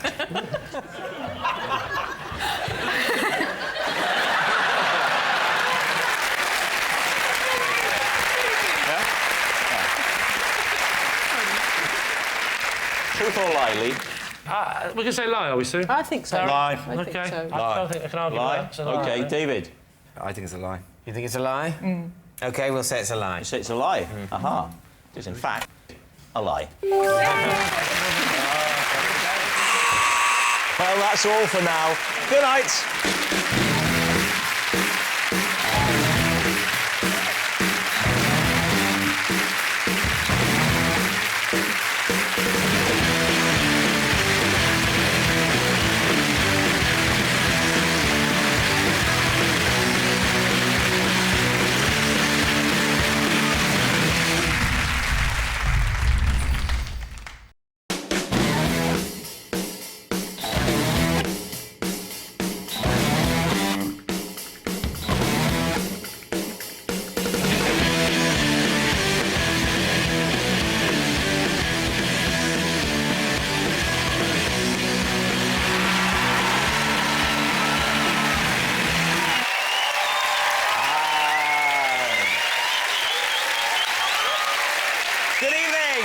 Welcome to Would I Lie to You, the show that sorts the facts from the fibs. And on Lee Mack's team tonight, she presents The One Show, which is now part of British life. Without it, millions of families would have to eat their tea in silence. It's Alex Jones.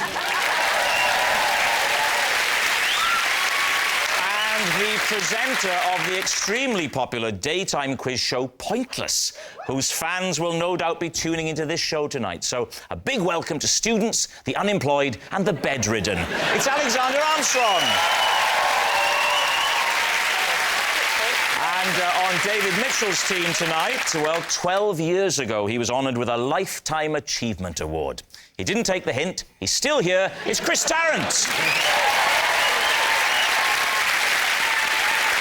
And first, light lunch, now the Great British Bake Off. Is there any meal she won't exploit for her own financial gain? Mel Gedroych! And so we start with round one, Home Truths, where our panellists each read out a statement from the card in front of them. To make things harder, they've never seen the card before, so they've no idea what they'll be faced with. It's up to the opposing team to sort the fact from the fiction, and we'll start with Alex. Oh, here we go.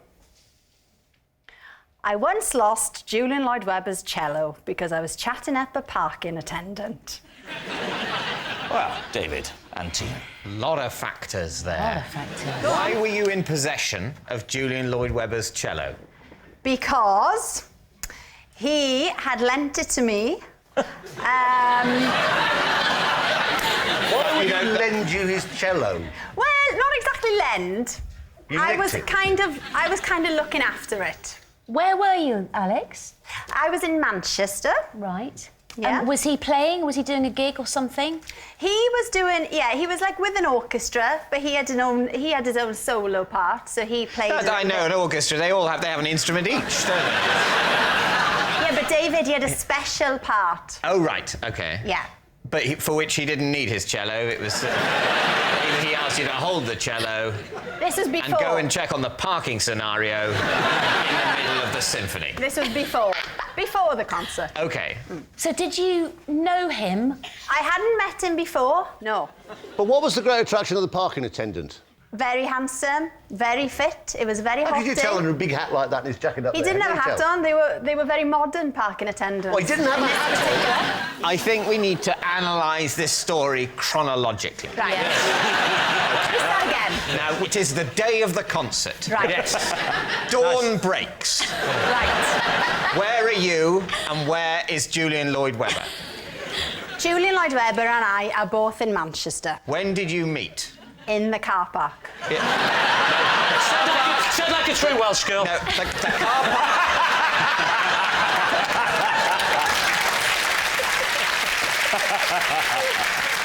I'm afraid the car park is not an acceptable answer to the question, Right. when did you meet? Right. Because the car park is a place, not a time. Let me set the scene. OK. So, I'm in the car park with the car park attendant. Of course you are. Yeah. The car park attendant is just there. He hasn't got a hat on. He's not that official.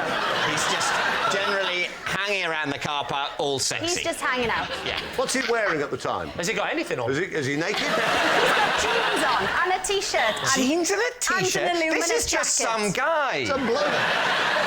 He's told you he's a on. car park attendant because he No. wants to sound important. Is that important? Yeah, it's the sexiest thing you can say. Everyone knows that. Julian Lloyd Webber walks in with his Walks in cello. with his cello, which weighs about 4 ton. No, they're not that heavy. Well, Chris. no. They're not that heavy. And for someone like Julian, who's probably got a bit of sinew and bicep because of all his playing, it would be very light. Yeah. It's not That's going how to feel they heavy. pick cellists, isn't it? They Yes. pick the ones that can carry it. You can teach anyone to play it, but it's the carrying it that's the trick. Exactly. He pitches up.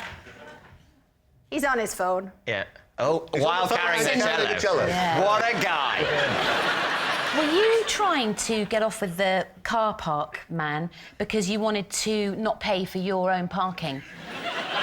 It's difficult to know if you're a car park attendant whether any relationship you're in is genuine. Is it me or is it just for the free parking? Did he just hand the cello to you with a nod like that while he was on the understanding that you would know what he meant? No, he'd put it down on his side and then just went... What happens then? Yes, this is crucial. Then Julian comes off the phone, taps me on the shoulder. Where's my cello? I look round, cello gone. What? No! It was the car parking attendant. Who took the cello then?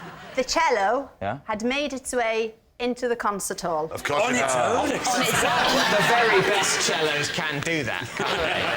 Well, somebody has taken the cello, gone into the concert hall with the cello. Julian and me flummoxed. Flummoxed? So this is not an attempt to steal the cello. This is a do-gooder seeing an unattended cello and thinking, well, I can't leave that lying around.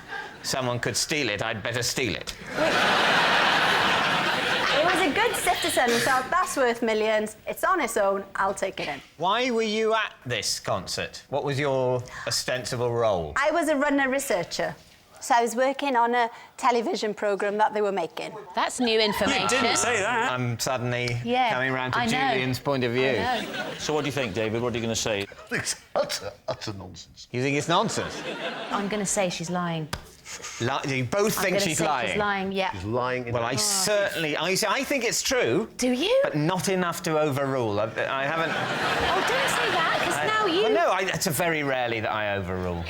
At the moment, I believe in democracy. Yeah. But if it turns out you guys are wrong, I may lose my belief in democracy, and this could become a police state. So your answer is? We're going to say it's a lie. Saying it's a lie. Right. Alex Actually, Jones. no, we're going to say it's true. Sorry, police state time. We're going to say it's true. I like that. I like that. I find that arousing. Alex, truth or lie? Rob, you should have to take the first answer on this programme. It's true.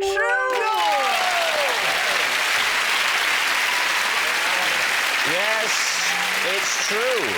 Alex did lose Julian Lloyd Webber's cello because she was chatting up a parking attendant. Right, next up, it's Xander. I once prevented a burglar from breaking into my house by hiding behind the door and barking like 2 different dogs at him. David's team. First up, please do the 2 different dogs that you did. And say what the dogs were. OK, well, I doubt that Xander, in his state of panic, went, first I'll do a Yorkshire Terrier, then I'll do... No, not an Airedale, No. a Retriever. I can't do a retriever. I can't do a retriever. I've tried. No, what I tried to do... The effect I was going for was of scratching paint and doing... What I wanted to give an illusion of was weight and snuffling. So I went for... Has anyone got Scooby's name? And dog 2, the different dog. Maybe a smaller dog, the mastermind. One was this. No, the other one, I'm just worried about it. It was... What? Did this frighten the burglar? Did he run off? Did he break into the house, Chris? No. You're crouching down behind a door. Yes. And a burglar is also coming through the door. Well, what was happening was the burglar was busy, was at the door trying to force his way in by shoulder barging. The door wasn't open, but he was trying to break the jam. So this was at night? And is your bed Yes, right this by is your... at night. Is your bed right by your front door? No, it's not. My bed is in my bedroom. Classic. Yeah. I thought because that's the last so you place thought, they'll look. hello, somebody's shoulder barging the front door. I was woken up by thunk, thunk on the door, and I was just thinking, what do I do? So did you hear he was barging away? Brum, brum, Yeah. Then you were then suddenly snuffling away at the other side of the door. Yeah. And then he what? And then what? He paused, did he? He paused. And then he went away. I think it weirded him out. Why didn't you do the noise of a scurry dog? It sounded like a hamster. This is a very big hamster. That's scary, actually, isn't it? That's actually very scary. But don't you have a burglar alarm, Xander? I never set a burglar alarm. Not on national television. Hang on. OK, David, what are you going to say? Truth or lie? What do you think, Chris? I think it's so daft, and he's so daft. And it's such a ridiculous vision. I think it's almost certainly true. Mel? I'm the yin to your yang. Are you really? I'm saying it's a lie, a big fat one. I want you to override me again, David. Now, I want you to override me. I'm sorry, if I do that again, it won't be special. I just don't think a burglar would try and shoulder barge the front door. Okay. I think a murderer might try and shoulder barge the front door. So therefore your answer is? Lie. Lie, OK. Xander, was that the truth or was it in fact a lie? Well, I'm sorry to tell you, it is in fact a lie.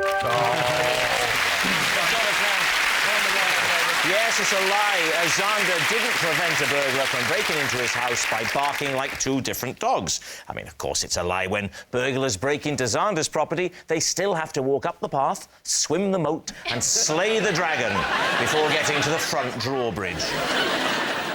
So, at the end of that round, David's team are in the lead by 2 points to 0. Our next round is called This Is My, where we bring on a mystery guest who has a close connection to one of our panellists. Now, this week, each of David's team will claim it's them that has the genuine connection to the guest. And it's up to Lee's team to spot who's telling the truth. So please welcome this week's special guest, Sid.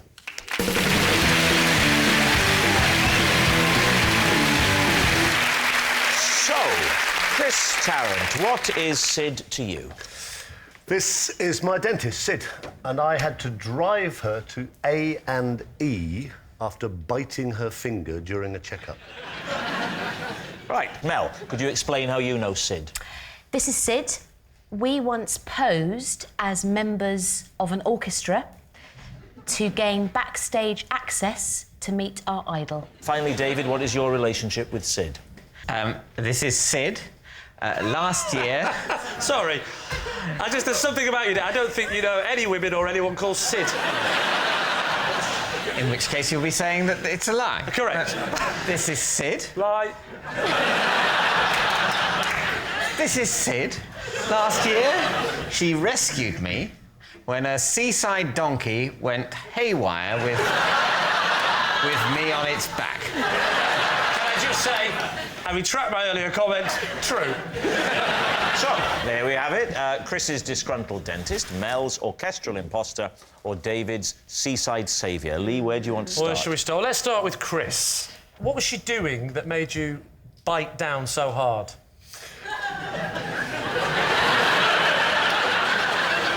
She's actually a very accomplished dentist. Her real name is Sydney Matthews. She is the junior partner in a company called Matthews and Priddy in Weybridge in Surrey. Whoa. Who are Sorry, top her real name is dentists. Sydney.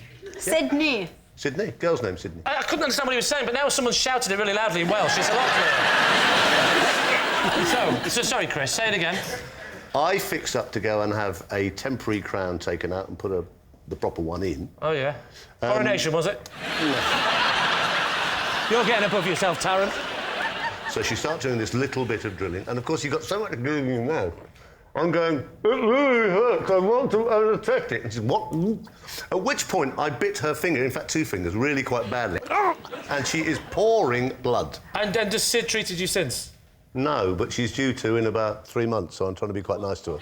Right, do you want to move on to another suspect? David, what did it do, the donkey? It ran suddenly in one direction with me on its back. No. Yes. Where were you? I bet he says was on the- Blackpool. No, I was on the beach. It was in Norfolk. And a beach in Norfolk. Do you know which beach? I know Norfolk quite well. Which beach in Norfolk was it? Oh, damn. It was Great Yarmouth. When was this? It was last year. Do they let adults ride donkeys? Good question. Ask him. Yes, they do. They did. I got on the donkey, it went haywire. What? You saying I'm a liar? The donkey went haywire and Sid rescued me. But what scared the donkey? Yeah, I can answer that. What scared... You haven't explained why you were on the donkey. When I look at you, I don't think donkey. Thank you. I think Mel does. The aim was...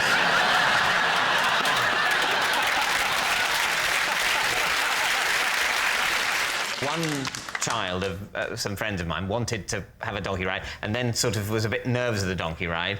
And I said, well, I'd have a donkey ride to sort of demonstrate that it was, you know, fine and safe. Oh, and, so it was a and disaster. It was a disaster. Yeah. It was an absolute disaster. It was a very, very sad day. Did you have to pay for the ride? I think so, yeah. Do you remember roughly what that was? I think roughly about £1,000. Might have been less than £1,000. Certainly not a million. Would it be not fair a to million say- pounds, and it wasn't like 4p. David, how did Sid rescue you? She had a geographical advantage on the donkey because I don't think I'm being rude to Sid to say that she probably couldn't have matched this crazed beast for speed. She was over where the donkey was headed, sort of near there, and was able to intercept and grab the bit of string that's attached to a donkey's face. It's like having Zara Phillips with us, isn't it? It really is. Literally never seen a donkey in your life. Right, what about Mel then? Just remind us again of your story. This is Sid. Yeah. And we once posed as members of an orchestra. Yeah. To meet our idol. Right. Who's the idol, just for fun? Leslie Judd, the ex-Blue Peter presenter. Don't need to tell me who Leslie Judd is. So does Leslie Judd also play in an orchestra? Not that I know of. What was she doing there? What was she then? doing there? She was hosting the event. Where was it? It was in Oxford Town Hall. And you were how old? 16. You say you posed as orchestra members. How did you go and buy an instrument? We borrowed from a friend, funnily enough, a cello case. Well, that's all you'd need, because one of you gets in it. Yeah. So hang on, when you were 16, I'm just thinking this through. Leslie Judd, as we all know, is a Blue Peter presenter back in the glorious The heyday Fab Four. of The Fab Blue Four. Peter. Exactly. Noakes, Purvis, Singleton, Judd. When Yeah. grown-ups used to... Yeah. When grown-ups used to host Exactly. Blue Peter. Yeah. Great times. Did it work? We got past security. I'm not sure about this security business, to be honest with you. I can imagine a meeting. Town Hall. Oxford Town Hall, where they're going, here we go on next week. Leslie Judd is hosting an orchestra. We're going to need some security. Did she sign anything for you? She did, yep. I had a Blue Peter annual. Yeah. I think Leslie was in circus gear on the front. I've got that Oh, that's All right, we need an answer, so what are you going to say? I think it's Chris. You think Chris Because bit a lady? Sid, more importantly, Yeah. looks like she could be a very good dentist. No, you see, I have to disagree. I disagree. If we're going by looks alone, I'd say she's more likely to have manhandled a donkey. Well, we can't just go by looks, can we? I think she looks like a really lovely friend of Mel's.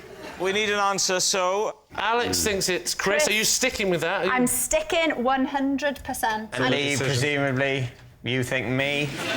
Despite my real gut reaction that it's David, I would say, of the two, we will go with Mel.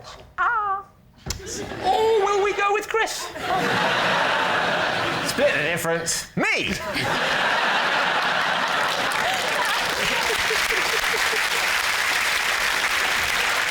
Go on, let's say Mel. You're saying Mel. OK, so, Sid, would you like to reveal your true identity? My name is Sid, and Mel and I posed as members of an orchestra in order to meet our idol. Yes, Sid and Mel did once pose as members of an orchestra in order to get backstage and meet Leslie Judd.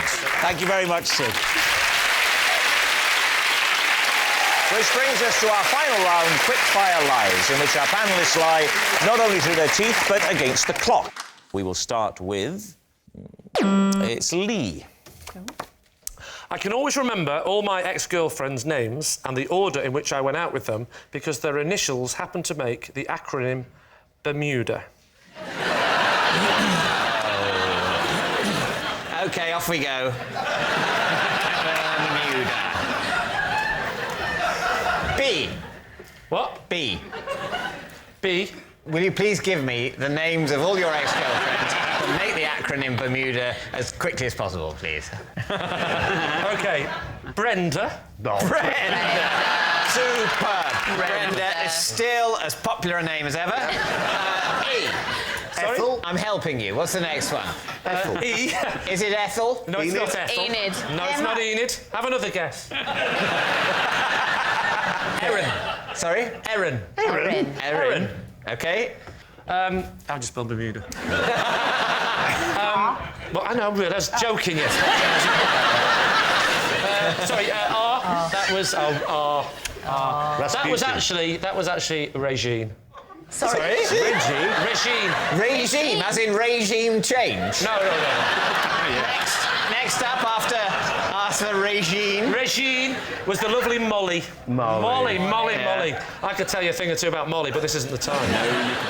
Next one. What about you? This is the weird one. Right? They're all a bit weird. Not actually her name, right, but in my nickname for her, Una. What was her real name? Sally.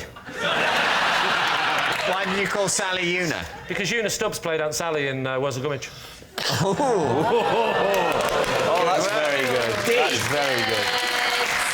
He's good. Yeah, Dave, experimental year.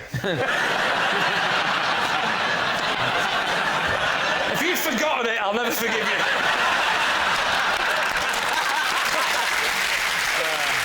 Happy days, Dave. Dave, the D, that's what you're saying.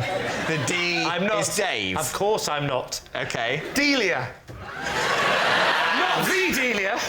And may I say, not my mother, who was called Delia. True story. Definitely not her. But that's why it popped into your head would now rather as you were making it up. And A was Alex. That certainly is a serendipitous series. Yeah, I'm glad it wasn't serendipitous. I wouldn't have been able to do that. What was the M again? What? The M again? Molly. And the E? Was... What? The E. I'll tell you exactly what the E was. The E was... It was, in fact. I'll tell you exactly... Erin! You! What? And the U! And I the loved U! her. No? The U! Sally! Real name? Sally. Yes. Come on, Lee, you know this. The D. Give me a D! The D was... Mummy! Deirdre! Delia!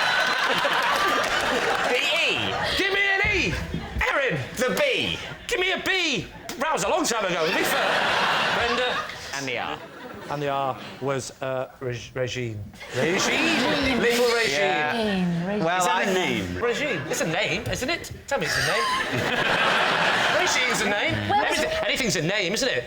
I went out with a girl called Cupboard for 3 weeks. Not a joke. Where did Cupboard come in the Bermuda list? Oh, she was before I invented the acronym system. Sorry, it was a system. It didn't happen by accident. You were seeking out people beginning with these letters. What was it about the island of Bermuda? Well, it's because one of my ex-girlfriends went missing.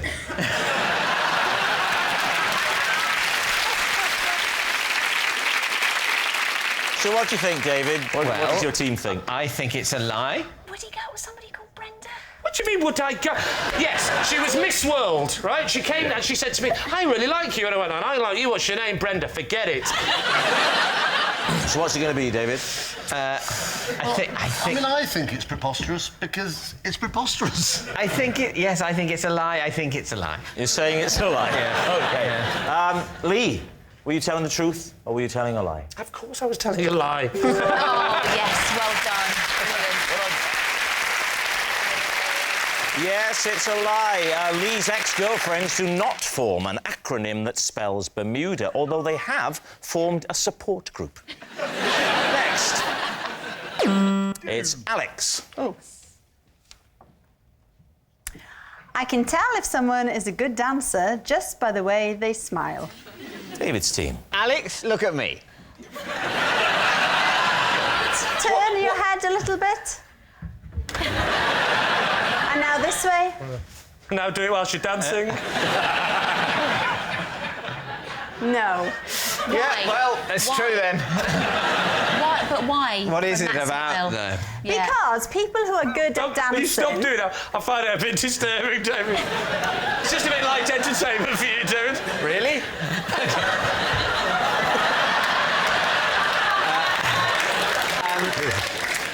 What is it? Yeah, what it's about? What do you look for? Well, people who are good at dancing will look naturally smug. What are you saying? Now, you're putting on a smug face. No, he's not. And people who are good at dancing have shorter teeth than you. It's just something about dancers. They seem to be a little bit underdeveloped in the tough area.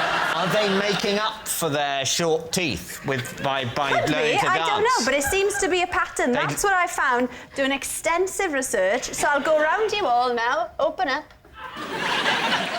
You could be all right. Oh, that's a backhanded compliment. Smug, short-toothed person. Not mine. Go on. Rob? Rob, he's got quite long teeth. No. The thing is... Rob, look. you get up there and prove her wrong.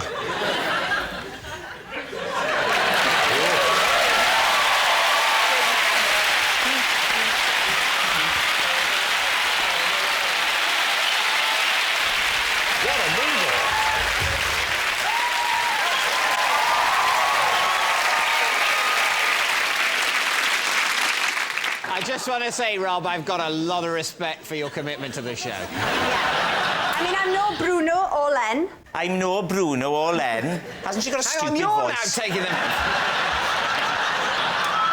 What is... Does anyone know how large Fred Astaire's teeth are? Small. Small. Didn't have any, Small. just gums. He had tiny little... Like that, no. Tiny. Just tiny. Working Almost on the like- top hat, nothing up about time. So what are you going to say, David? Mel, do you think it's true? I think it's the sort of claim that Ms. Jones would make. It's not scientifically proven. What you don't say. Yes. I think it is the sort of thing she She's believes in. claimed it. She's not saying it is. No. Yeah. Do you think it's the truth? The truth. The truth. I think we think it's true. You think it's true? Yes. Alex Jones, was it the truth or were you telling a lie? Don't be so ridiculous. It's a lie! Yes, it was a lie. Alex can't tell if someone is a good dancer by the way they smile. All that noise signals time's up. It's the end of the show. I can reveal that David's team has won by 3 points to 2.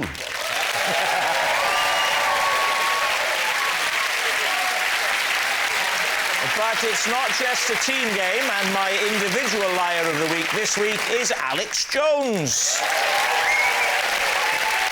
Well done, Alex. Beautiful, intelligent and gorgeous Welsh accent and eyes you could drown in. That's what she said to me, and I'm starting to think she didn't mean any of it. Good night.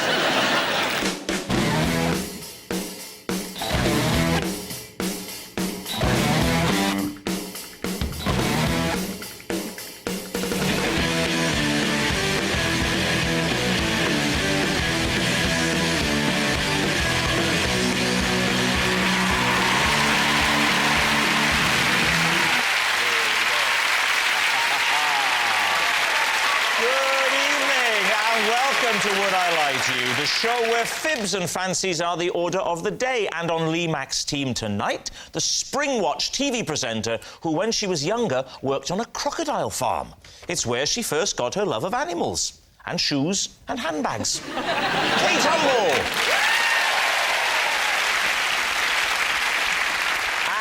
In the hit sitcom Rev, he plays the lovable, slightly odd, bookish nerd Nigel. And he's such a consummate actor, he started getting into character 32 years ago. It's Miles Jupp! On David Mitchell's team tonight, an actor who stars in The Indian Doctor, a show all about the first ever Indian doctor in Wales. I'm not sure what part he plays, I just hope his Welsh accent's up to it. Sanjeev Bhaskar! And it really is no exaggeration to say we have had hundreds of letters saying you've got to get this guy on the show. All from Judy, who just wants one night to herself, Richard Madeley! And so we begin with round one. It's Home Truths, where our panellists each read out a statement from the card in front of them. To make things harder, they've never seen the card before, so they've got no idea what they'll be faced with. It's up to the opposing team to sort the fact from the fiction. And, Richard, you are first up. One Christmas morning, I woke up stark naked in our shoe cupboard, clutching nothing but 2 cans of fake snow. Lee Mack, what do you make of that? So, what year was this? About 1993. OK, and can you talk us through how this happened? I went to bed very drunk on Christmas Eve. Actually, it was Christmas morning by then, about 2 in the morning. And I woke up again in the cupboard under the stairs, totally naked, with 2, as I realised when I picked them up, empty artificial snow spray cans in each hand. And the light was on, and my face was in the Wellington boots. What had you gone in there for? I'd gone in to put the snow cans back after what I then realised I'd done with them. What had you done with them? 2 weeks earlier, we bought our family Christmas tree in the hall, and Judy and Chloe, my daughter, decided that it wouldn't be a good idea to put artificial snow on it, and Jack, my son, and I thought it would. And we had a massive row, and of course, the ladies won. So the spray was hidden at the back of the cupboard, but I saw where Judy hid it. Okay. But you did this naked? Yes. I did it in my sleep. Can I just stop you there? No one's listening now. We're all just thinking, Richard Madeley sleeps naked. And clearly, I mean, I can only suppose what happened. I'd gone downstairs in my sleep, taken the cans out, covered the tree with fake foam, gone back in the thing, and then woken up. You've done the whole tree? Was it a good job? It was terrible. I mean, it covered everything. It covered the lights, it covered the baubles, it covered... it was like a great big Mr. Whippy. I'm intrigued by this cupboard under the stairs, Richard. I think someone with your income would, by now, or by 1993 even, during your, let's call it heyday, would have had it...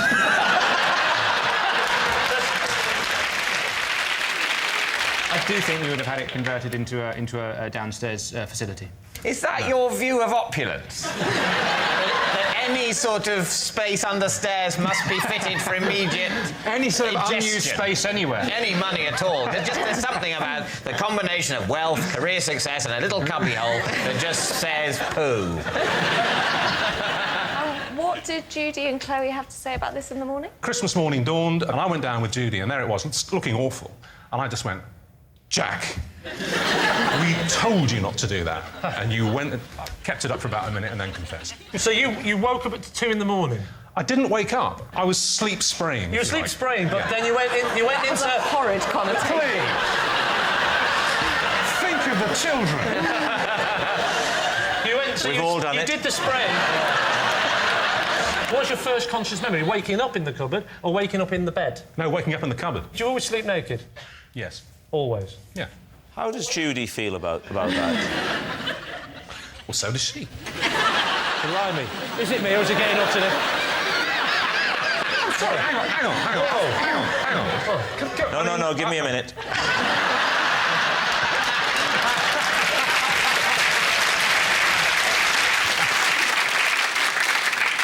Hands up, who sleeps naked?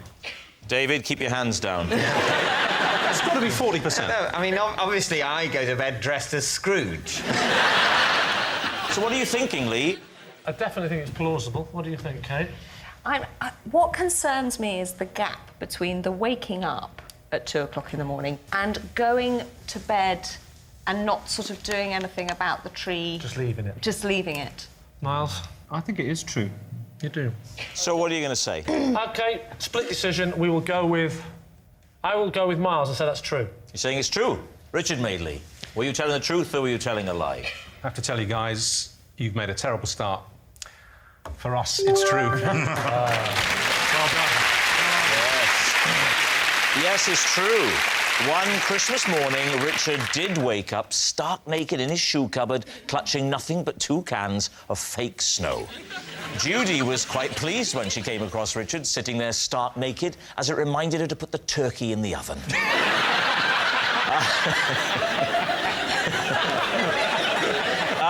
Miles, you're next. Every time I shower, I must adhere to my strict system for drying myself. OK, quick as you can, what's the system for drying yourself? Well, I always use a towel. You weird eccentric. Well, actually, I don't start with a towel. I sort of brush water off this arm. I can do that 20 times. With your hand? With my hand. Yeah. And then 20 times that one. Do you dry yourself between your legs with your hands?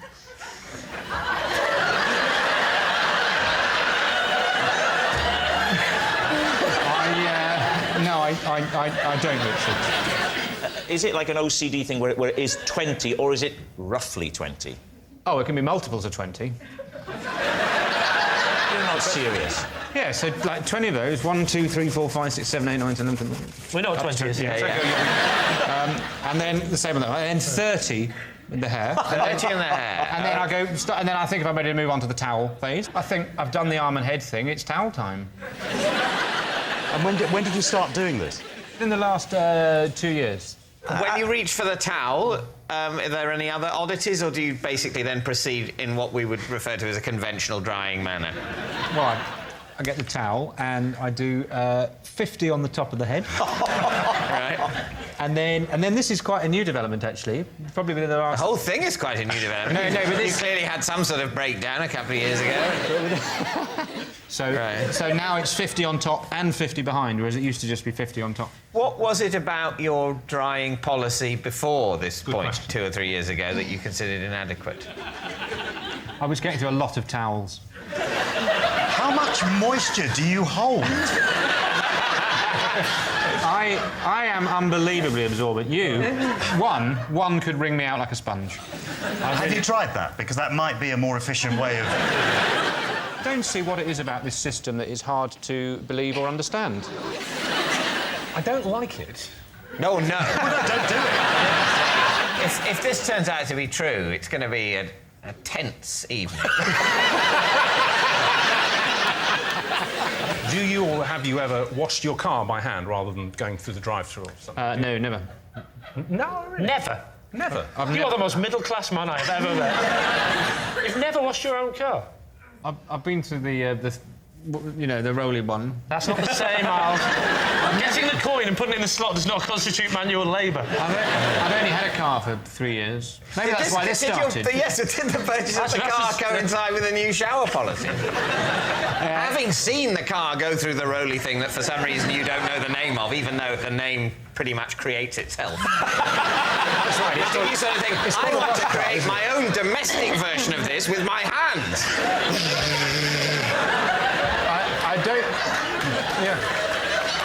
Do you have a little sign when you go into the bathroom that says, stop? Once you get... Do you edge forward, waiting? Stop.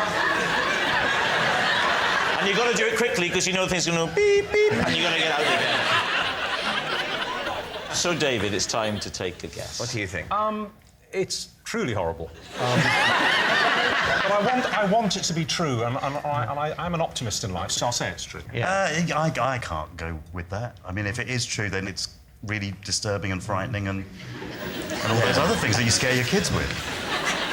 My instinct is that it's a lie. OK, So you're saying it's a lie. Well, yes. Miles, were you telling the truth, Miles, or were you telling a lie? It is... true.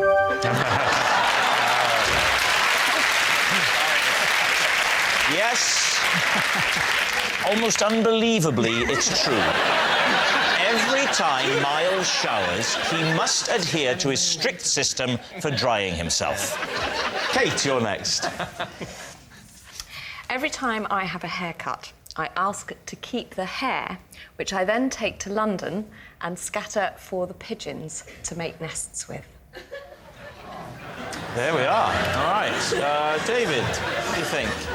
What is it that makes you think that the pigeons of London are short of stuff? Hair. I mean, there's just a lot of nest-making stuff in London. Well, actually, surely. there isn't that much, and there has been this big drive to keep London tidy. And Kate, do you believe that pigeons prefer blondes? Is that No, but I think they do like curls. How do you know that? They prefer... Well, you know, when I scatter it, I then just sort of stand back, make sure it's appreciated, and you know...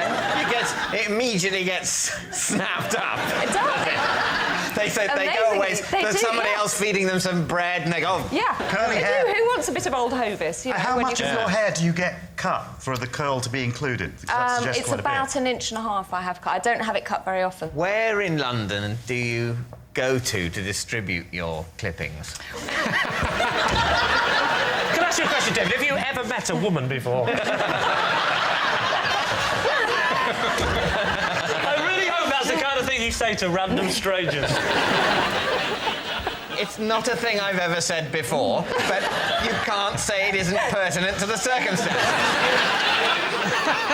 Do you secretly hope that one day a very clever pigeon would make a tiny little wig? If he did, yes. What might he sound like, Richard? Because I've been told that you do a very good Oh, he's doing it. He's doing it now. That's a wood pigeon, isn't it?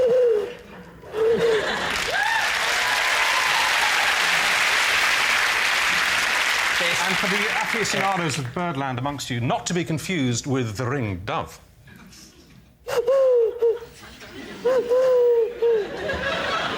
And also, not to be confused with the parrot. Hey!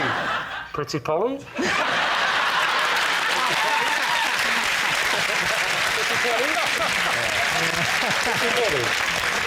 Yes, this programme is getting more and more like the One Show.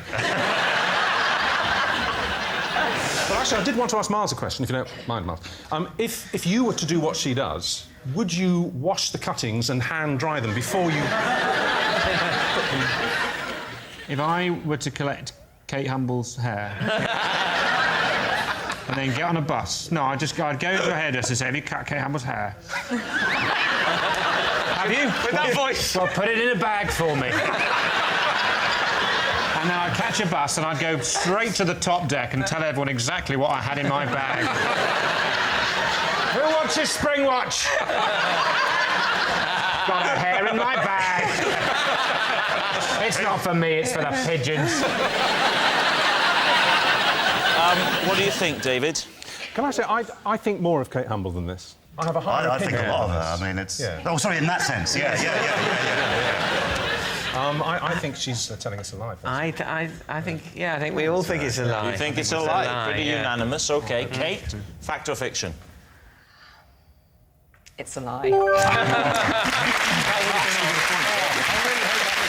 Yes, it was a lie. Every time Kate has a haircut, she doesn't take the hair cuttings to London to scatter to the pigeons for them to make nests with. Our next round is called This Is My, where we bring on a mystery guest who has a close connection to one of our panellists. This week, each of Lee's team will claim it's them that has the genuine connection to the guest, and it's up to David's team to spot who's telling the truth. So please welcome this week's special guest, John.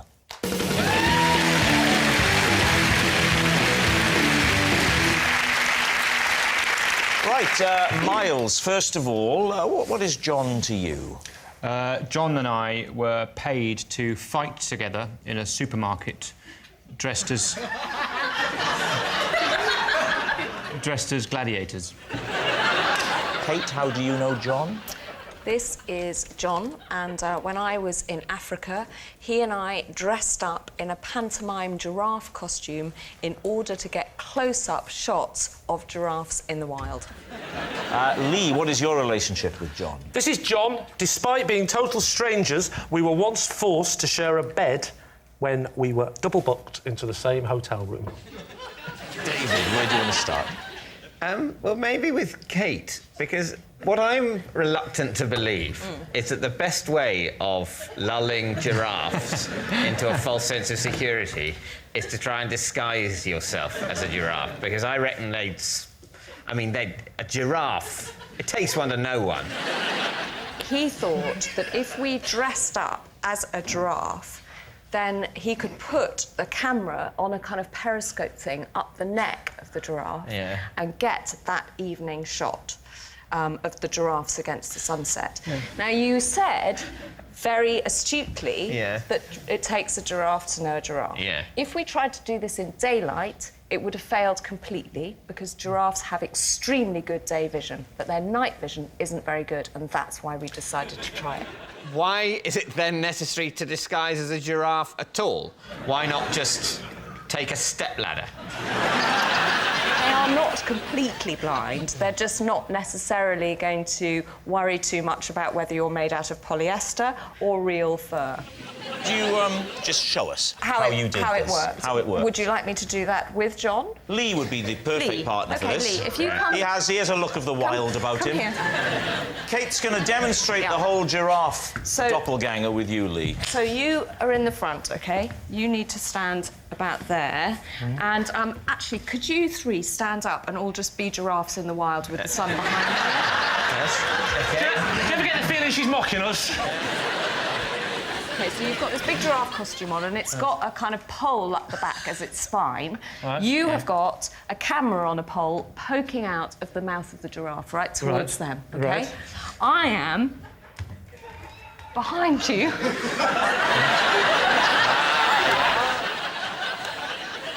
Kate, at what point do you say action? I've got the laptop here. Right. So I'm checking the focus and saying to John, OK, you're nicely framed up. That's looking lovely. There was a By the way, I'm a meerkat. Excellent. You're doing a very good job. No.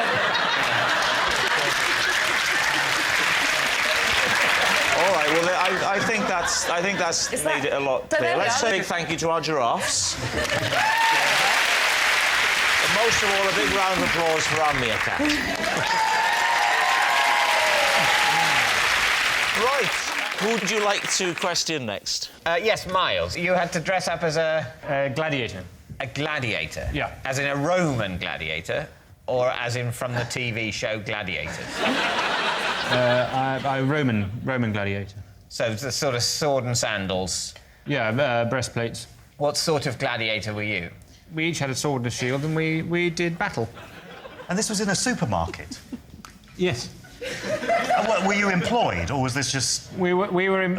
Or a distraction technique, so that someone else could steal biscuits. Some cakes. We were promoting a range of foods. fresh lion meat, you know, the usual. We were promoting a a range of foods, the Viva Italia delicatessen range. I don't know if you remember when Safeways rolled that out.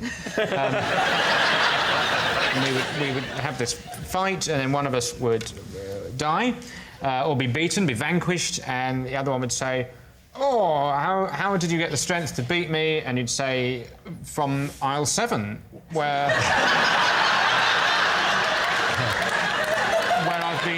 I've been feasting on the Viva Italia delicatessen range." What about Lee? Lee, remind us, what is your link to John? I've forgotten. This is John. Yes. And we were once forced to share a hotel room together, or share a bed in a hotel room, because we'd been double booked. So, where was the hotel, Lee? The hotel was in Scotland. OK. Do you want to be more specific than that? OK. It was right in Scotland. OK. Be more specific? More specific? Yeah. I was at Aliskye. OK. Oh, yeah, fine. I believe you. What were you doing? I was at a wedding. Yeah, when was this wedding? 9 years ago. You came back from the wedding, so I came back from the wedding. Got to the hotel. I've had a bit too much to drink. Right. I go to reception. I say hello. I'm. Well, I'd have to say. And 9 years ago. Yes, you. But so I told them who I was. She leans round. She gives me the key. I go upstairs. No lift. Right. She doesn't in any way go, by the way, there is a large man already in this room. No, obviously, she wasn't aware of the mix-up. Otherwise, she would have stopped me, wouldn't she? She didn't... As I walked off, she didn't go... What? Nothing. You'll see. So what happened? You were given the key by reception and then opened the door and he was in there? Correct. At which point you said... I was a bit drunk, so I just assumed that there'd been a mix-up, wrong key, I was in the wrong room, so I just went, "Oh, sorry." And he went, and I sort of... I can't remember He exactly. said what? He went, "Oh, sorry." You don't mock him, wait till he opens his mouth in a minute. Rob says, "Come on, who are you?" He goes,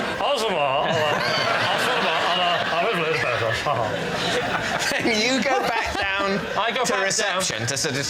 I said, "You've given me the wrong key." Yeah. Then she said, "Sorry, there's been a mix-up." Been a mix-up, and she said... You're going to have to go back in there.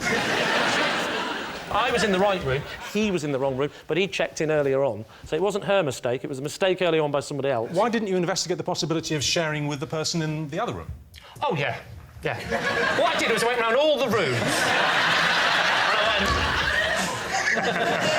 I don't think so, do you? You're looking at it, soldier. When the two of you realised that you were going to have to share a bed together, did you have a kind of a negotiation? I have never been to bed with anyone where negotiations have been involved. That's not completely true. But,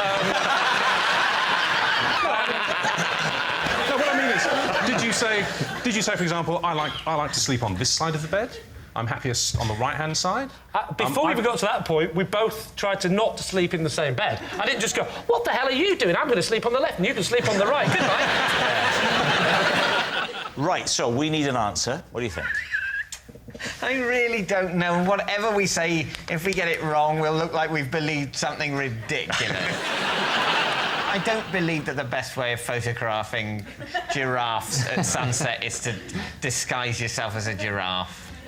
I just two actors fighting in a supermarket. But why? If you're pushing a range of sort of Italian delicatessen foods, are you going to imply that they give you gladiatorial strength? No, it's straight to kill somebody. That's not what people are looking for in that kind of, in a nice bit of pastrami. But will it be able to give me the strength to murder?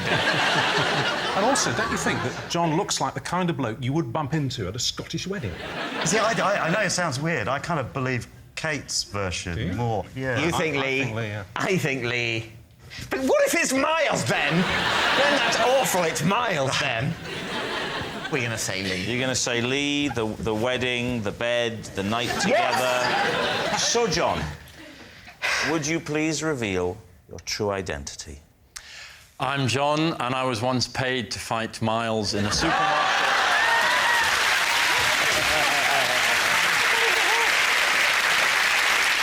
Yeah, John and Miles were paid to fight each other in a supermarket while dressed as gladiators. It's a horrible, stupid game.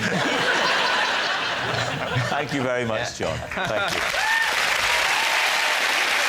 Which brings us to our final round, quickfire lies, in which our panellists lie not only through their teeth, but against the clock. We will start with... David. I like pens. I know this! It's true! It's true! I like pens, and I like to know where my pens are. For this reason, I have a 3-point pen policy. What's your 3-point pen policy? Well, point 1, I find it important to know where my pens are at any time. For example... That covers all three, doesn't it? This pen. No. Point 2 is to be hyper-aware of any pen that I've lent out. Point 3 is to take any opportunity within the bounds of a reasonable interpretation of the law to purloin or otherwise obtain pens. Name 3 people who have currently got pens of yours that you want back. There are no people who have pens of mine. A key part of point 2 is to get a pen back as soon as possible. When people say, "Oh, can I borrow your pen?" what I want to say is, absolutely not! Get your own pen! This is mine!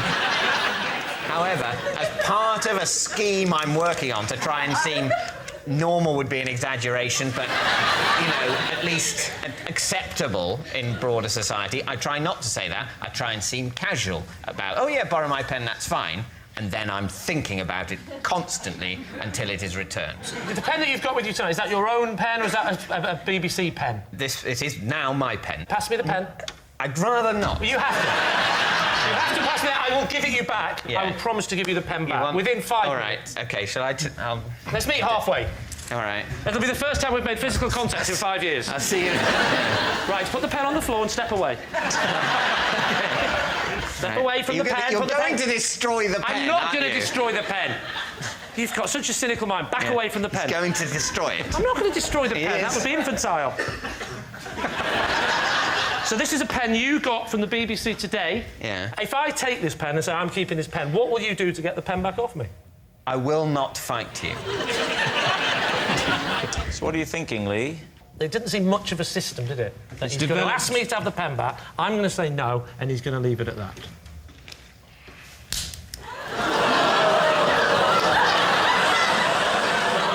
I'm so sorry. It is fair to say we have created drama. You had explicitly reassured him in front of witnesses that you would not break the pen. I didn't believe him. That is true. I didn't believe him. I knew he'd break the pen. That pen, I'm afraid to say, and I hope this doesn't make me sound heartless, when I put that pen down there, it was dead to me.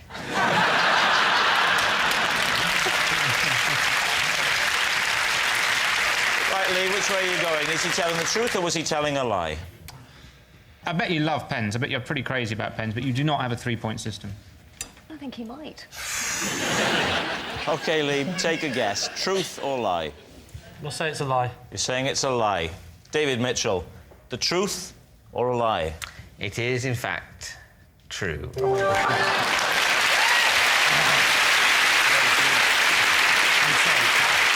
Yes, it's true. David does have a 3-point pen policy, so he knows where they are. Oh, that noise signals time is up and it's the end of the show, and I can reveal that Lee's team have won by 3 points to 2.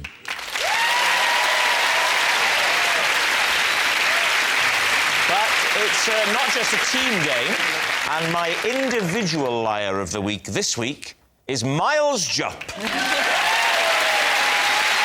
Yes, Miles Jupp. He has the face of a choir boy and the morals of a choir master. Good night.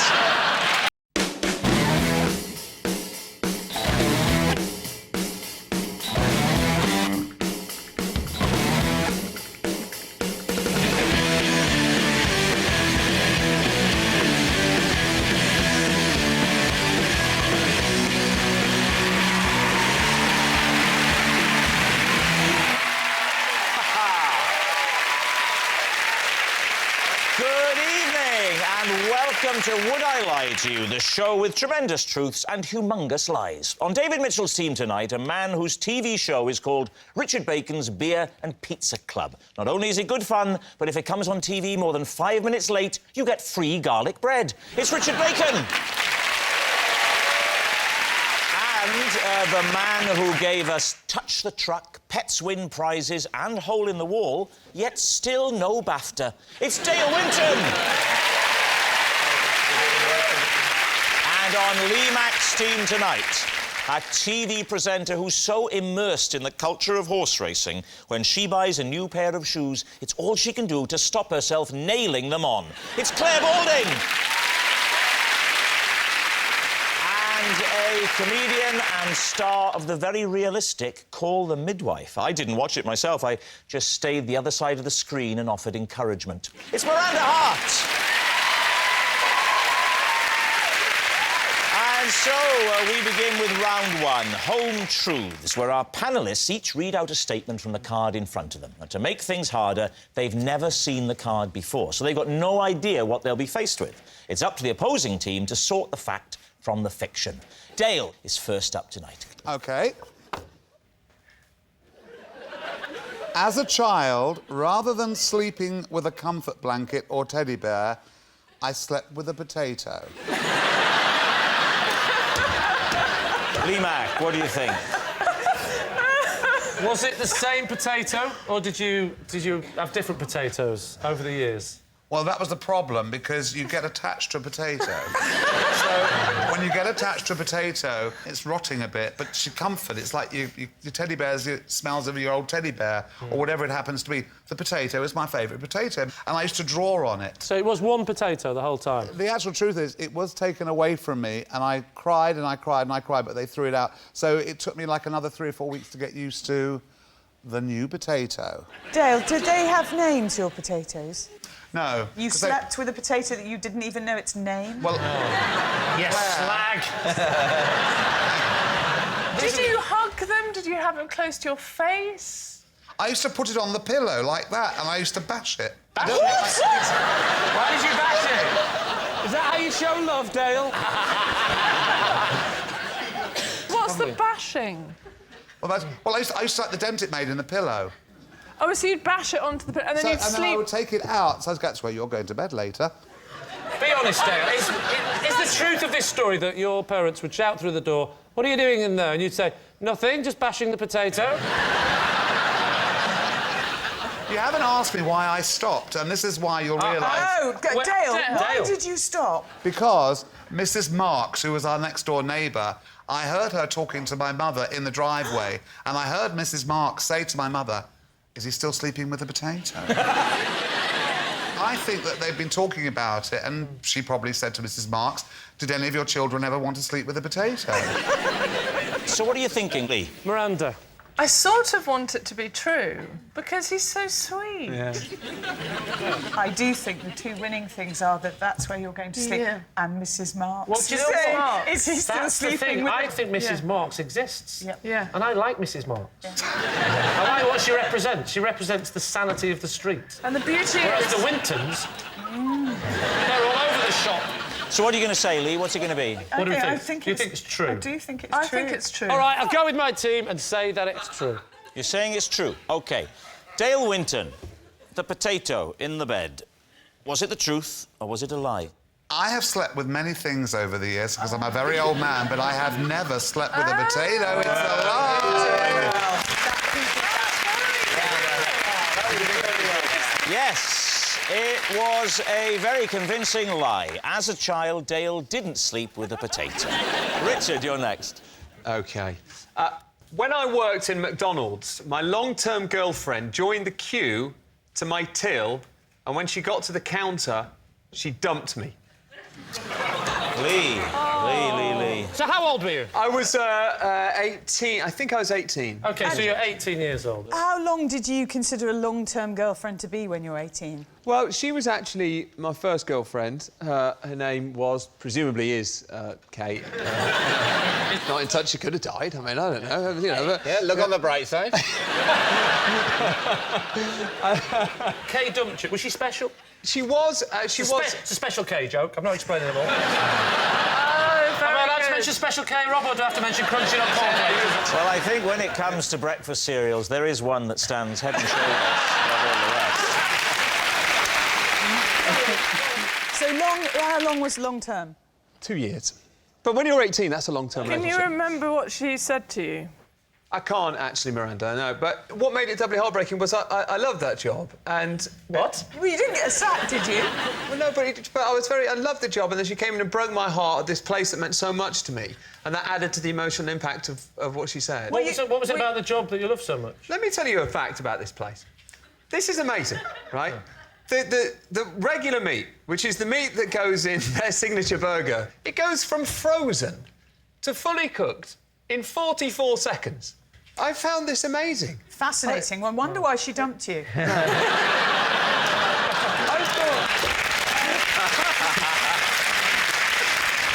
think we should get back to the girl.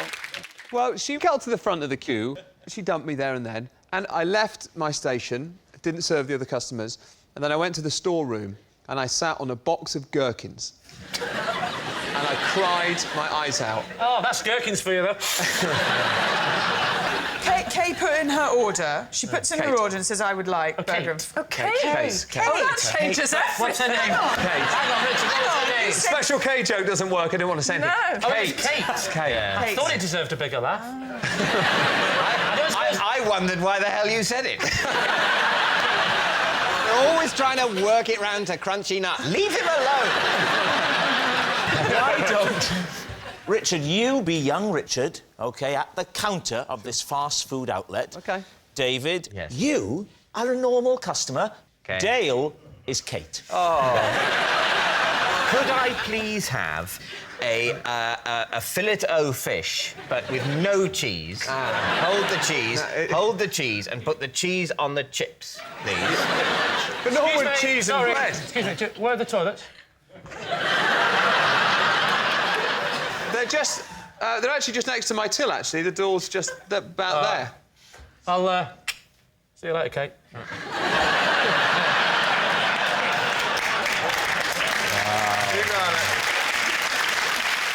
Oh, gosh, it's my girlfriend, Kate. Hello, Kate. Well, I thought I'd come in and see you tonight. I haven't heard from... What's funny about... Oh, it's Meryl Streep in The Iron Lady. I'm afraid, Richard, it's over. You're just not my kind of guy. Oh,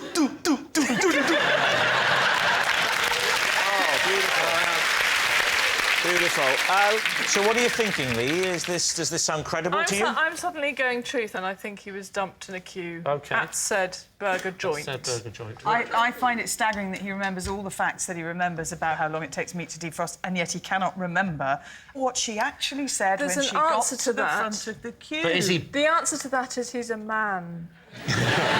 So, Lee, what's it going to be? Truth or lie? Are we going... You're saying lie, Claire? Is that what you're saying? Miranda says true. Yeah. Go on, we'll go with Miranda and say it's true. You're going to say it's true? OK. Richard Bacon, was that the truth or was it a lie? That story is true.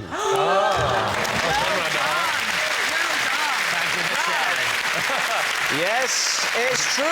When Richard worked in a fast food restaurant, his long-term girlfriend joined the queue to his till and dumped him when she got to the counter. And then, to rub salt in the wound, she ordered a Happy Meal.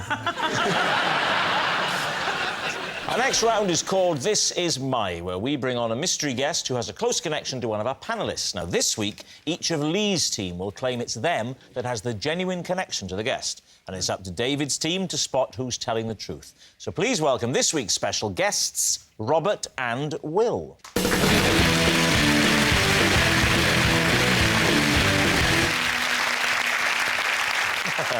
So, Claire, what are Robert and Will to you? This is Robert and Will. They do my garden, and to avoid the embarrassment of me ever getting them mixed up, I call them both Barry. OK. Lee, how do you know Robert and Will? This is Robert and Will. I once used them to convince an audience I could teleport people. And finally, Miranda, your relationship with Robert and Will? This is Robert and Will. I was a judge at the Identical Twins of the Year award, and they came third, but we had to disqualify them because it turns out they were two of triplets. Wow. There we have it. So, Claire's green-fingered Barrys, Lee's teleporting twosome, or Miranda's cheating triplets. David, where'd you begin? Explain the rationale behind the Identical Twins of the Year awards. Well, I have to say, when I was asked to come along and judge, I was a little confused, but I think there's a sort of magazine or trade magazine, or it's part, or there was some... A trade magazine? What's the trade? Twins! For the marketing of twins. Twins. Yeah, I've heard of that. I've actually heard of the competition, yes. There is a competition to do with twins. What do they have to do in the competition? Well, there's the physical look-alike thing, like how much they look alike. Okay. Right. And then they also do kind of games like Mr. and Mrs. type games, so it's a personality thing as well. How did they do? Did they win, or...? No, they came third, but they were then disqualified. What? Oh, because of the triplets thing? Yeah. And we did see a third, but I didn't see it, but apparently there's a third one. So the triplet turned up to this event? Yes! That's not exactly Moscow rules, is it? The third one was picking them up to take them home. And was seen. Claire, Robert and Will are your gardeners, and you call them both Barry. Isn't that a bit of sort of an affront to their individuality? No, because the first time I did it, I said, would you like a cup of tea, Barry, love? And as soon as you put love on the end of it, they're fine with it. They just smiled and a cup of tea, and they were fine. And do you know, a lot of... when sound engineers work a lot on outside broadcast, they all call each other Percy. They all call each other Purse, and so they call me Purse as well, and I call them Purse, and I called them Barry. Yeah. Why? Because they work with so many different people, they can't actually remember everyone's names. Are you sure they're not trying to mug you? Purse! Purse! Those nails, they're very clean for gardeners, aren't they? Well, I hope they've had a bath before they come tonight. No, but they are pristine, beautiful, soft hands. I'm not coming on to you. Richard, if you want to go and have a look, you can. Thank you very much. I'd love to do that. You're not allowed to touch, but you can look. Yeah. Do you want to have a look, Dale? Would you like to? Not particularly. Really? Oh, go on then. I'm now not as attracted to these hands as I once was. There's actually some dirt under the nails. All right. Don't touch, Dale. Just Could you turn them over? I feel I should have a look as well. Or it'll look unconscientious. This here looks like it actually... That could be the remnants of soil. They're not very big, so... You know what your gardener's hands look like? I don't know. Unlike everyone else here, apparently, I don't have a gardener. I know you probably expect I'd have about 9. What did you think of what you saw there, Richard? How did the hands rate for you? That's actually really thrown me a little bit now, and I sort of slightly regret going over there, to be honest. What did they look like? Well, from this distance, they're beautiful, pristine, manicured hands, and actually close up, there's some dirt under the nails. I hope to God these poor fellas are gardeners. Which they're not, by the way.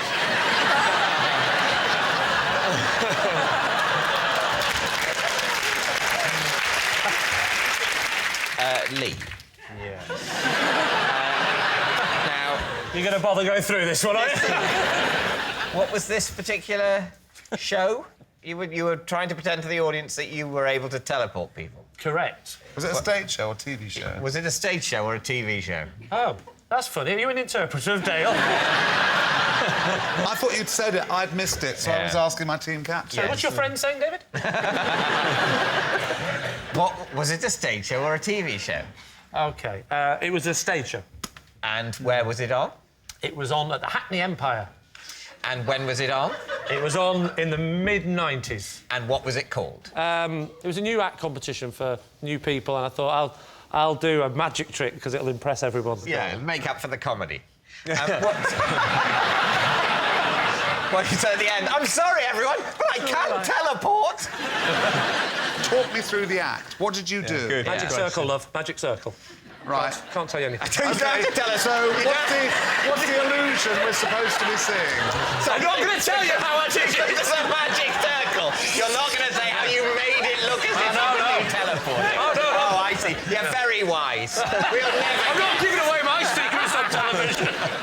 So go on, Lee. What did you do? You're there on the stage. The audience are enwrapped. So I come on and I bring someone out the audience and then I put them in a box at one side of the stage, or in a cupboard, actually. I put them in a cupboard.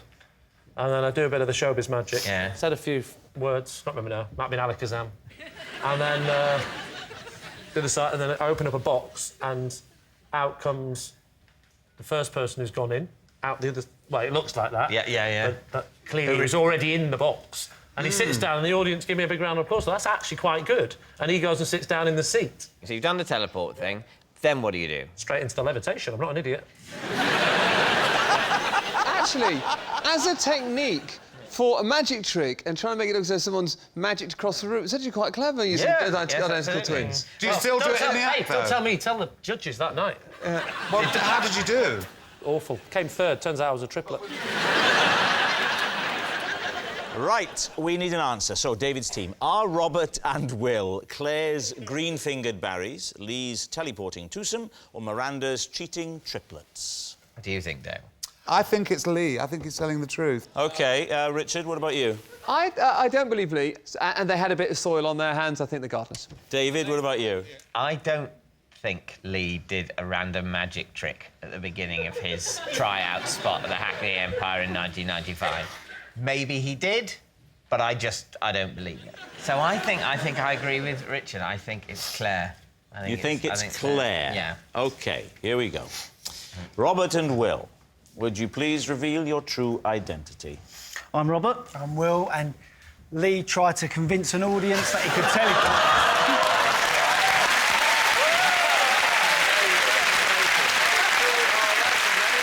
Yes, Lee used Robert and Will to convince an audience he could teleport someone. Thank you very much, Robert and Will.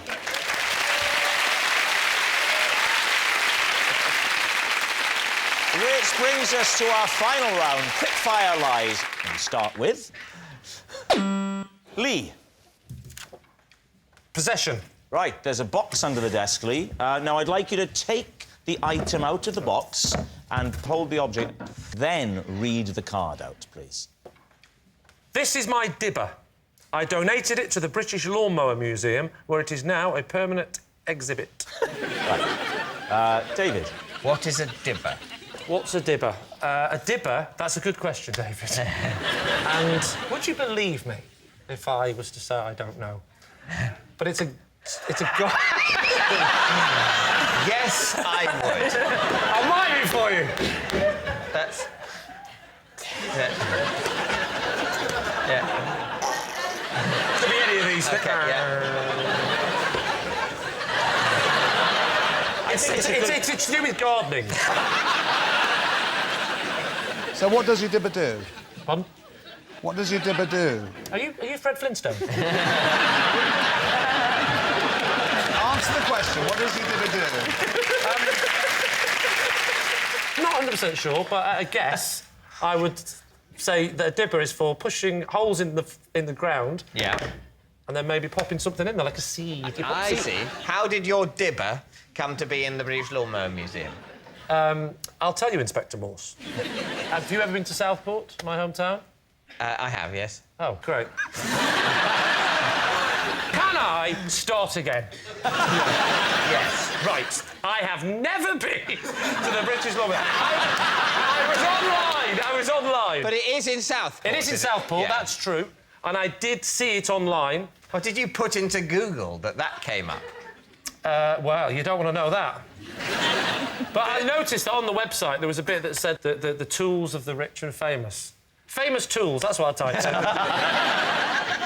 There is actually, I do know for a fact that there is a British Lawnmower Museum because I myself have donated a trowel. You haven't? I have, honestly, Rob. I donated a trowel. What is this museum? Surely they want a lawnmower. So you saw the Lawnmower Museum online. Online. With a list of celebrity artefacts. There was quite a few. There was Brian May from Queen had given a lawnmower. Joe Pasquale had given a strimmer. So what happened then? I thought that'd be a nice thing to do, wouldn't it? Because it's my Sorry, hometown. you saw that and you thought, I want a piece of that. I want a piece of the action. If Prince Charles, he gave something... This is where the story's falling apart, because one is... No, that's not where the story's falling apart.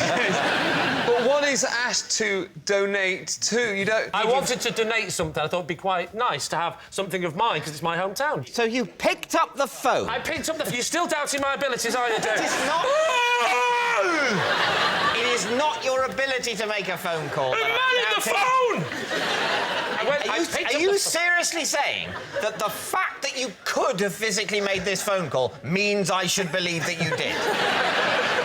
You say, look, I could have made the call, I'm physically capable, therefore it happened, David, end of story. I picked up the phone, I phoned them up, I said, I'd like to donate something. They said, what have you got? I said, Dibber. You knew its name? Well, actually, yes. You knew its name, but you didn't know what it was for? That's actually not true. I said... So what did you say? I took advice before the phone call. From whom? From who? From whom? I'm not doing it if you put an M at the end. All right. From who? Thank you. Who's putting the M at the end? Do you know what I mean? No one anymore. Who did you take advice from? I shall tell you. You found a thing in the shed, you didn't know you owned it, you didn't know what it was. Who did you ask about it? You want to know from who? I want to know who you asked about that object in order to find out what it was called. I shall tell you. Well, please. David Tennant, or as I call him, Doctor Who. You asked... You asked Doctor Who. Doctor Who. Who did you ask? Tom Baker. There are 7 billion humans on Earth. Please, let's not eliminate them one by one. I asked my wife. So, David, what do you think? Is Lee telling the truth or is he lying to us? Dale? I don't believe a word of it. If it is true, it's one of the best acting performances I think I've ever seen. Thank you. If it's true. If it's true. You think it's true? No, I do not. No, it's a lie. OK, David, what are you going to say? We think it's a lie. You think it's a lie. OK, Lee, truth or lie? It is, in fact... true.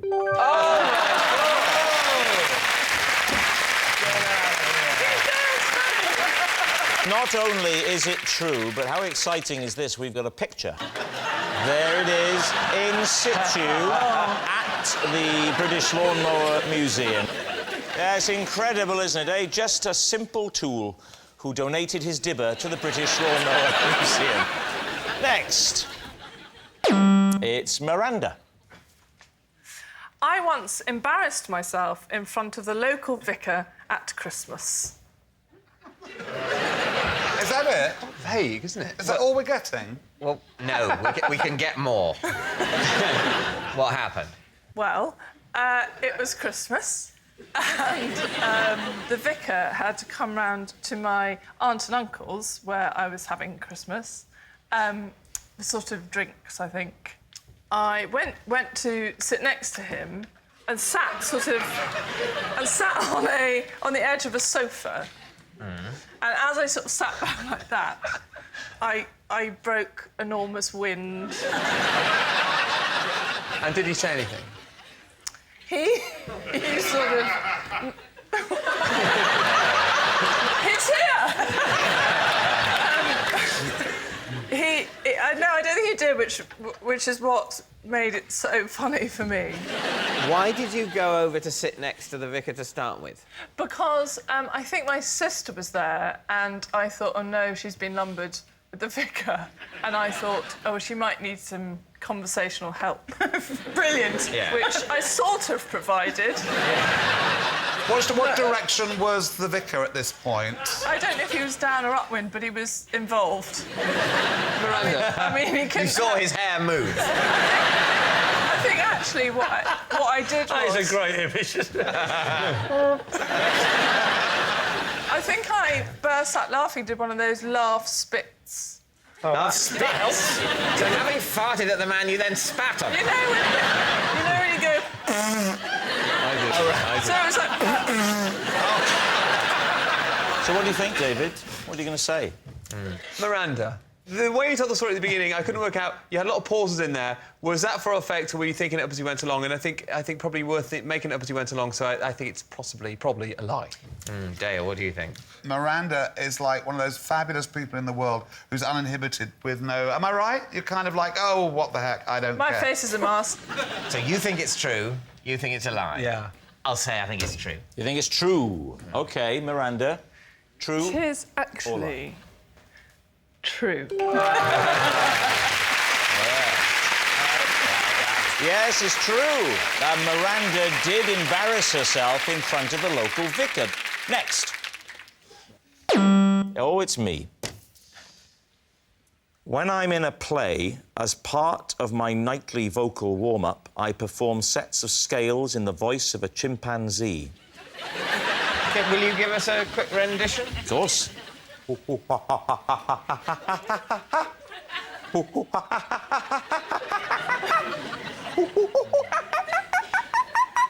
It's just, you just go through the scale as a chimpanzee. Do you just do this for plays? Because I've been next to you in a dressing room, I think, for a gig, and I didn't hear chimpanzees. I used to do a singing tape of oh, and then what? That was lovely. That was lovely. And la la. That's really is lovely. Don't blow your nose.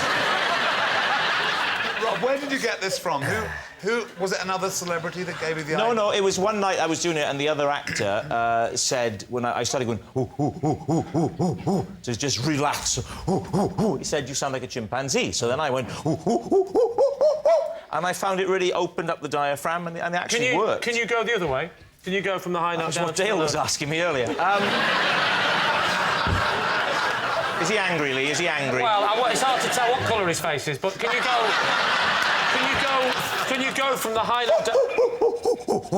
Oh, excellent. That is good. Who was the actor who said you looked like a chimpanzee? Miranda, you know very well he didn't say I looked like a chimpanzee. You're not going to trip me up like that. It was Kenneth Branagh. Kenneth Branagh gave you this idea. He did. Yeah, laugh it up, Balding. I know your reaction was. The reaction was, how preposterous. The man with the breakfast cereal would be in a play with Kenneth Branagh. Yet it was true.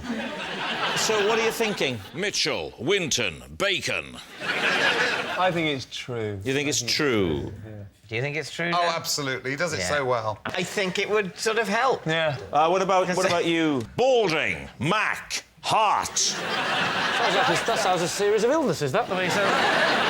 I'm afraid you've got balding Mack heart. So what are you going to say? I think he's probably lying. I think it's true. Imagine You're you saying and true, you're Branagh in saying the it's a wings lie. having a right old hoot doing that together. You say... No, I'm going to go with Claire. You're going to say lie? Yeah. You're saying lie? You're saying true? True. It is, in fact, a lie. Well done, It's a lie. When I'm in a play, I don't perform sets of scales in the voice of a chimpanzee. Oh, that noise signals time is up. It's the end of the show. I can reveal that Lee's team have won by 4 points to 2. But, of course, it's not just a team game. And my individual liar of the week this week is Dale Winton. Yes, Dale Winton, a man who lies so much, I don't know how his wife and 3 children put up with it. Good night.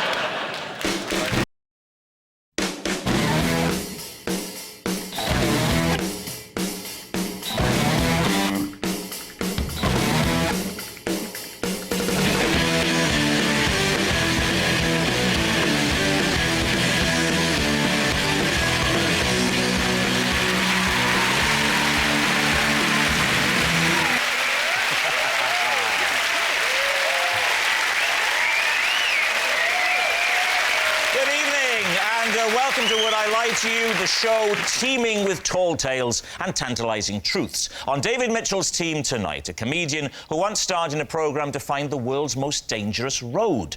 Turns out it's the one between Snappy Snaps and George Michael's house. It's Rod Gilbert! And a comedy actress currently on our screens in Miranda, who also co-created Smack the Pony, a sketch show that received critical acclaim, Emmy Awards and a stern letter from the RSPCA. It's Sally Phillips.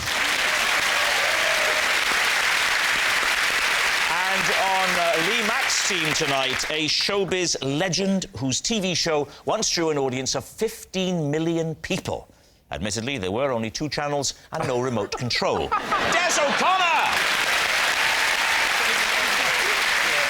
And a lady who co-stars with Bruce Forsyth on Strictly Come Dancing, but she's here tonight in her own right, so there'll be no more mention of Brucey. It's nice to see her nice, Tess Daly!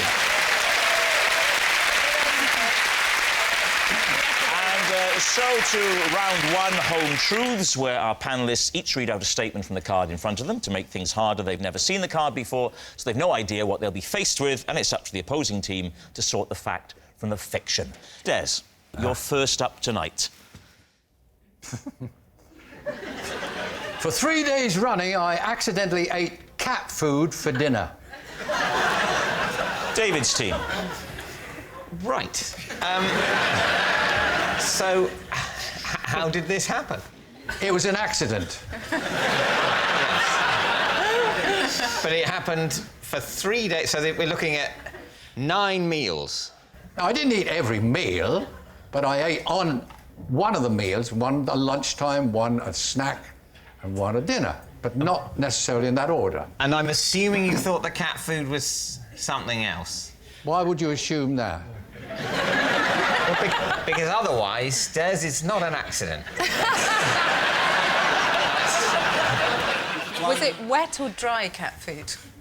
I'm not a cat. I don't know. No, but as a highly evolved mammal, you do know the difference between wet and dry. It depends what we're talking about. Des, have you got a cat? No.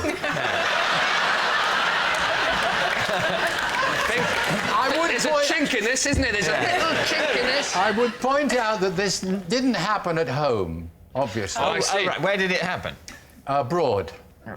I was abroad in a foreign country. Which foreign country, Des? Which foreign country? I didn't see their flag, but I was... How did you eventually find out that it was cat food? I'd rented a place. It was in Spain, right? I'd rented a villa, and I had to go and do my own shopping. And I was walking around, and I saw these tins with a little fish on the side, and I thought, well, that'll do. I don't speak Spanish, not that well, anyway. And I brought it back, and I was opening it, and the lady who was doing the house went, no, meow, meow, meow, meow, meow.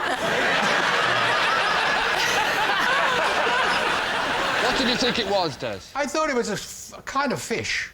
Like a tuna, perhaps? Yes. I'm surprised there wasn't a picture of a cat on... Why would there be a picture of cat? They always have a picture of a cat. You don't get a picture of a human on a pot noodle, do you? You always have a picture of a cat on cat food. Always. Even in Spain. Not always. Always. I can give you an example when there wasn't. What? Des, tell him again. Right, David, what are you going to say? What's your guess here? Is he telling the truth? Well, I'm beginning to think it's true, I must say. I'm sorry, Des. I'm coming round to it. OK, so David... Yeah, I think it's true. So, Des, are you telling the truth or telling a lie? Well, they all think it's the truth, but it's the truth.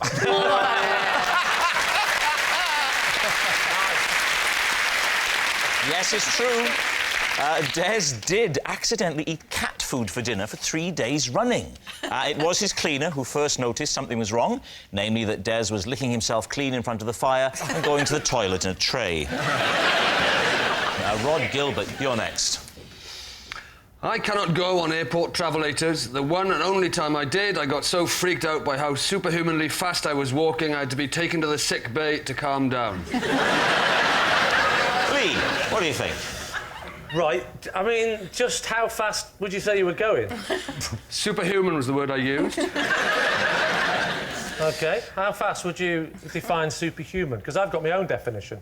Have you? Well, what's yours? I asked you first. Let's just say it went very fast, I didn't like it. So you're saying that you were on it, you had to be escorted off, taken to the sick bay? I wasn't escorted off, I got off the end and then I sought assistance. You felt nauseous, did you fall That's off? right, I felt nauseous. What's the difference between nauseous and nauseous? David, what's the difference between excuse me, you could have asked me. Excuse me! I'm a human being! I'm imagining you'll refer me to David. David, what's the difference between nausea... Is it simply pronunciation? I think it's simply pronunciation, Rob. Oh, yes. OK. Thank you, David. As you were. Shall I tell you another thing I don't like? It freaks me out when escalators don't work. You know, when you go up an escalator and you get up and you're exhausted and your legs are burning and you walk and they don't work, it's more tiring than the stairs, yet when you get to the top, you still fly off the end like that. That freaks me out. I don't like that feeling of lack of control. The escalator doesn't work, and yet you still fly off the top. Why is that? I don't think you do fly off the top. I think that's No, you do fly off the top, your David. brain telling you a No, lie. my brain doesn't tell me anything. Honestly, it does happen. Rob's brain does not tell him anything. No. Is that official, yeah? What do you mean? It's not my brain telling me I'm You're flying off saying the that end. we're on at the top of a stationary escalator, you in Yes. some way are thrown Yes. off the end of it Yes. as if it were... As I described. That's nothing to do with the electrical motor in the escalator that isn't turned on. I'm not saying it is. That's because you're using a certain amount of extra energy in order to go up some stairs. Yes. And then suddenly it seems easy to go on the... Well, you'll find that at the top of a normal flight of stairs. No, you won't. Yes, you will. Nobody flies off the top of a normal stairs. Hang on a minute, let's have a go, shall we? Let's give it a little go. Oh, you're right, David. Oh, you're right. You're quite right. What are you on about? What I'm going to tell you now, Rod, you may not be ready to hear. But the feeling of getting to the top of a normal flight of stairs is not the same. And the feeling of getting to the top of an escalator that is not turned on is the same. It's not. It is the same. It's not. It is the It's same. not. This is madness. It's not. What you're saying? You started off saying it's I'm not going to discuss it anymore. I've told you the information. At some point, you will accept it. Yes. Rob, you're on this travelator, OK? I was, yeah. And you didn't like the fact that you were going so fast. Would that be a fair assessment? Well, that's exactly what I said, so yes. Yes. Why didn't you stop walking so you weren't going as fast? I just don't like the way they kind of bump. Tell you what, they kind of shift along. I just don't like that. Oh, it's the feeling. up and down motion. Well, there's a Why little didn't you- cushion padding in it. Yes. You could have walked backwards and then you'd been standing still. Yes, I know, but if you judge the speed right. All right, but I had a plane to catch, David. So what do you think, Lee? Tess, what do you think? Well, I'm trying to read his body language, because I'm a woman and we do intuition very well. He's very laid back. He seems very committed. Very I think committed, he might very be telling the confident, truth. very laid back. Yes. What about you, I just think he's telling the truth. I think he is. Thank you, Des. I think he might be telling the truth. You're saying true? Am I? True. True. True. Rod, truth or lie? It is a lie. Yes, it's a lie. Of course, Rod can use airport travelators. Our next round is called This Is My, where we bring on a mystery guest who has a close connection to one of our panellists. This week, each of David's team will claim it's them that has the genuine connection to the guest, and it's up to Lee's team to spot who's telling the truth. So please welcome this week's special guest, Tony.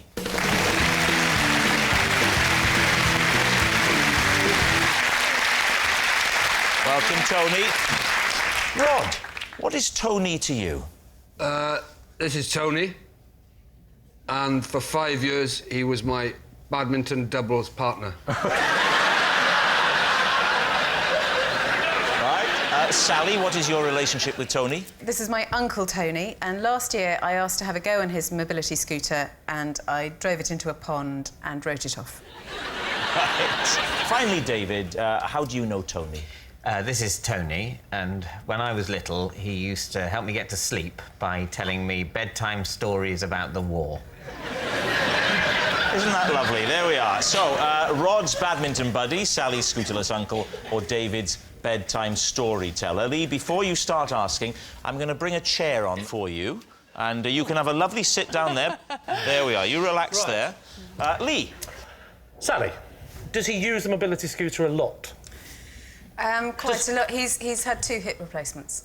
So he can get by without the fact that he walks on fine tonight. Yeah, is... sure. He can get by. I don't think they're just for old people. You know, I've got a bath with a door. I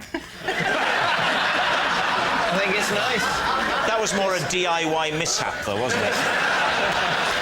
No, I think it's nice. Just open the door, step in, wait for 19 or 20 minutes while it slowly fills up in the freezing cold. I think It's lovely. Why did you take the mobility scooter in the first place? Because I was going to play a psychopath in a film, or a psychopath on a mobility scooter.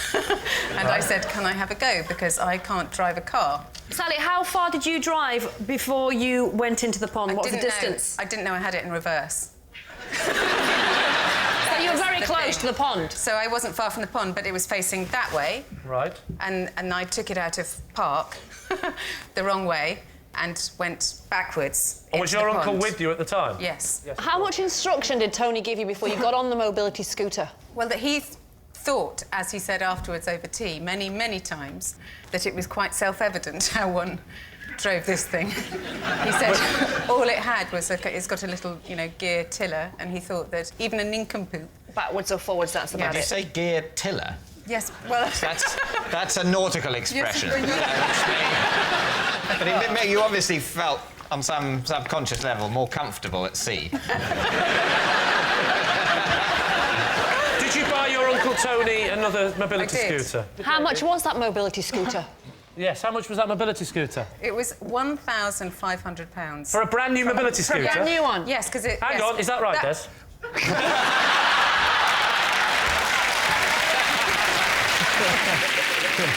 Should we move on to Rob? How long ago were they that you were playing badminton as doubles? That we were doubles partners? Yes. How many years 10, ago? 15 years. You were... and when did this end? When did this end? We had to stop because I was getting on a bit. And how did your partnership begin? Well, we played for the same club. What was the club called? It was in West London. West London, go on. Yeah, You can't remember the name of the club? It was called Old Actonians. Old Actonians Badminton Club? Well, yes. Did you wear the full gear, short shorts and, looking... No, I wore a miner's helmet and he wore a frogman's outfit. Of course we did, Des. Did you ever win anything yourself and Tony? We won a lot, yeah. And why did you come about playing together then? Why didn't you go for someone, no disrespect to Tony, why didn't you go for someone a bit Because more... we complimented each other's game. When you say you complimented each other's game, you went, you're good, so are you. Come on. Out of you two badminton players, Rod, who would you say was the better? Tony was a much, much better player than me. Tony played for England. This started out, we were just knocking around in a West London club. Now, he is the Rafael Nadal of badminton. Why, if he played for England, and he was so good, why is he choosing you to partner him? I think it would be fair, and Tony wouldn't mind me saying that when I played with him, he'd have been probably I think he was in his early 70s. Whoa, when you were playing with him? When I was playing with him, yeah. OK. The prime age for badminton. particularly international level. OK, David, what's your connection with Tony? What's your He lived next door when I was little. And he read your bedtime stories? He would occasionally babysit for me and my brother, and... It's feasible. Made up, or was this was just his stories from the war? Not out of a book, but ostensibly true. Did he ever just shout them through the wall? Surrounded by Germans, and so, basically... I'm trying to get to sleep. I don't care! How old were you? I think I would have been... 23. I think it's around the time I was sort of 5, 6, 7, that sort of... It could happen. I had another neighbour who would sing me nursery rhymes and bounce me on the knee. And Am I the only one who had parents? Yeah. What's going on here? I think perhaps what it was, Lee, with you, is that your parents found it very hard to find any other adult who was willing to take sole responsibility for you. Now, let me ask you this. Would Tony ever come round not for babysitting, but just to tell you some of these stories? Or would it only happen when he was babysitting? I think it started when he was babysitting, but he'd come round quite a bit anyway with my parents. David, you just did an upwards inflection. I've never heard you do that before. That's so not like you. Right. Sometimes he would come round anyway. What's happened to you? I'm on national television. I'm getting a bit defensive about talking about my abuse-ridden childhood. That's all. of all the war stories that he told you that helped you go to sleep, what would you say was your favourite? Well, I think the thing that I found most interesting was the story Tony told about his mother, who during the war worked in the library in Oxford. This is the interesting one. What she had to do was they had to compile and analyse and place photographs of the Japanese coastline. I'll tell you what, it's getting better. Carry on. In preparation for an invasion of Japan. And you said, thank you, as a 5-year-old. I mean, that's very interesting. No, because by the end of the story, I was asleep. It's time for an answer, Lee. So, is Tony... So I'm still trying to get the idea in my head of just passing David's door and hearing a man inside play. I mean, obviously, with the coastal line of Tokyo, it's very hard to determine whether we should have a land invasion or by... oh, you're asleep. Oh, OK. My job is Nighty-night. Sleep tight. Don't let the Japanese invade. I think, Rod, we can discount. There were too many flaws. I agree with you. I think it's one of the other two. And I got a horrible feeling that it's David in the middle there. I know which one David is. All right, what about the mobility scooter with Sally? Have you ever taken your driving test? No, I've never even taken it. Never learned to drive. You can't emphasise the word even if it's the same thing. Have you ever taken your driving test? I've not even taken it. So Lee's team, is Tony Rod's badminton buddy, Sally's scooterless uncle, or David's bedtime storyteller? What are you going to say? It's not Rod. It is. Tess, what are you going for? Sally. Sally? I think David. And in a weird way, I've now gone back to Rod. Thank you. You can see it in his little Welsh eyes. Well, you're wrong. In his little devious Welsh eyes. And trust me, if there's one thing I know about working on this show, it's a little devious Welsh eyes. Rod or Sally? Or Sally? It's Sally. Sally? Yeah, it's Sally. It's Sally. Sally, right. Tony, would you please reveal your true identity? I'm Tony, and Rod was my badminton partner for 5 years.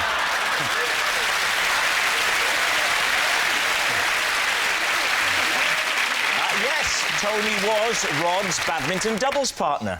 Tony, thank you very much. Well, thank you.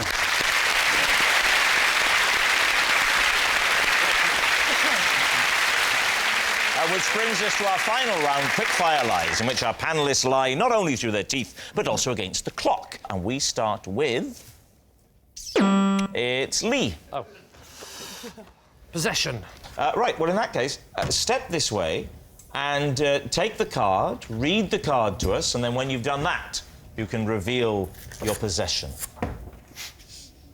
In Thailand, I paid £200 to have my portrait painted by a monkey. This is that portrait. All right.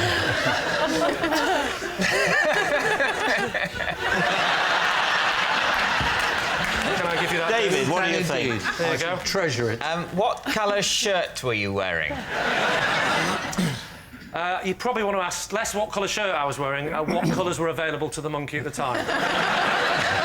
You don't particularly remember it being green? No, and I don't Were you remember having eating- 4 green ears either. And what colours were available to the monkey? Blue, red, green, and its own excrement. That's my face! Can I just say, I was recently at a zoo where I was painting with chimps. In the North Wales, in the Colwyn Bay Mountain Zoo in Wales, and I tried to get them to paint stuff, and there's no way that they would have done that well. I'm not being racist, but that's your Welsh chimp. That's all I'm saying. How big was the chimp? Well, let me remember now. He was sort of like this.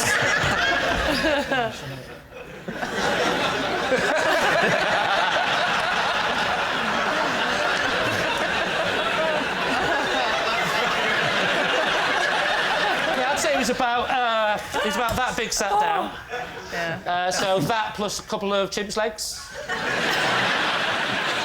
I honestly don't think that a monkey... There's a sort of mouth on that, and his eyes, there's 2 blue blobs of eyes. The monkey Monkeys can't do that. You think it's too good, is what you're saying? Yes. Yeah. I think the resemblance is too strong. You've even got your little squinty cockeyed eyes. Don't push your luck. Things I have to put up with on the show. You're wondering why it's like this, OK? No, it's empty. I'm not wondering why. It could have been better, but he was a surrealist. David, what are you going to say? Is this monkey story true? I think it's a lie. I think it's an absolutely pointless act to get a monkey to paint a picture of you, and I think Lee would also have thought that. I think Rod thinks it's a lie. We know that. Sally? Yeah. He looks like a hard man. Okay. We wouldn't be easily. So, David, you're saying lie? I think we all think it's a lie, Okay. Lee? I'm sorry, but it feels weird being up and not being able to press something. Do you mind? Not at all. It is, in fact, a lie.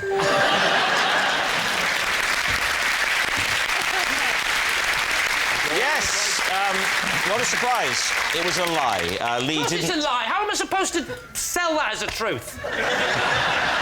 Do you know what? I'm glad it's not mine.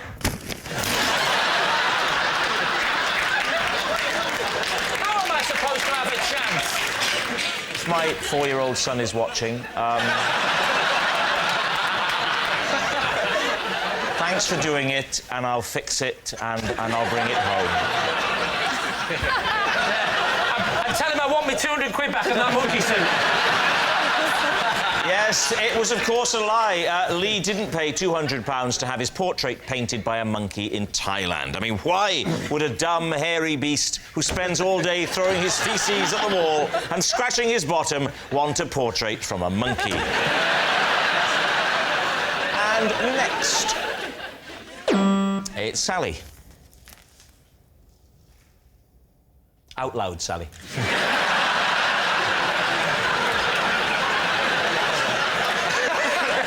Because he swims in our local pool, my husband and I play a game over text called I've Just Been in the Water with Trevor McDonald. I'm currently beating him 3-2. Well, I mean, it sounds plausible. Did I have a couple of little blackouts in that sentence? I suppose there might be some people watching who aren't aware of who Sir Trevor McDonald is. He's the esteemed newsreader and journalist, just in case. So there could be some young, people who don't know who he is. So if you go swimming and Trevor McDonald's in there, you get a point. That's the rules, right? Yeah. Do you live near him? I do live near him. Do you ever talk to Trevor McDonald? Not really. I sort of made eye contact with him when we were both buying fireworks once. You didn't bother playing the game, I've made eye contact with Trevor McDonald in a fireworks, so I didn't catch on. No, because it's important that he's in the water. Sally, who saw him first? My husband saw him first, because I'm quite short-sighted, as you can see. And was he swimming? Was he swimming? Yes, he was swimming. And... And what? With nose clips. Is he? Are you concerned that he's going to watch this programme and this is now going to be awkward? It's going to be out. I am a bit concerned. I tell you, the person who'll be really gutted is my dad, who says hello to him in the supermarket. So... he's got his own game going on with your mum, I think. My dad's name-dropping Trevor McDonald, hello to, by the onions, and so we started going on better and saying hello to Trevor McDonald. You live in a very small little village, don't you? You know this is true, don't you? Yes, of course. Because we live quite near Nearby. each other in show business land. Yes. There's a swimming pool, a fireworks shop and a supermarket. It's a lovely place. Is he a serious swimmer doing laps? He's in there having a serious... Yeah, it goes up and What down. do you mean on the spot? Up and down would signify sinking and desperately trying to... You mean No, back and he does forth? lengths. He goes Lengths. What's his stroke? He alternates. He alternates between what? Between breaststroke and front crawl. Which do you prefer? Which do I'm afraid I have to do breaststroke. You're a breaststroker. I can't Well, get you've got to the keep your end. head above the water, haven't you, to look out for newsreaders? So what do you think, then, Lee? What do you think? Is Sally telling the truth? I think you're making it up. I think it's a fib. What do you think? I think it's true. You think it's true? Yeah, I think it's true. Oh, I'll go for true. You're saying true? Yes. OK. Sally Phillips, truth or lie? It is a lie.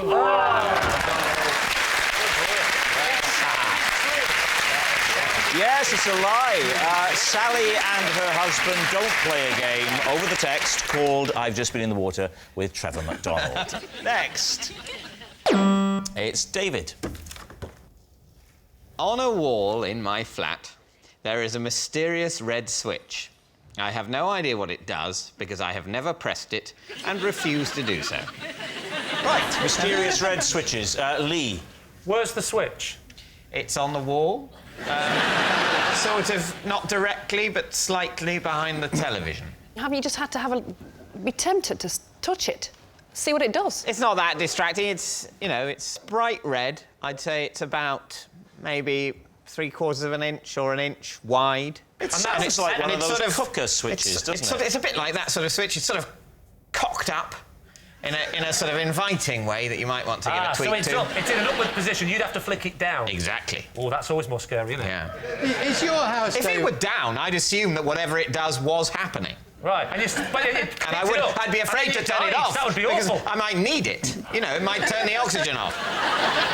You've never gone near it? You've never touched it? Gone near it? But you've never I've gone very near it. I don't live in a very large flat. I can't cordon off a whole area of the living room just because of the proximity of a mysterious switch. I need that space. How long have you been in your flat and ignored this switch? Well, I've moved into the flat about 11 years ago. That's a long time to ignore a switch. But sometimes I do other things. It's not just been solidly ignoring the switch 24 hours a day. How is your granddad's dialysis machine going at the moment? So, Lee, what are you going to say? This mysterious switch, is it true? I started believing it because I thought, yeah, you do have those switches in your house and you don't know what they're for. I've got them. But you'd have to flick the switch, wouldn't you? Oh, I'd have to flick the switch. I would be flicking that switch. You can't not fiddle, can you? It's there, you've got to play with it. Yes, well, you know... I remember seeing an episode of this show when David talked about his bedroom door, didn't have a door handle on it. He had to claw his door open every single time he opened his bedroom door. Yeah. So therefore, he's not going to bother about a switch. No, he lives in a slum, He's going to doesn't he? leave the... Yeah, basically, yes, he does. He lives in a slum. So I say it's true. If they paid proper repeat fees on Dave, it would be different.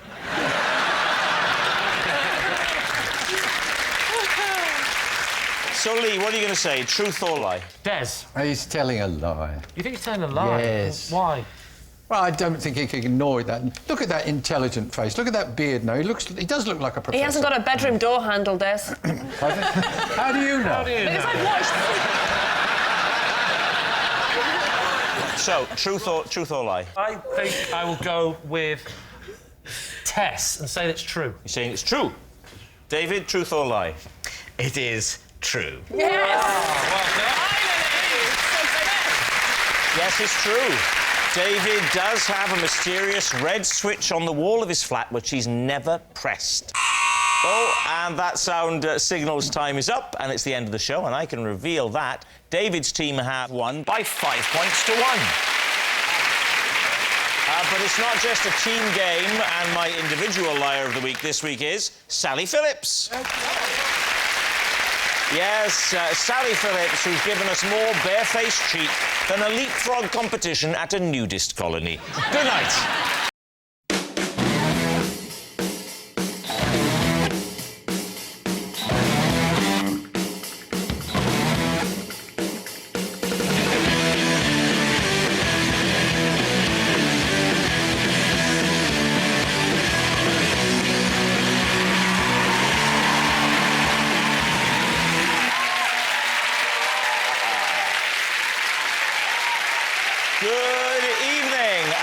Welcome to Would I Lie to You, the show where deceit and dishonesty is applauded and rewarded. On David Mitchell's team tonight, a woman with a thing for athletic men and sporting talent. Look out, David, it's sports presenter Gabby Logan. And an actor and writer who created the series Outnumbered, a sitcom about living with unruly juveniles. So he'll be right at home tonight. It's Andy Hamilton. And over on Lee Mack's team tonight, she's been in countless fights, been kidnapped by her own husband and had an affair with her GP. And that was just on the way here tonight. All the way from Albert Square, EastEnders, Diane Parrish. And the doctor who pokes and prods the patients on his TV show Embarrassing Bodies. Forgive me if I don't shake hands. It's Dr. Christian Jessen. And so we begin with round one, Home Truths, where our panellists read out a statement from the card in front of them. Now, to make things harder, they've never seen the card before, so they've no idea what they'll be faced with. And it's up to the opposing team to sort the fact from the fiction. Now, Gabby, you're first up tonight. Off you go. When I want to remember something late at night, instead of writing it down, I just grab an object from my bedside table and throw it across the room. There we are. Lee, what do you think? So what's the theory behind that? Well, I think that if I throw it in the morning, I'll remember what it was that I was trying to remember. So, for example, if you were lying in bed and you were thinking, I must remember tomorrow to pick up the pillow, you'd get the pillow, you'd throw it... Have you experimented with slightly easier techniques of remembering stuff, like pen and paper, maybe? It is quite odd to throw things, but actually, in a way, having a pen and paper next to your bed, I would say is odder. I'd be more freaked out like it was some sort of marking system. Is that why there's pen and paper next to the beds in hotels? It's in case people want to mark each other. It's not just for countdown, David. When was the last time you did it? Do you remember? No, I was just... Sorry, what was that? That was an odd moment, wasn't it? First of all, we're trying to work out which of the two of you she's looking at. If indeed was it both. What happened there is I considered saying something and then stopped myself. I thought before anyone had noticed I'd considered saying something. And I, comedic effect, pretended that we were sleeping together. Trust me, we knew it was for comedic effect. It's the only reason anyone ever does sleep with me. So, no, the last time that I did it was to remember... I think I hadn't done my kids' school lunch boxes, so it was to remember to do their lunch boxes. Right. Does it have to be something related? So if it's to remember to book a taxi, do you throw a model taxi onto the floor? Is it something that will there be a clue?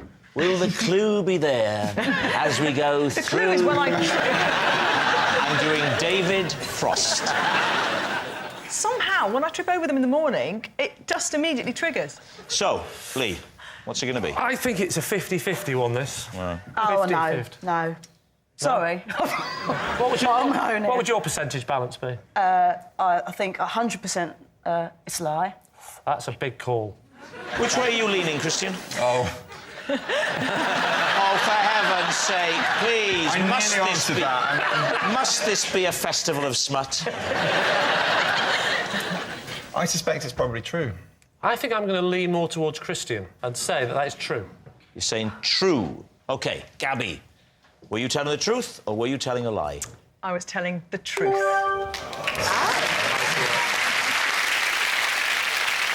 Yes, it's true. Whenever Gabby wants to remember something late at night, she grabs an object from her bedside table and she throws it across the room. Andy, you're next. I used to write and hand in homework for an imaginary classmate. So, you used to do homework for an imaginary classmate and hand it in to the teacher? Yeah. For a pupil that he didn't have because they were imaginary? That's right. It was a collective effort. Who was the group of collectives? It was the class. Are they real friends, the class, or are they... Yeah, with names and everything. Did he have a name? What was his name? He must have had a name, but I can't remember what the name was. One of our class was quite enterprising. This teacher was new. He was a French teacher. He came in and he read the register, and one kid went, "Oh, sir, you've missed out," I don't know, call him Fisher for narrative purposes. Yeah. And so this guy wrote in an additional name in his register. And then you kept the pretense of this boy up by doing his homework for him and handing it in? Yeah. And just out of interest, this teacher, when he handed the homework back, did he come up to you and go, "Give that to Fisher"? Well, that would have been a problem. Right. But he wasn't a great teacher. He couldn't remember my name. I sat near the window, so he called me Windows. Was he a French teacher, did you say? Yeah. He didn't call you Windows, then? Well, he did. He didn't call me Fenetri, he called me Windows. Often the very best French teachers speak English as well. Yeah.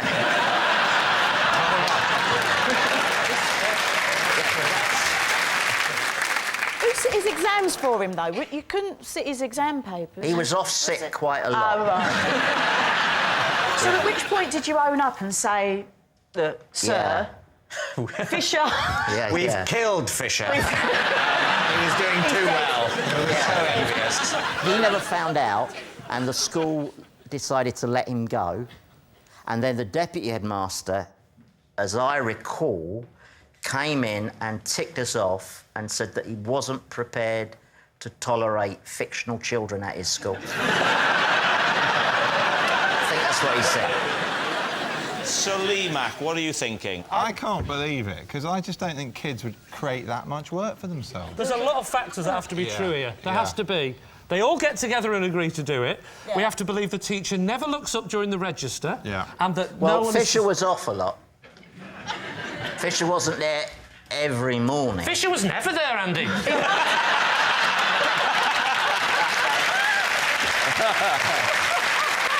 Andy, can I ask, what's Fisher doing now? The awful thing is, for a moment there, I tried to think. I actually Time to take a guess, Lee. What are you going to say? Oh, trust me, this won't be a guess. This is not true. Not true? If it is, I'm worried for Fisher's welfare. Oh, Fisher doesn't exist. I don't think I'm going to sleep tonight thinking about Fisher. There is no Fisher. Come on, Lee, what's it going to be? Truth or lie? Lie. Let's put Fisher quietly to rest and say it's a lie. OK, it's a lie. It's a lie. OK. Andy, is it true or is it a lie? There is no Fisher, but it is true.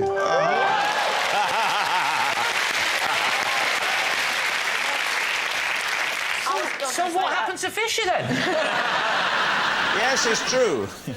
Andy did write and hand in homework for an imaginary classmate. Now, remember, it's funny to have imaginary friends at school, but when you start signing on for them, it's fraud.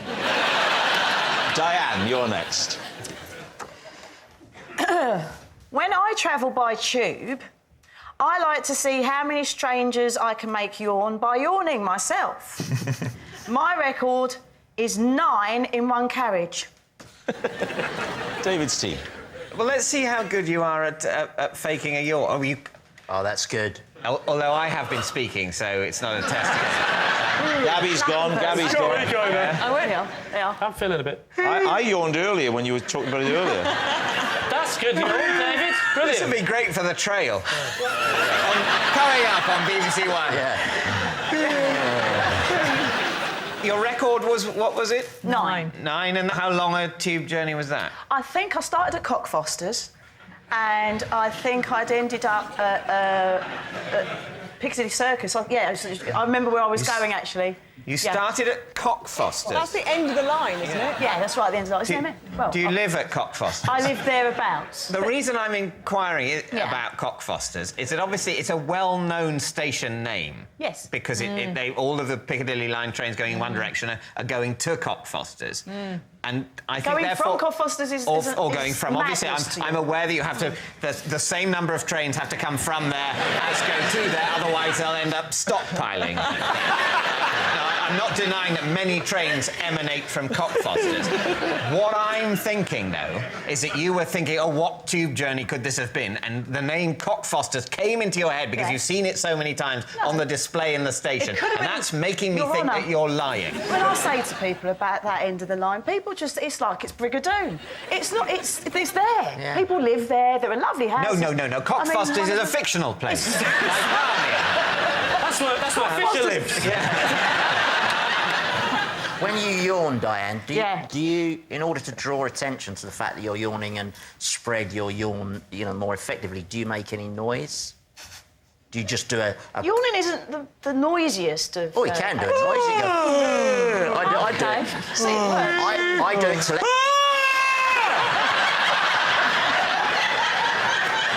So I yawn. My wife loves it. For the great... That's all. Yawn like... That's all yawn. That's not more! I often say when I yawn. Kill me now! I say when I'm tired. Diane, one thing that troubles me about this is that you are, because of EastEnders, a very recognisable face. Yeah. I would have thought you'd be wanting to not draw... Well, I'm not saying nobody in EastEnders yawns. Certainly the viewers, for one. What I'm saying is... What I'm saying is that someone who is in the public eye often doesn't want to draw attention to themselves. But interesting enough, of course, if you're yawning, you look less like yourself. So it could be a way of not drawing attention to yourself by going... I don't think, Lee, that anyone... I genuinely do that. If I'm in a situation, like, where there's... It's not often it happens, but people recognise me, I'll slightly change the shape of my face. I'll sort of go...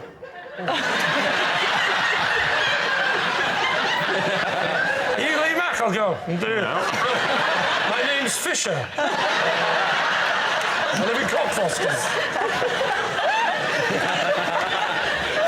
So what are you going to say, David? It could be true. My instinct is that it's not. I know. I think she was so genuinely enthusiastic when she told it, and if she's only just seen that and it's a lie, then I'm not sure she'd have quite that enthusiasm. But she is an actress. Yeah. You know, in EastEnders. How very I'm going yes. You think it's... So your instinct is it's true, and your instinct is it isn't? Yes. Yeah. Well, I think it's not true. That's my instinct. Okay, so I'm 2 to 1. So we're going to say we think it's a lie. Diane, truth or lie? It's a lie. Oh, well. Yes, it's a lie. Diane does not see how many strangers she can make yawn when she travels by tube. Our next round is called This Is My, where we bring on a mystery guest who has a close connection to one of our panellists. Now, this week, each of Lee's team will claim it's them that has the genuine connection to the guest, and it's up to David's team to spot who's telling the truth. So please welcome this week's special guest, Kevin.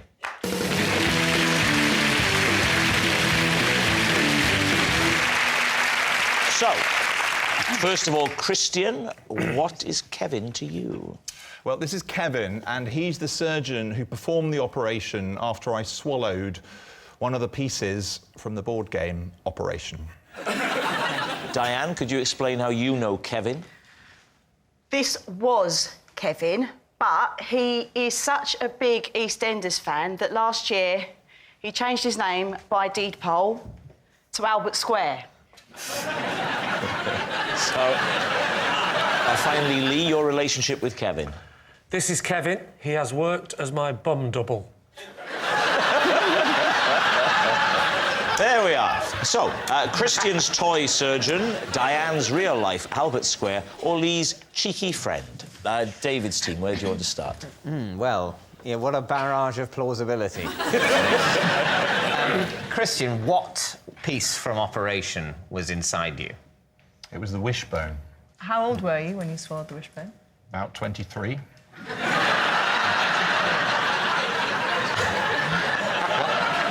Why did you swallow it then?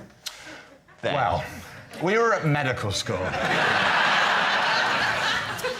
And it was a sort of a dare. I have a friend who has, should we say he's got a tremor. I bet him, I said, you cannot remove all of the pieces from Operation without setting off the big red buzzy nose. And if you can, I will swallow a piece of your choice.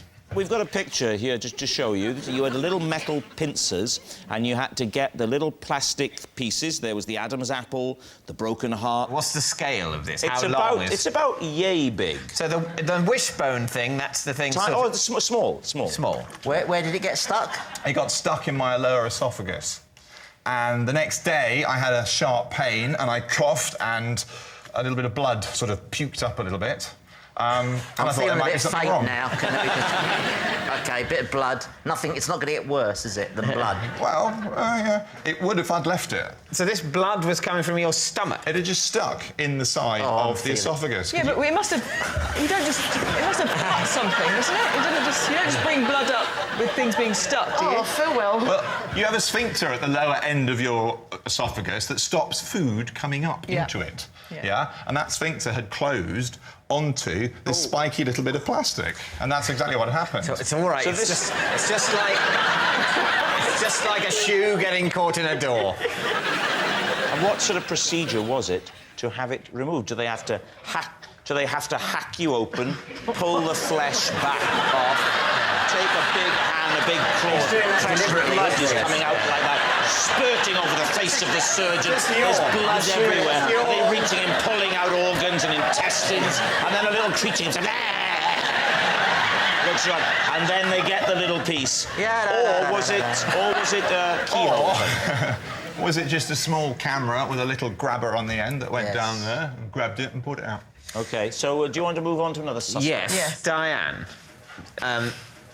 Kevin's name is now Albert Square. Yeah. How did you come to meet such a weird person? He's a fan of the show. We see our fans a lot. Kevin waits outside. Sorry, Albert waits outside Elstree Studios for us to drive in and out, and we stop and we sign autographs. And he has cufflinks on, I notice. Unusual, isn't it, for a fan to kind of hang outside the show? Well, no, somebody who stands outside of Elstree, I wouldn't imagine him to be kind of perfectly dressed decent, good people. What are you saying? Well, he is dressed at the moment, I would say, more like he's not one of the somebody has an office job, and those hours don't necessarily collude with filming times. Very clever. Does he look like a surgeon to you? Could be a surgeon. Could be a surgeon. Yes. Well, I just say, if we're talking about his looks, he's got a nice bum. What did he say? What he was hoping to achieve through changing his name? This is the thing. I mean, there are people that absolutely love the show, and this is just something I can't explain it for you. You see, I would say the standard response to loving the show would be to watch the show. Fans do weird things, though, don't they? Right, so, Lee. Yes? In which of your glamorous film roles was a bum double required? It wasn't a film role. It was in my situation comedy, Not Going Out. You may have heard of it. Don't clap. If he has to start it, it doesn't count. What is wrong with your bottom? There's nothing wrong with my bottom. Why couldn't they use your bum? I didn't want to get my bum out on national television. It's fair enough, isn't it? Why should Kevin have to get his? Sorry, Albert have to get his out. No, it's Kevin. If it's the bum, it's Kevin. Unless they're all true. A brilliant surgeon becomes obsessed with EastEnders. What was the scene? The character I play, she's very similar to me, actually. Was in an adult movie, and at the end, I was hung upside down and whipped by a lady also playing someone in the adult movie industry. Could Kevin turn around so we could see his bottom? Yes, Kevin would. Would you turn around, please, Kevin, so we could see your bottom? Thank you. And would you like Lee to... Could you, Lee, please stand up and turn around would you so we come can and see stand? your... Of course, no problems at all. So, can you turn around and lift your jacket up? This is like a really strange police lineup, isn't it? Lee's bottom is about half a size bigger than You Kevin's. what?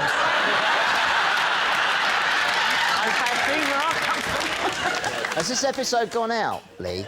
Or is I don't know, but if the question that you asked about was getting up doesn't get in, they'll just think I'm having a wee break. You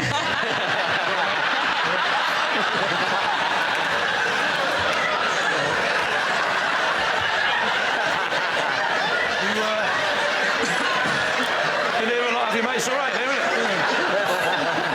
The hand dryers are broken, by the way. Are you satisfied? Kevin, you can turn back round now. Thank you very much. So what are you thinking? I think he's called Albert Square.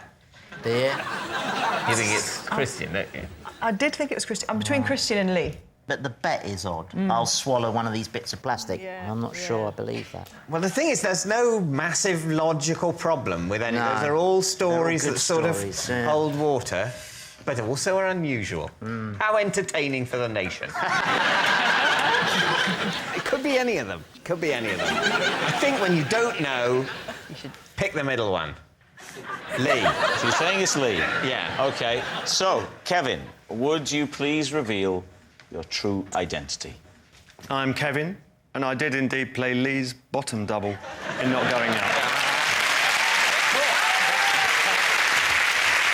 Yes, Kevin was Lee's bum double, and, excitingly, we've got a picture. Look at that. That is... You didn't mention the donkey. Thank you very much, Kevin. Thanks a lot. We're Which brings us to our final round, quickfire lies. And we start with... Lee. I shaved off a beard I had been growing for weeks because I didn't want David to think I was copying him.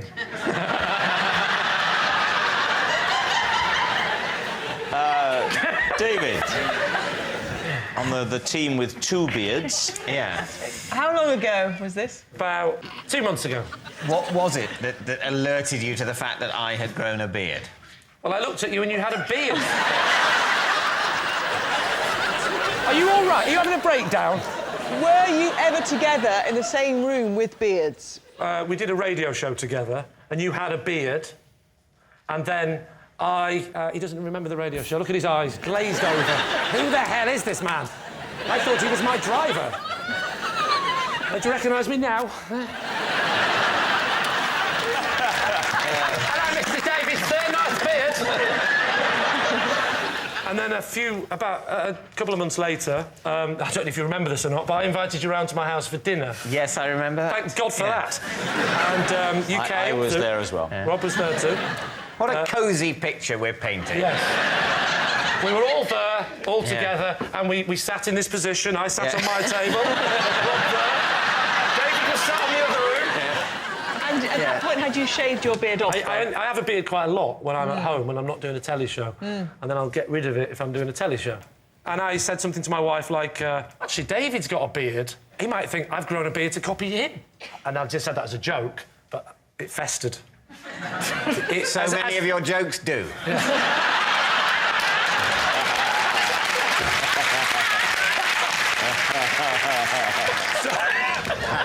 So I thought, I'll give him a bit of a chance. I'll shave the beard off so he doesn't think, and there's no unsaid tension. So you shaved it off there and then? I shaved it off about 10 minutes before you came round. So what are you going to say, David? Truth or lie? It's a very caring portrait of himself. Yeah, it is. You might have thought about that before you came on, Andy, actually. It seems that Lee's very worried about your feelings. I mean, it's very touching. I wouldn't go that far. OK, David. I think we think it's true. Yeah. All right. Lee, truth or lie? It is, in fact, true.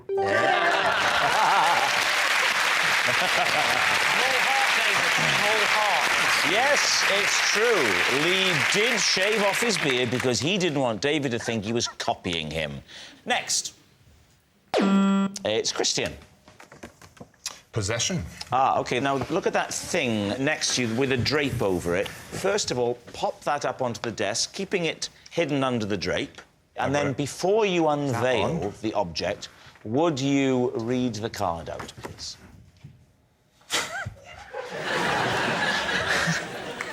This is my monkey, Elsie. She watches over me while I sleep. And now please reveal Elsie.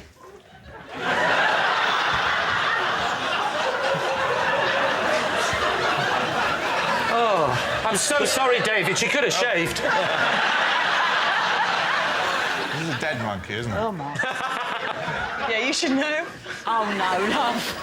So look at that. Is Elsie stuffed? No, she's very well trained. What disappointed her so badly when she died? What was... Dying. So where did you find Elsie? Did you kill her yourself?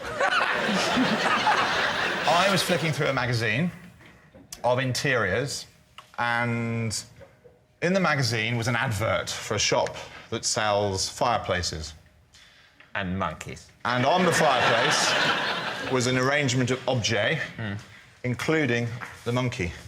So I phoned up the place that sold fireplaces and said, "Oi, give us your monkey." And they did. What's the story with the tiara? But just out of interest, completely separate subject. Does anyone think that Camilla will ever become queen? What do you think? I just thought I'd throw it open, just have a discussion. What do you think? I didn't mean the monkey with the crown. Wait, and that's genuinely a stuffed monkey. Can we have a look at it? Shall we go? That is genuinely a stuffed monkey. Yeah. Are we allowed to inspect it? Yeah, you can inspect his monkey if you want to. Why don't we bring the monkey to you? Yeah, look, what are you doing, all three of you? You look like an She'd have had in the Royal Variety Show in the 1970s. I'm happy enough to stretch my legs at this point. I'll bring it to you. Oh, all right. Come on. I'm just wandering around. Come on, I'll bring it to you. It's chaos. Join me. Come on, join me.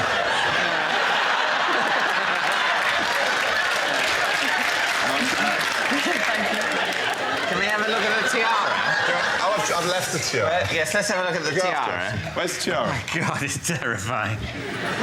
You know when you're asleep, Christian, and you wake up in the middle of the night and she's looking down on you with that glum expression, doesn't it unsettle or unnerve you?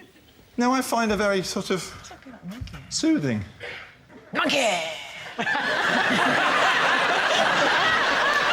So what are you going to say, David? Is it the truth or is it a lie? Firstly, I'm going to hand that back. I think you should be insuring that. Not for theft, I wouldn't have said. Not for theft. It looks like he's just won a wildlife BAFTA. Is it the truth? Is this at all story or is it the truth? You think it's a lie? Yes. I think we all think I think it's a lie. I think Christine's a very good actor. So you're saying that it is then a lie? A lie. OK. Christian, was it the truth or was it in fact a lie? It is in fact true. Very well played. Good work. That was a hard one to say. Yes, that was all true. Christian does have a stuffed monkey who watches over him while he sleeps. And that noise signals time is up. It's the end of the show, and I can reveal that David's team have won by 4 points to 2. But it's not just a team game, and my individual liar of the week this week is Andy Hamilton. Yes, Andy Hamilton, a man whose stories are as fake as the smile on his face after 4 months of filming with those kids on Outnumbered. Good night.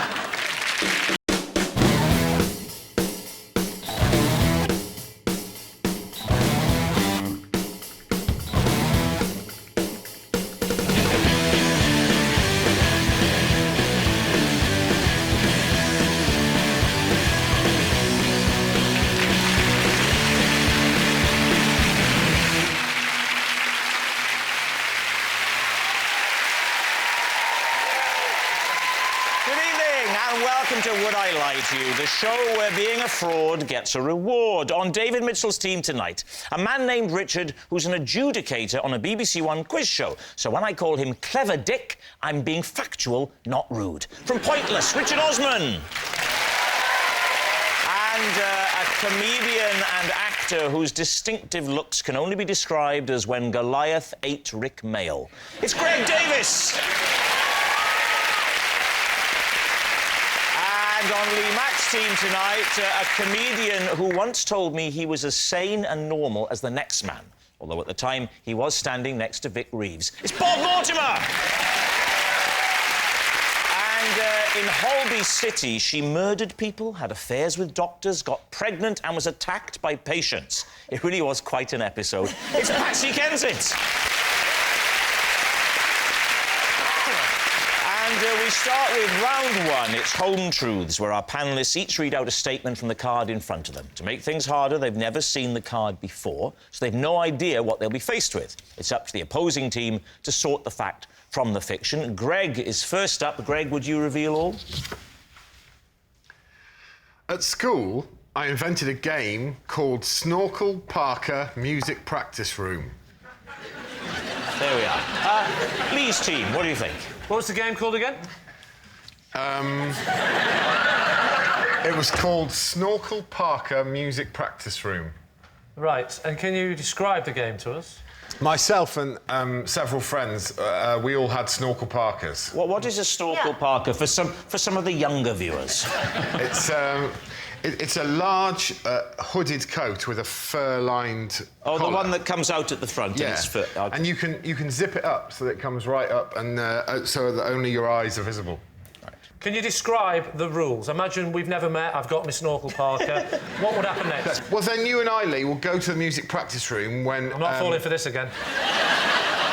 And you zip up your Snorkel Parker, And then when someone's practicing their violin with a violin teacher in the music practice room, you duck down below the window, and then you just come up with your snorkel parka on.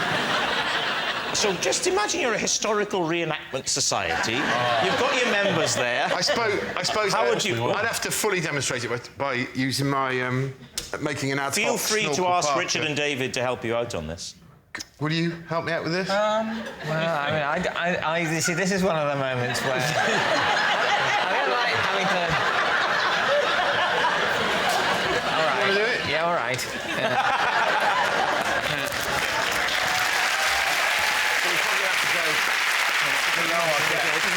Below our desk. Yeah. All right. Yeah.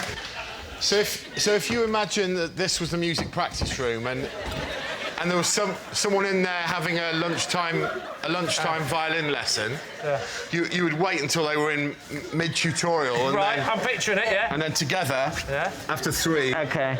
Yeah. 1, 2, 3.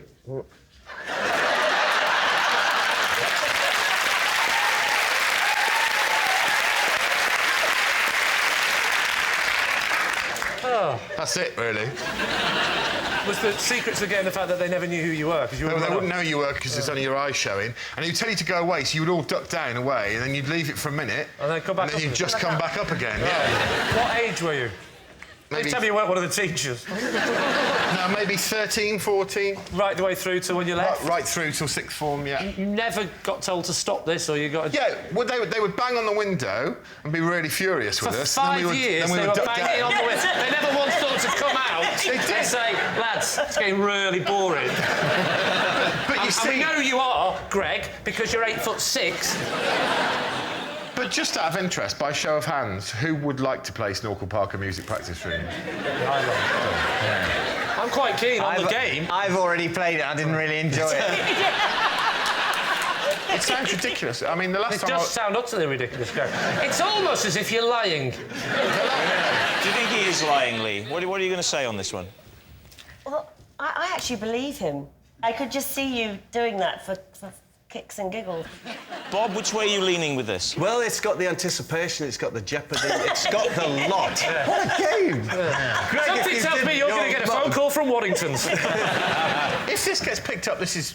Just because I've talked about it now, it's mine, right? It's only yours if you really played it. If it's a lie, then you haven't copyrighted Well, it. if it is a lie and I've just read it off this thing, whose idea is it? Well, the person who wrote the lie. I'd like to maintain the rights to Balaclava Sports Hall. if anyone's interested. Right, Lee, it's time to take a guess. What are you going to say? We're going for truth. You're saying it's true. OK. Greg, were you telling the truth? Or were you telling the truth? Well, right, because that would make me utterly pathetic, wouldn't it? Yes, I was telling the truth. Yes, it's true. Greg did invent a game called Snorkel Parker Music Practice Room. At school, Greg was very popular with the other pupils. Not surprising, really, considering they'd created him in a science lesson. Richard, you're next. I once buried a badger with the banker from Deal or No Deal. Lee's team. I know the programme, but who is that? Who is the banker? We never hear the banker, do we? No, I'm not allowed to tell. If I told you, I would have to bury you alongside the badger, I'm afraid. Oh, so the badger found out. Is that what happened to him? What's burying the badger a euphemism for? This banker, can you describe him to me, please? Yes, I could do. He's just a guy, like you and I. Somewhere in between you and I. Which one is it? Somewhere in the middle. Why do you know the guy from... I know that way back when I used to be the producer of Deal or No Deal. Right, and what's his name? He is called the banker. No, what's his real name? I can't tell you what his real name is. It's on the credits of the show. Tell us. What does it say on the credits of the show? It says the banker as himself. Why was the badger dead? Yeah. We hit it with a car, unfortunately. What were you doing in the car with him? About 70. No.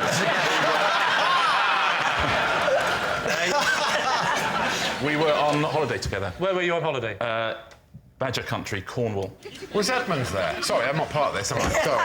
It's a good question, though, Greg. Was Noel there? No, it was a holiday.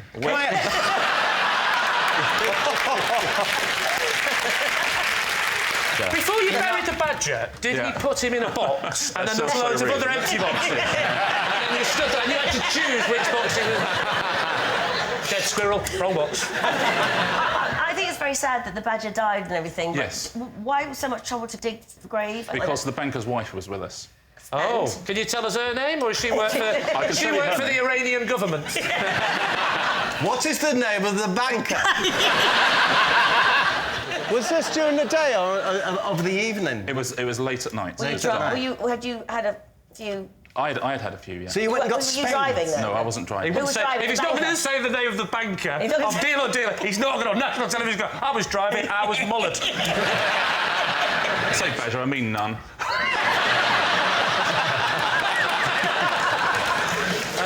And then what? The banker's wife then says we should bury it. The banker's wife. It sounded like Cluedo, this. Go on. To which the obvious answer is we're not going to bury it. It's 2 in the morning. Right. It's really cold and it's dark. What's happened then? So the badger is dead. Right. Yeah. Sad occasion. I'm not underestimating the sadness of it. And there's probably a badger wife and badger children at home, so that's... I accept Are you not allowed to sad. say their names either? So you checked the gender of the badger then? You know it was a male badger?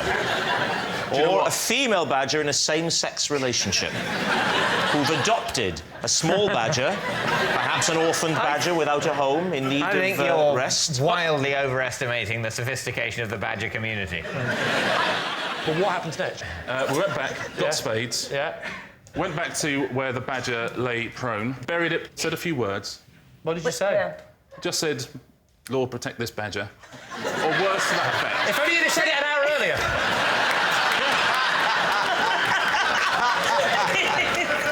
So go on, Lord, protect this badger. I think I said a few words about the family of the badger and gave some words Tell of us apology. the word. I want the words. I apologise to the family of this badger, wherever they may be, because I'm guessing they're nearby. Yeah. Put some stones on it. Went back home, started drinking again. So, Lee, what's it going to be? Yeah. Truth or lie? Oh, I think it's true, Lee. Bob thinks it's true. You think it's true? I mean, yeah. it's true. Patsy? I don't believe the badger bit. I think the badger bit. That's quite essential to the story. But everything else you believe. I believe he knows the banker. Right. I think he knows the banker's wife. Well, there's your answer. There's your answer. We think it's true apart from the badger bit. OK. Lee, it's time to make your Well, mind it's up. true. It's true. You're saying it's true.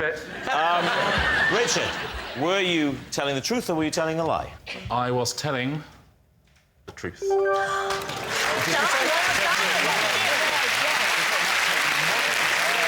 Yes, it's true. Richard did bury a badger with the banker from Deal or No Deal. Patsy, you're up next. When I was younger, I was regularly paid to babysit Marvin, my neighbour's pet dog, who had died and been stuffed. David's team. Right. So that you were babysitting the dog only post-mortem? Yes, after he died. What did your duties involve? Well, they were elderly people. They'd leave out, like, food and water. And what I used to do, because I felt so sorry for them, was I would sort of pour a bit of the water away and, like, half the food and stick it in, you know, the rubbish under some kitchen or... So they come back to, you see? Yeah, he's He alive. is alive. They thought the dog was alive, did they? Well, no, they can't have, but they behaved... I mean, it was a very unusual family, and she had pictures, framed pictures of him when he was alive and when he was stuffed. How do you know the difference? In the photographs? Because it wasn't a good stuffing. I suppose the stuff one, he always looks exactly the same wherever he was. Yeah, his expression didn't change much. What sort of dog had Marvin been before? Yorkshire Terrier. Right. And in And what... we had a Yorkshire Terrier called Pepper, who was alive, I'd like to That say. was rubbing their nose in it, wasn't it? Stuffed peppers. But our dog...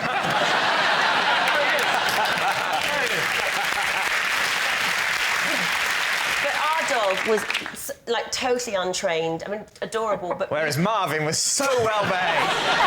What position was Marvin stuffed in? What was... Standing. Did he have a facial expression? If there was any kind of emotion coming Like from... this, like that. So, like he was angry. Like he died in a battle. Maybe he was stuffed to death. Yeah. What a way to go. If I had a stuffed dog that was stood up, I'd put one of its legs in a bucket, then I'd always know where that bucket was. What do you think, David? Which way are you leaning on this? What do you think, Richard? Sounds quite convincing. You're convinced? Well, I think it's impressively told if it's a lie. I think impressively told. A You lot know, of can I the ask you a question? detail. You're not an actress, are you, Patsy? A lot of people say I'm not, actually. So. Well, I think it's a lie. My instinct is it's the truth. We're going to say it's true. You're saying it's true. OK. Oh, no. Patsy Kensit, were you telling us the truth or were you telling us a lie? That story was a lie. Yes, it's a lie. Patsy wasn't regularly paid to babysit her neighbour's stuffed pet dog. So at the end of that round, Lee's team are in the lead by 3 points to 0. Well done, team. Well done. Our next round is called This Is My, where we bring on a mystery guest who has a close connection to one of our panellists.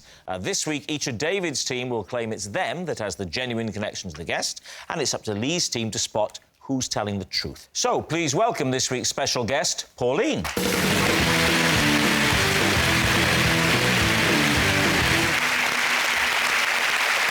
So, Richard, what is Pauline to you? This is Pauline. Last year we met at a Snoop Dogg gig and we bonded because we were the 2 oldest fans in the room. David, how do you know Pauline? This is Pauline. When I was a cub, she was the Arcala and she had to take me out of the scout hut once for asking too many questions when we were being given a talk by the police. And finally, Greg, your relationship with Pauline? This is Pauline. She's my mum. She once drove past me when I was having my first fight and got out of her car to cheer me on. Lee's team, where do you start? Greg, how old were you on this first fight? 12. Right. And so where was this? At school? No. Where was it? Outside... Outside the music room? It was in a street. In the street? Yeah. Who were you fighting? I honestly can't remember his name. He was a lad, and he was in the year above me. And I remember he had fairly distinctive red hair. Is that why you fought him? I fought him because he'd fought one of my friends. Oh, OK, so this was like a... Revenge. You were like doing a heroic gesture. Yeah. And he was older than you? Yes. What was your friend called? Well, I'm from Shropshire, so he was called Chinese Dave. Is everyone called Chinese Dave in Shropshire? No, I just think he was called Chinese Dave, and I honestly don't know the reason, because he certainly wasn't Chinese. I think it's because he used to wear a hat. No, that would be it. That would be it. That'll be it, probably. What was your fighting technique, do you recall? It was a sort of windmill of bones, just like this. Windmill of bones? I give you the windmill of bones! What was your mum shouting at you by way of encouragement? I mean, as I recall, it was just get in there. Do him, yeah. Get in there, son, is what I... And was she there the first time you had sex? This was in the street. Your mum was driving past you, saw you. She knew about the attack on Chinese... Dave, yeah. Who wears a hat. So I presume she saw what was going on and thought, oh, it's good that my son is avenging Chinese Dave's... So, did she get out of the car or just do it from the window? Was it a drive-by? She got out. Who didn't win the fight? Did your mum then... Surely she stepped in and stopped her, or did she say, keep fighting? Well, let me tell you, Patsy, the fight came to a fairly abrupt end. Why? And I'm going to give you some very specific detail now. Thank you. Because I was chewing polos during the fight. Please, no, you're not going to try and convince us that they came out and your mum thought it was teeth. Hear me out. He is. I got caught in their mouth, and literally I spat polos everywhere. And my mum went, oh no, it's teeth, it's teeth! What's your mum called? Pauline. Has she got a nickname, like Heckling Pauline or anything? No, although I would tell you, she has an impressive history, because she was in a play fight with my dad once, and he locked himself in a toilet, and to get to him in the play fight, my mum punched a hole through a door. So there's obviously a violent streak in this one. It is true, though. It's definitely true, and that is my mum. Who's next? Who are you going to do next? OK, so we'll go with David, shall we? Yes. David, just let me recap. Am I right in saying that there was a talk by the police at the Cubs? Yeah. And you asked one too many questions to the policeman? Yes, I was full of questions. What kind of questions were you asking? Well, I was asking about various, issues involved in fighting crime. How old were you? I think I was about 8. Right. What kind of crime-fighting questions were you asking? Well, there was a problem, I felt.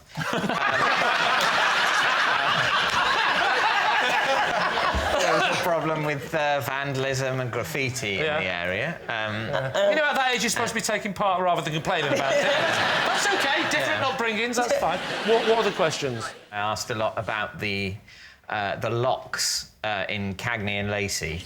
I was at the time very aware of the security measures in all of those flats in New York and the big locks on the doors. And I said, why don't we have locks like that? And how can we keep burglars out if we don't have locks like that? Right. And the policeman was saying how you can't keep out a determined burglar. And I was saying, well, why do we lock the doors at all then? But I wasn't really aware that he was supposed to be trying to get on with the talk and the questions would happen at the end and maybe they wouldn't all be asked by me. Where was this Cubs? It was in Headington. Headington? Where I grew up. Well, I know that. I don't think you travelled. Yeah. I assumed it was where you lived, otherwise that would be bonkers. Where are you from? I'm from Newcastle, but that ain't No, my travel. parents had heard about a very good Cub Scout group about 400 miles away, and they thought about driving me there to get the very best training and tying. Yeah, absolutely. But what badges did you get, David? Don't talk about badges in front of Richard. Richard, remind us once again of your truth. Pauline and I met at the Snoop Dogg gig. Oh, where was he playing? It was at the Forum in Kentish Town. When was this? What year? Last year. Last year. So he was called Snoop Dogg because he's been called a lot of things. Well, Hasn't he certainly has. In the olden days, he was Snoop Doggy Dogg, but now just Snoop Dogg. But whereabouts were you in the Forum? Whereabouts were you watching the show from? Well, we met when there was a delay, as there often is at rap concerts. There's sort of an hour delay, so I went up to the little bar. Why is there a delay? Well, because it's Snoop. You don't rush Snoop. Who supported him? Did he have a support act? Yeah, Corrupt. What was with a K. With a K, wow. With a K. I'd have left after them. What was his hair like, Snoop's? How was he wearing his hair? He was wearing his hair, he had sort of cornrows, essentially. He knows all the words, doesn't he? Yeah. He's definitely read up on this. Yeah. So you guys, your eyes met across the... No, in this delay, I went up to... There's a little quieter bar upstairs, and I went up there to play a bit of Scrabble on my phone. Oh, come Because I was with younger people, and they were enjoying the support act. They were enjoying the fact that there was a delay and there was loud music playing. I was enjoying it less. Yeah. Pauline was reading a book. Right. So I thought, OK, she's quite bored as well of this thing. So, anyway, I'm playing my thing. She said, oh, what are you doing? Yeah. And I said, I'm playing Scrabble on my phone. She said, I didn't know you could play Scrabble on a phone. Right. So I showed her, and then we started playing Scrabble on a phone, have done ever since. And then... Well, you're going out with each other now? You know what, Lee? Early days. Okay? Have you actually met up with Maureen since? Pauline. You're not going to be able to dissect us with those blunt little... So, Lee, where is this leading you? What are you thinking, Lee? Patsy, do we believe any of these people? Because they're all sounding chronically untrue. The Chronic, of course, was one of the first albums Snoop was on. Why did you...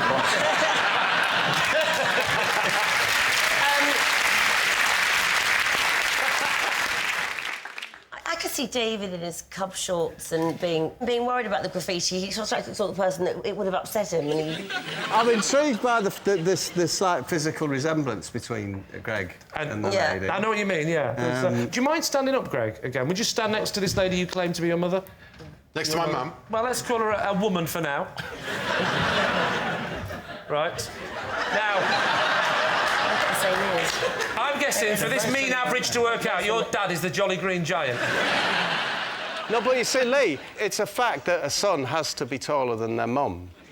it's either Richard or Greg, I think. So that's my answer. So you think it's... I think it's Richard. You think it's Richard? You think it's Richard or Greg? Yeah. Don't Tim forget say Richard. What are you going to say? The Scout hat one. Oh, sorry, are you still here? The Scout hat. OK, I need an answer, and I really do need it now. We're going for David. He's trying to double bluff me at the end, so I'm going to go with David. You're saying it's David? And if it is David, I'll be so happy now. You're saying it's David? I think it's David. OK, Pauline, would you please reveal your true identity? My name is Pauline. I am Greg's mother. And...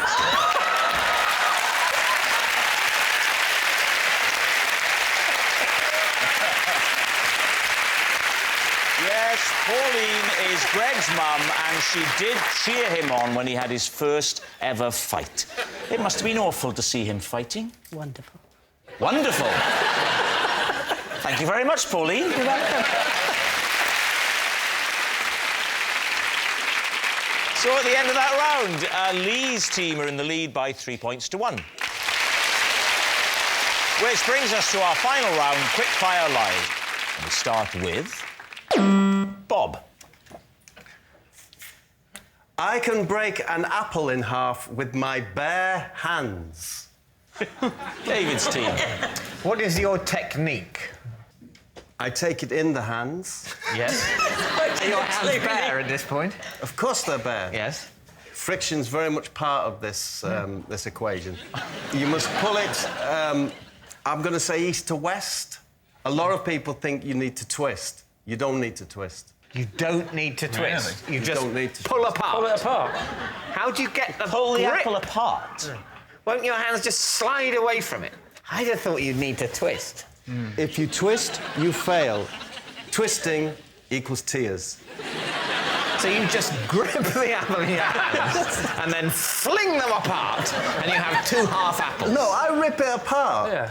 The way you were miming it then, there's like downward pressure from the thumbs, almost as if you're trying to open it like a book. Yeah. Is that what it's like? Because I can believe that more than the just grip, bang! Yes. No, David, that's fair enough. Yes. It's just you're almost like you insert. Oh, but I so wish it was bang. It's not. No, you're inserting the thumbs to try and pull it apart that way. No insertion. All right. No, but that's downward the grip. pressure. Downward pressure. And there it is. Yeah. So where are the thumbs? Are the thumbs either side of the stalk? You know where the thumbs are, David. Where are the thumbs either side of the stalk? Yes. No insertion or penetration? No, absolutely not. No, the thumbs are used for gripping, not for ripping. That's what I was taught. And if you remember that... The system comes with a catchphrase. If you can remember that, you too will be parting apples. How long have you done this for? I have done it for a long time. What I used to do to entertain was I used to take hard-boiled eggs, peel them, I can still do it, and I could take the shell off in one. And you actually peel the membrane rather than trying to... Don't be all rough-handed and don't, you know, take your time. Off it comes bang.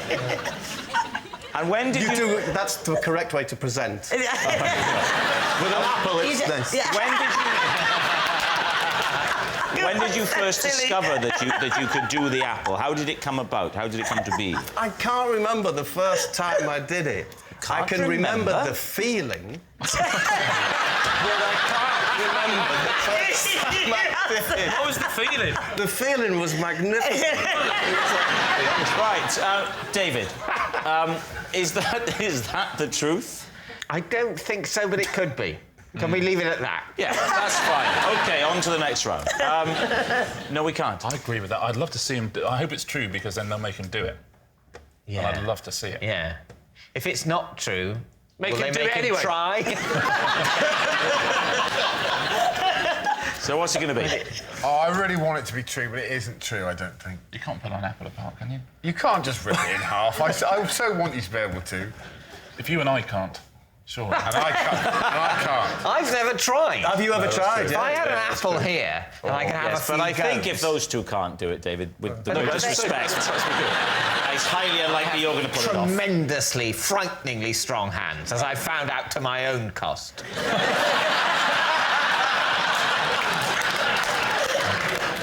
So you think it's a lie, then? I'm afraid I do, OK, yeah. well, I'll go with the giants. You're going to say it's a lie? All right, you're saying it's a lie. Bob, were you telling the truth or were you telling a lie? I was telling the truth. Yes. Do it.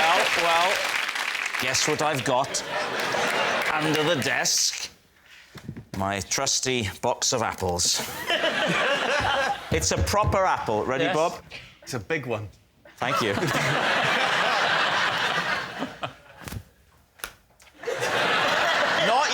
Not you, him. Does your husband play cricket? I love that sort of thing. I really hope he can't do it.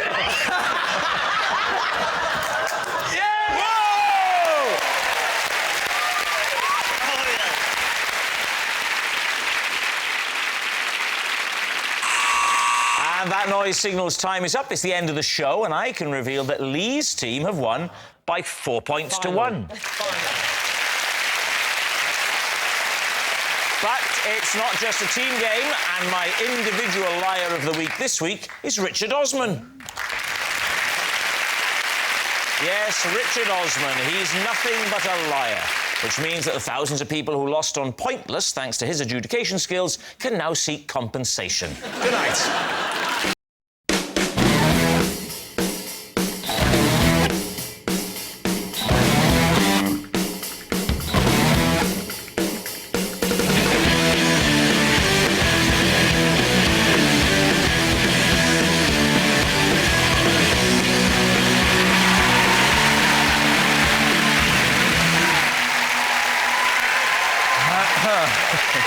Good evening and welcome to Would I Lie to You, the show where it's fine to fib. On David Mitchell's team tonight, she says she'd rather be known for her journalism than her glamorous dress sense. Well, I'd rather be known for my comedy than for being a world-class lover, but we play the hand we're dealt. It's Emily Maitlis.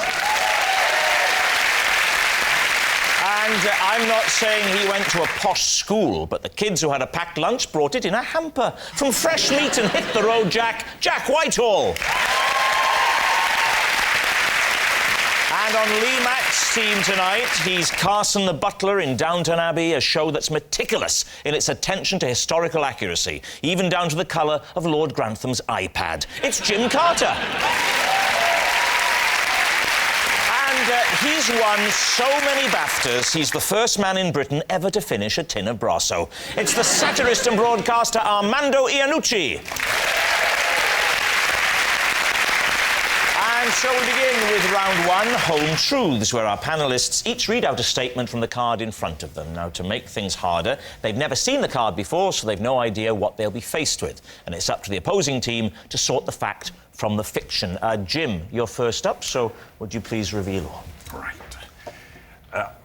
As a method actor on the set of Downton Abbey, I like to remain in character all day and even help serve lunch to the cast and the crew as Carson. Yeah, David, what do you think?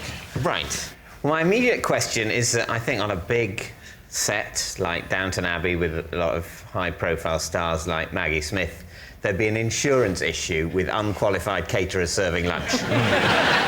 Nobody's ever told me there was an insurance issue. I don't do Maggie, I have to say. Maggie...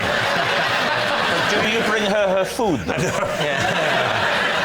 I don't serve Maggie her food. What I do is I bring the food to the people on the dining bus, rather than go around to individual caravans or changing rooms. Why do you think that helps your performance? It just helps me stay in character somehow. I don't like to switch off. I lose concentration if I switch off. I just try to stay with it.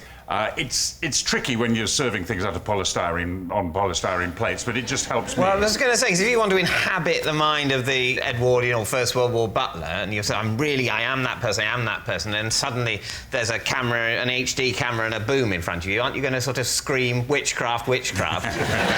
What is this madness? The aliens are here.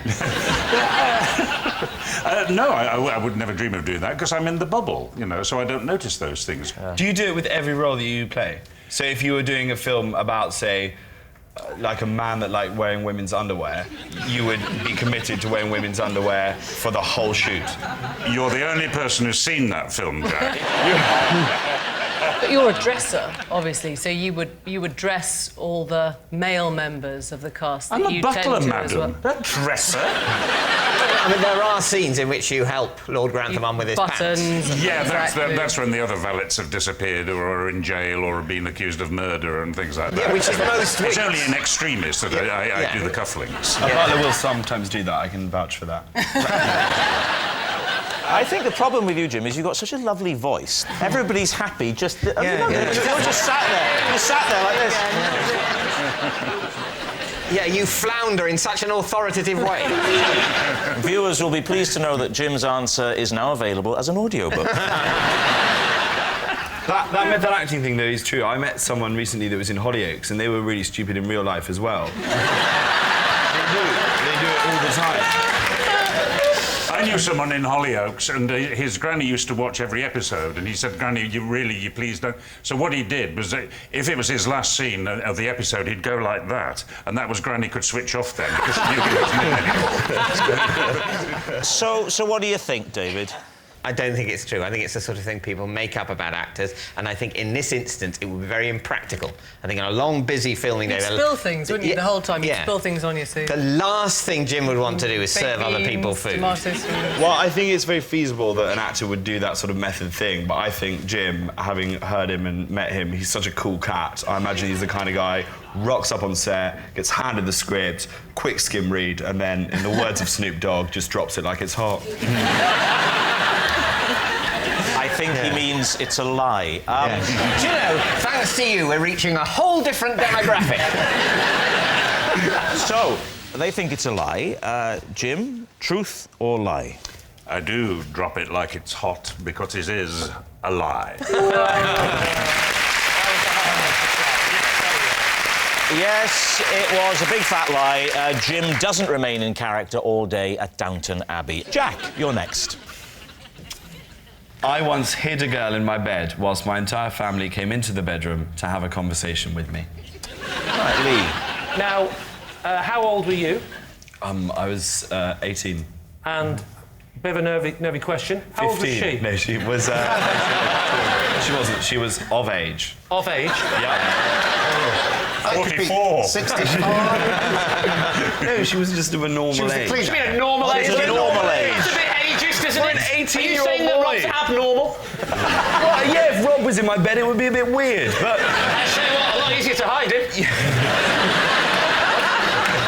Just pop him in the pillowcase, throw him over your shoulder, off you go.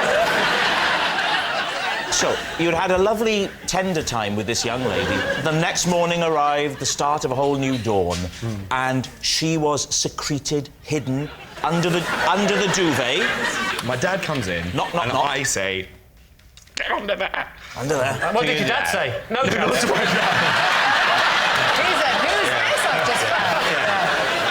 I don't want to have an awkward moment with my dad introducing him to this girl, so I said, why don't you just hide under there? Was she a very thin girl? Because I would have thought you would have seen a body under a duvet. Yeah. You see, you don't understand the kind of toggage that I'm rocking back at home. It's a very thick duvet. Plenty of... Was it winter? Duvet to Jack? hide. It was winter. But there's nothing worse than a heavy tog in the summer. Oh, I hate it. But I have 2 duvets within the thing, and then I take one out. So do I. I take one away for the summer. Yeah. Stick it back on for the winter. It's a lovely way of doing It's it. so good. I'm sure. God, is it always this boring, this show? Right. I'm just going to cut to the chase here. You two, watch him very carefully while I ask this question. What was her name? Yeah, well, that's no proof. I can't say on TV. Why? Oh, very good. I want to protect her modesty. But do your whole as I family did come on into that your morning. bedroom often? Oh, nice. Do they just go, morning? My dad All will of always you, come yeah. into my room, Yeah. and he always brings in the Telegraph and reads to me little extracts that he's found. And then your mum's behind him, and then your brother and sister, can we listen? What happened this one morning was that my dad had received a round robin, so he came in to read me this letter. I said hide under the duvet. Then my mum came in with a cup of tea, and my dad was reading this letter, so he was like, oh, Molly, Barnaby, why don't you come in as well? Sounds like a rough family. So they were all around the bed, and she was sort of hidden under there. It was quite a long letter as well, so I had to keep sort of giving her a bit of air. And then You were doing that, were you? Yeah. Is it a single bed or a double bed? It's one of those ones that's like a small double bed. Well, they're called single beds.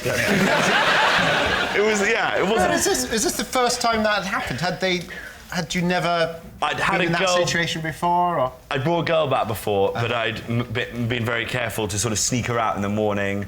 I'd like distracted my dad, and then you just go, so go. that was the plan. The plan was you were going to sneak her out without anyone noticing. Through the laundry chute? I didn't know what a laundry chute is. The butler normally just takes it from the room.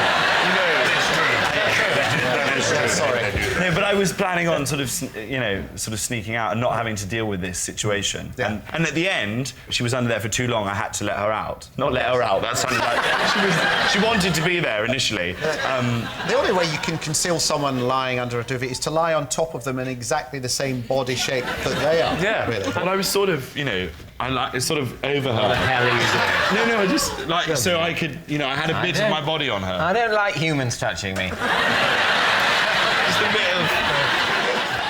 All right, so what do you think, Lee? OK, I think... Well, sorry, Jim. What true, I think. You think it's true? I'm borderline true, yeah, true. Borderline true. Go on, then. We'll go with true. You're going to say true? OK. Jack Whitehall, were you telling the truth or were you telling a lie? It is a true. Scandalous. Yes, it's true. Jack did once hide a girl in his bed whilst his family came into the bedroom to have a conversation with him. Our next round is called This Is My, where we bring on a mystery guest who has a close connection to one of our panellists. This week, each of David's team will claim it's them that has the genuine connection to the guest, and it's up to Lee's team to spot who's telling the truth. So, please welcome this week's special guest, Benji.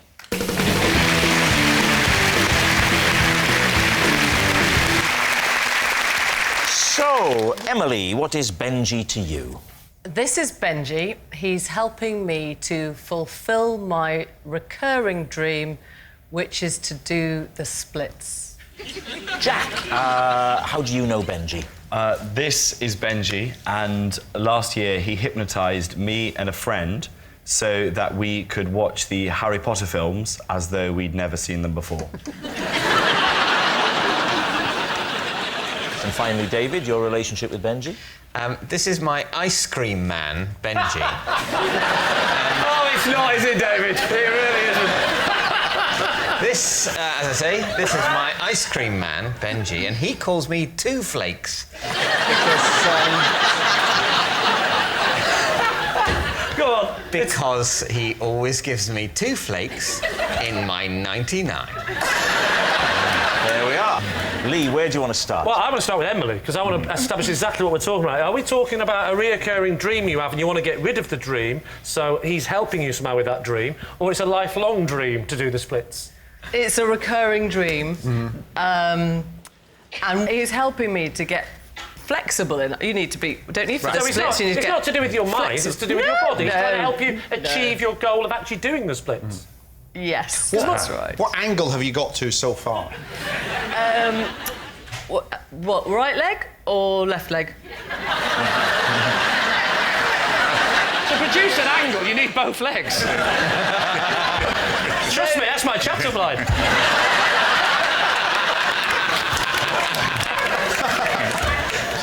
If it was the box splits... Yeah. Box splits? which is where you're, ta-da, like, facing forwards. Yeah. Not at all. No. If it's that way... Yeah.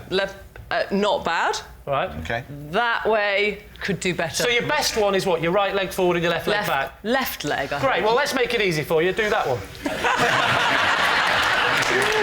Yeah, no, I'm not very... I can't... No, the point is... What? What is the point? The point is... It's a recurring dream. That's really weird. I have a recurring dream with you doing the splits in it as well. I have a recurring dream that I'm a piece of cheese and a womble's chasing me. I don't wake up and then go up to the nearest man and go, I don't suppose you could dress as a womble. I'll dress as a piece of cheese and you chase me. You don't then try and do it. Maybe you should. There are different sorts of dreams, though, aren't there? There are dreams you want to come true. You're not going to break into song again, are you, David? So what's he teaching you to do, then? Is it Pilates? Is it... Well, it's about the technique. It's Pilates. Oh, don't give a multiple choice. Have you had enough now of Emily? Do you want to move on? Never have enough of Emily. All right.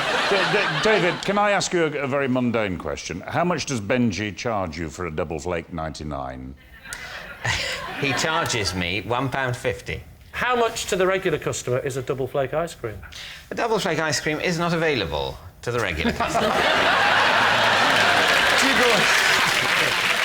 What thoughts went through your mind when he... Presumably there was a time when he said, I'm not going to give you just 1, I'm going to give you 2. Basically, my thoughts were a mixture of pleasure and embarrassment. So, like in so many scenarios.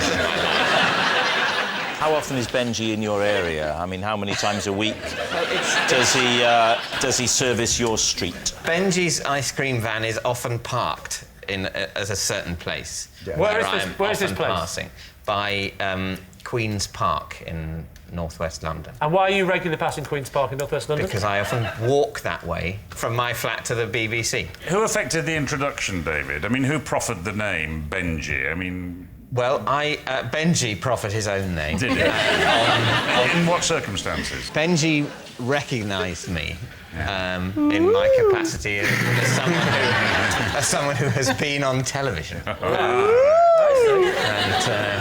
When were you on television?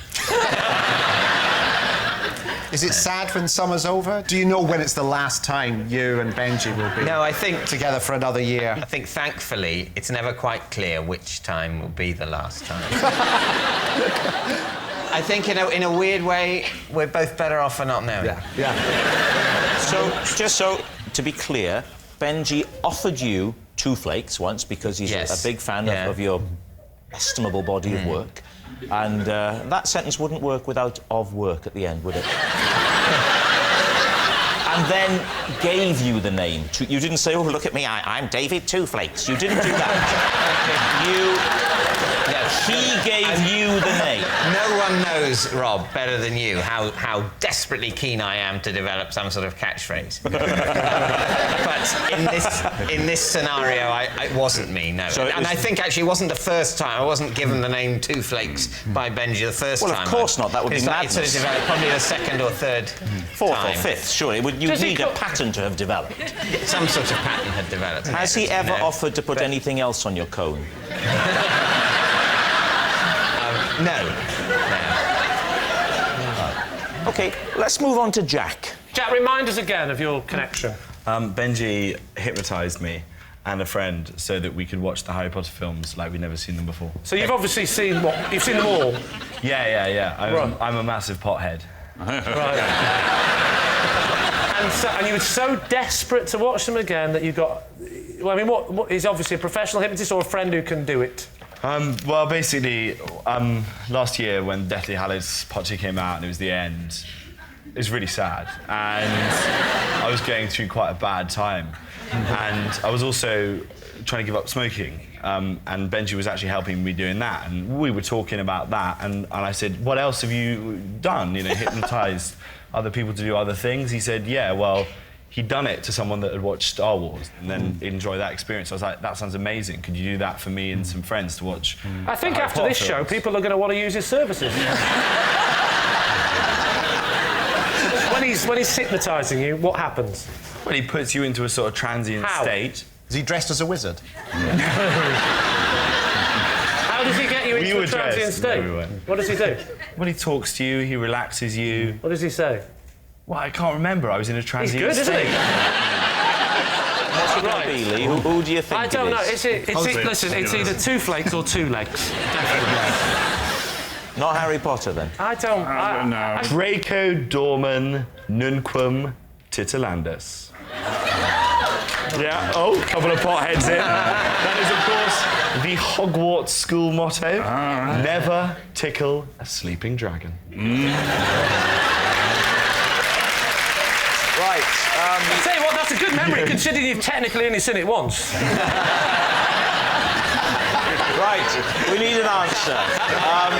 Lee's team. Is Benji Emily's splits teacher, Jack's mind-wiping hypnotist, or David's flaky friend? What are you going to say? Oh, this is tough, because they're all so not true. We're going to go for the most ridiculous answer. We're going to go for Jack. You're going for Jack? Yeah.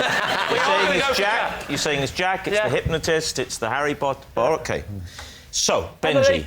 Change it to Emily. Change it to Emily. It's Emily. What are you saying? You're saying it's Emily, it's the splits. Jack, we'll go for Jack. Will we go for Jack? I tell you what, we'll just tell you. It doesn't matter. What are you saying? We'll go for Jack. Jack, yeah. You're saying Jack? OK, right. Benji, would you please reveal your true identity? I'm Benji, and I've been helping Emily achieve her dream of doing the splits. Wow. obvious next question is, would you be willing to give us a quick split? Of course. Whoa!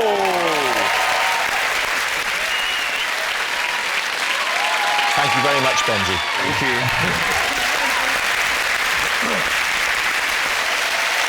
Which brings us to our final round, quickfire lies. We start with David.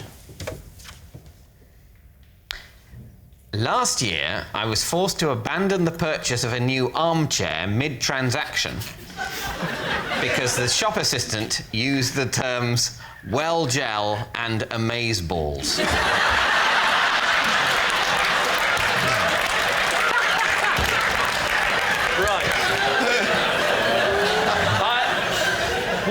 What does well gel and amazeballs actually mean? I wasn't asking you, Jack. Amazeballs. What? I've never heard. Have you heard? Does amazeballs mean good? Yeah, it's like amazeballs means good. Good. And well gel is from Towie. From what? From what? Oh, shut up. You must know what I'm talking about. You mean the only way is Essex? What does well gel mean? Jealous. So he's selling you an armchair. What shop are you in, first of all? It's a place on the Kilburn High Road. Right. I don't know the name of it. That's fine. That's vague enough. Good. Okay. It's like a sort of second-hand furniture, junk kind of place. Of course, things aren't going well, David. Of course, you're going to get out. You're going to get out Kilburn High Street to buy a second-hand chair. So he's trying to sell you the chair, right? And no, I'm trying to buy the chair. You're trying to buy it? Yeah. And in what context does he say you're well gel? He was talking on his mobile. But how did... To who? I don't know. But are you saying that you abandoned the transaction because you were put off by his... I was put off, I mean, by the poor customer service, by not really understanding a lot of what he was saying. And was amazeballs, was that part of the transaction It with sounds you? so wrong coming out of your mouth. What sort of chair was it? A Chesterfield? A low-back chair? Is there a Chesterfield chair? No. I thought that was a sofa. Well done, I was testing you. Oh, good. Well, if you're a really fat The armchair round I've been hoping for. So what are you going to say, Lee? Is he telling the truth? What do we think?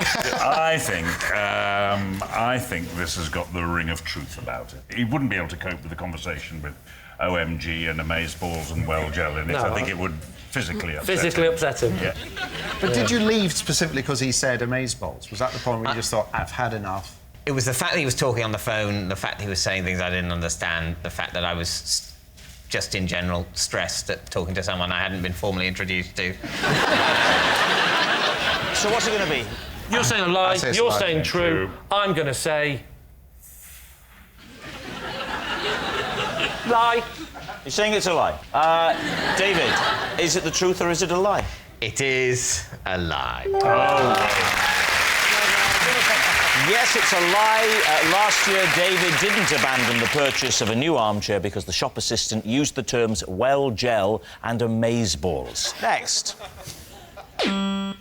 It's Armando. Oh. I once had to abandon my car in a safari park after a baboon climbed through the sunroof, lay down on the back seat and fell asleep.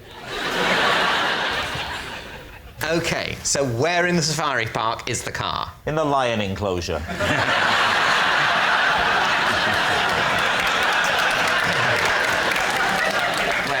Where in the safari park is the car?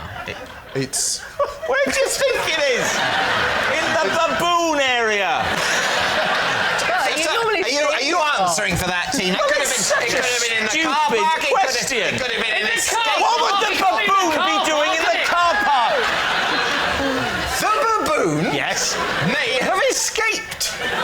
Yeah, but you can assume it wasn't a car I'm not park. saying that the answer to the baboon enclosure would have amazed me. But do you wonder perhaps I didn't expect to have to defend myself to this extent with that only question. It's a stupid question. Where do you think he was? The gift shop? If it's a stupid question, cut it out in the edit. No, it'll be left in to show you for the charlatan that you are. In the safari park was your car. The baboon area. Thank you. As I suspected.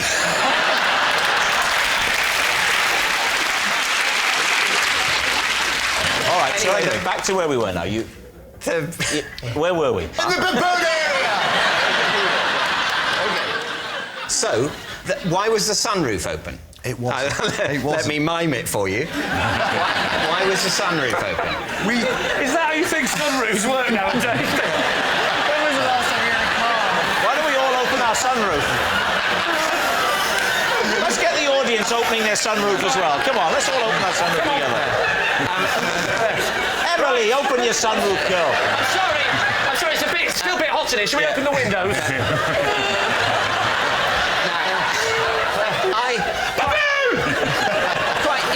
Quite genuinely, I can't drive a car. In my childhood, we had a sunroof. You opened it like that. Now you open them like this. Yeah. Rob puts his hand up and says to the chauffeur, can you open anyway, why was the sunroof open? Well, we didn't realise it was open. Right. That's what we did in our car. OK. You're as bad as each other, you two, aren't you? The sunroof isn't there, is it? OK. You've just just opened the boot and let the baboon in. So you're in there. You didn't know that the sunroof was open. No. What? We had. Next? It was a hot day, and the air conditioning wasn't very good, Good. and we had young kids in the back, and and an extra one suddenly. had the sunroof open. We thought we'd shut it, and it turned out later it was still open by about that much. Yeah, the sunroof's open that amount. You're driving slowly through the baboon enclosure. Yes. The kids are in the back. Yes. And you didn't see the baboon get in. So this is a stealth baboon. Right. What alerted you to its presence? Right. As we were leaving the baboon area. Where were you going? We were going to the giraffe area, and you can actually get out and feed the giraffes. Right. But my wife, who was driving, just suddenly looked in the mirror and said, "Arm." I'm known as Arm at home. Right. Arm? Yeah, Arm. Oh, of course. Yeah. I thought you meant because she had no arms. She wouldn't have been driving, would she? There's a baboon! Oh, you think we are driving? I wouldn't be able to open the sunroof either.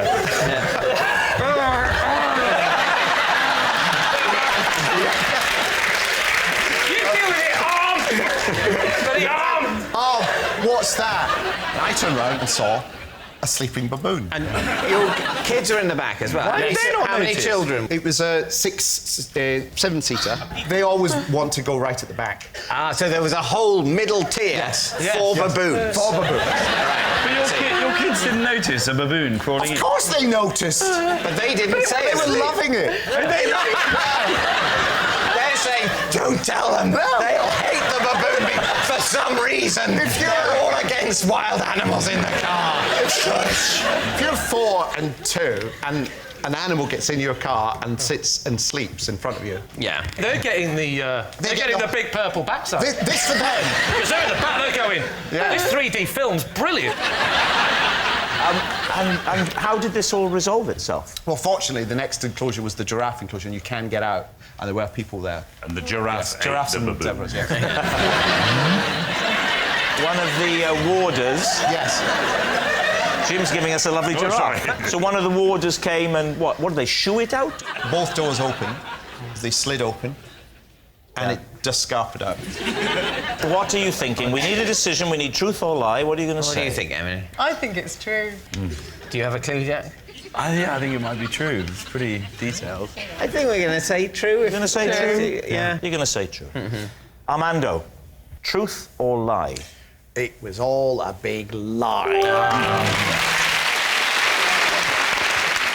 Of course, it's a lie. Putting a baboon through a sunroof is the brand new game show next on ITV2.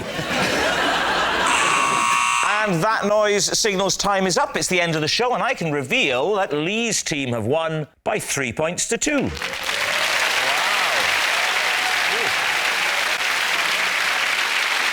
And my individual liar of the week this week is Jim Carter. Yes, Jim Carter, honestly, he's so dishonest, he'd steal the shirt off your back, then iron it and lay it out on the bed with the rest of your morning suit. Good night.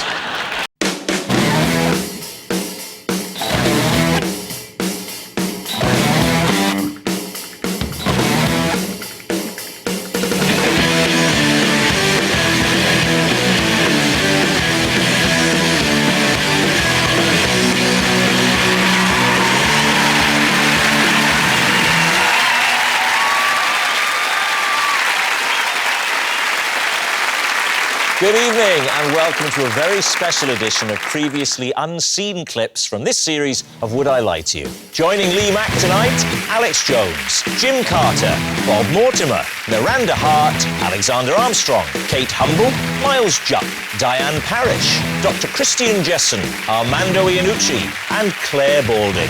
And joining David Mitchell tonight, Jack Whitehall, Richard Madeley, Gabby Logan, Greg Davies, Richard Osman, Mel Gedroich, Andy Hamilton, Chris Tarrant, Richard Bacon and Dale Winton. And so we begin with round one. It's Home Truths, where our panellists each read out a statement from the card in front of them. To make things harder, they've never seen the card before, so they've got no idea what they'll be faced with. It's up to the opposing team to sort the fact from the fiction. And, Richard, you are first up. My family don't have a swear jar. We have a bore jar. Whenever a Madeley says something dull, they have to stick a quid in it. Blimey, have you got a change machine at home? What do you think, Lee? The Madeley bore jar. Could it be true? Well, yeah, we'll go with true.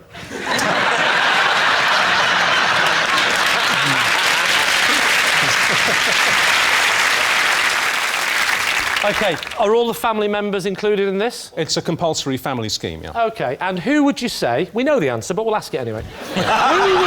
Who would you say has given the most to the jar? Well, me, obviously. You've given the most. Yeah. And what do you do with the money?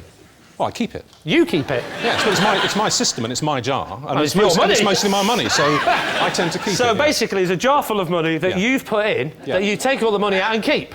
That is so boring. Get a quid in it. Is it only family members? If I came to your house and was just my usual self, would I have to start overloading it? Well, I mean, for example, if you came in and started talking about not going out, obviously you'd have to put a quid in. Ooh.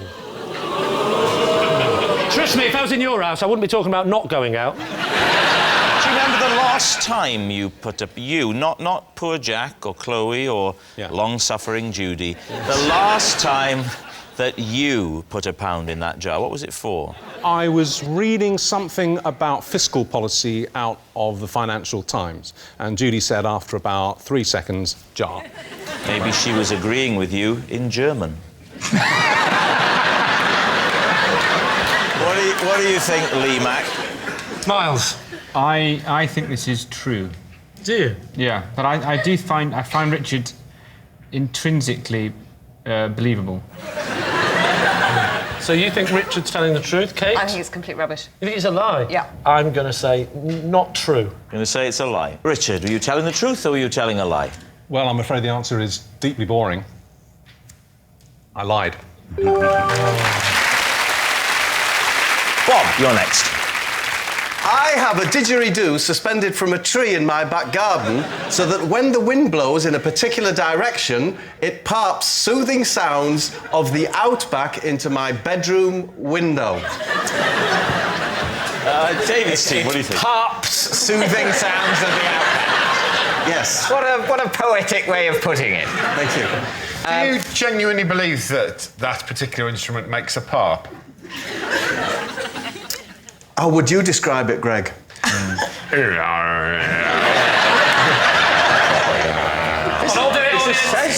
how soothed do you feel? Right, everyone stop popping. I get this every night in my house, please. Where is it, Bob? It's in a tree? Yeah. And you've made a conscious decision to put it in the tree? Yeah. I thought you said it was hanging from a tree. What it is it's trapped in a V. Is there a name for that area of a tree? Is it called the Clooney or something? It's called... Clooney? What's the not to believe George Clooney's holding a didgeridoo at Madrid in his garden? Why don't you believe this? This part of your finger there is called the Clooney. Is it? So I'm assuming...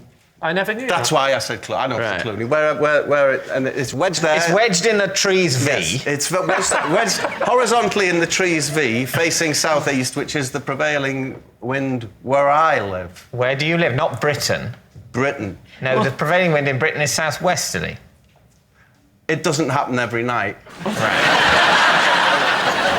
So tell us what this sound does for you, then. You're lying in bed at night and you had a lovely day, you're just settling down, and you hear... And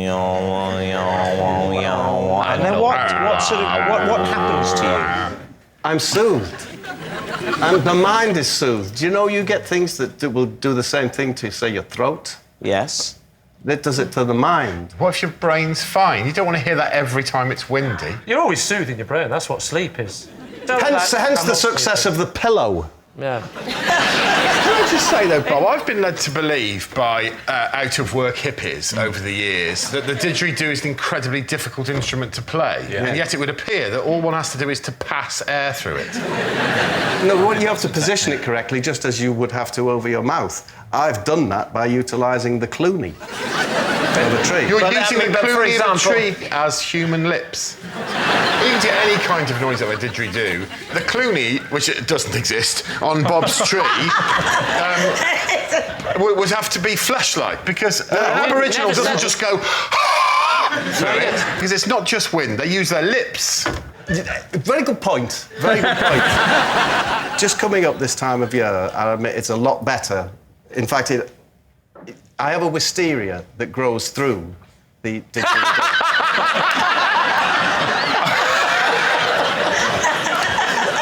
Of course. And when the wisteria comes into leaf, not only does it pipe the wind towards the didgeridoo, but it acts as the lips. It's long been said that if the wind blows in the right direction through wisteria, it can play any instrument in the world. It's time to decide, David. OK, we need to make a guess. What are you going to say? I think it's a lie. Of course it's a lie. We think it's a lie. I think it's a lie. Well, Bob, were you telling the truth or were you telling a lie? I was lying.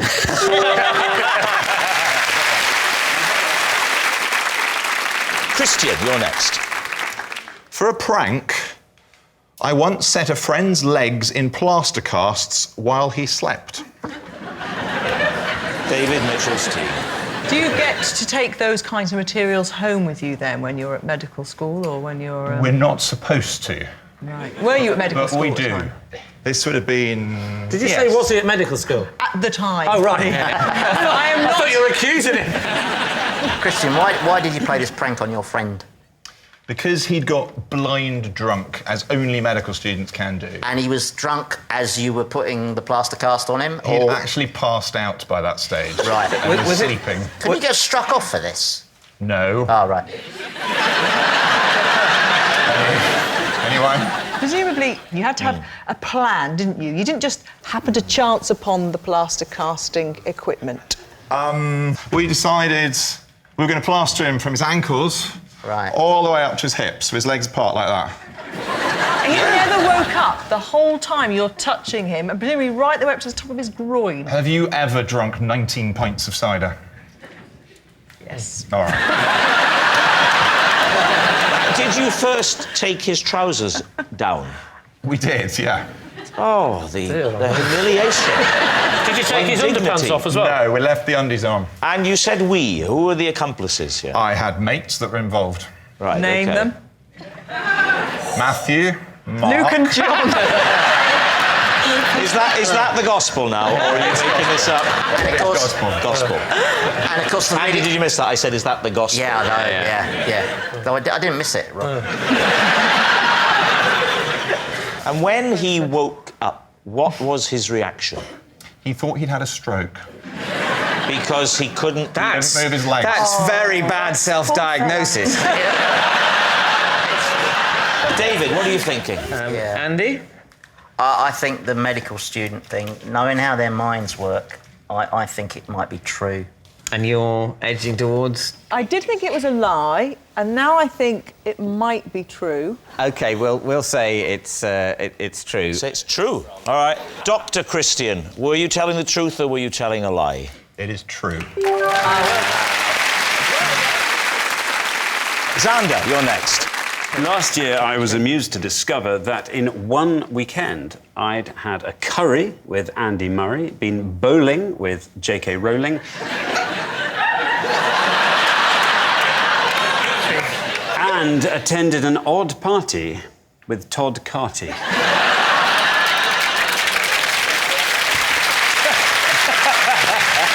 So, David, what do you think? What a weekend that was. What was odd about the party? Where do I begin? The first indication that it was an odd party, there were chicken wings that were brought around, for example, that everybody dived on. And it was only when we'd eaten most of the plate when suddenly went, and then this is still quite red. And we all noticed that actually that nothing had really been cooked at all. So we were all dicing with salmonella. There was a husband and wife there who had the most enormous row. It was a very odd. So a row and disappointing food. Yes, disappointing. This is a normal party. I'm fascinated with the bowling with rolling. Was it the sort of bowling which ladies of a certain age in white do in parks? No. Or was it 10 pin, 3 fingers in the old... 10 pin, 3 fingers, yes. 10 pin and 3 fingers. Did you have to change from your normal shoes into the red, white and blue sort of comedy bowling shoes? No, we had purple shoes. This was the livery of this rather chic bowling place. It was a posh. Where was the chic bowling place? The chic bowling place is in London's Bayswater. Oh, I've been there. Yeah. Are the shoes purple? Oh, that's where J.K. Rowling goes. The rolling alley. What's Joe... Let's cut back to Murray and Curry. We were in this rather large curry house in Milton Keynes. Milton Keynes? Why were you in Milton Keynes in a large curry house with Andy Murray? Yeah. Exactly. It was a charity event. After which we repaired to a sort of mini Taj Mahal building in Milton Keynes. At another table, though, 3 people who'd been sitting there for quite a long time we hadn't noticed. Eventually we spotted were Andy Murray, Mrs. Murray, and someone who I can only imagine was his agent. And we, after a little while, obviously felt we'd better go and tell him he was Andy Murray. So you went and talked to him? Well, only to tell him he was Andy Murray. So what are you going to say, David? Is this true? Duck, you see. What do you think, Chris? Well, he's just got a little shifty little face, hasn't he? So you think basically it's a lie? I think basically it's a lie. You know, Xander's a man about town. He's quite hello. You know, I can imagine him in the I can imagine him in the purple bowling shoes and the Andy Murray. I can imagine that. At a party with uncooked chicken wings and Todd Carty, I don't know. I think it's probably a lie. You're saying it's a lie. Xander, were you telling the truth or were you telling a lie? Well, it is, in fact, a lie. No! It's David. Once a week, I love to eat a full English breakfast, but can only do so if I'm entirely stripped to the waist. Lee's team, what do you think? Once a week, you say? Yeah. Any particular day of the week? At the weekend, usually a Saturday or a Sunday. Do you know what the weekend is, David? Do you cook it, Nate? Do you cook it in that state of undress, or do you get undressed once it's cooked? I get undressed once it's cooked. There's a limit to the amount of undressing required. I mean, I take my top off. Boxers or... No, it's... I think it's waist up, I think you said. That's the... Yes. Waist up, yes. It would be odd if he had a breakfast... but from the waist down, he's stripped naked. That would be odd if you went round to his house and said, thank you, David, for the sausage and beans. We're not done yet. Yeah. No, that's... Get them off! And none of you going to ask why? I am about to ask. Oh, good. What on God's earth function does taking your top off play in this breakfast? In many ways, I've lost a lot of self-respect. You have. And sometimes I like to wallow in that. In that case, we think it's true. I do find there's a certain amount of splatter involved in the eating of a full Is this English. getting sexual? Not from my body. Is this on your own, or would someone join you? More usually on my own, but I wouldn't... Would you like someone to join you? I don't think so, really. I'm not offering. Can I ask you a question? Gabby, do you like a fried breakfast? David, is this... Sorry. Is this for practical reasons? Is it, as you say, just to stop the splashing, or is it a lovely sense of liberation? I think it's partly practical, partly, yes, of course, you feel closer to nature.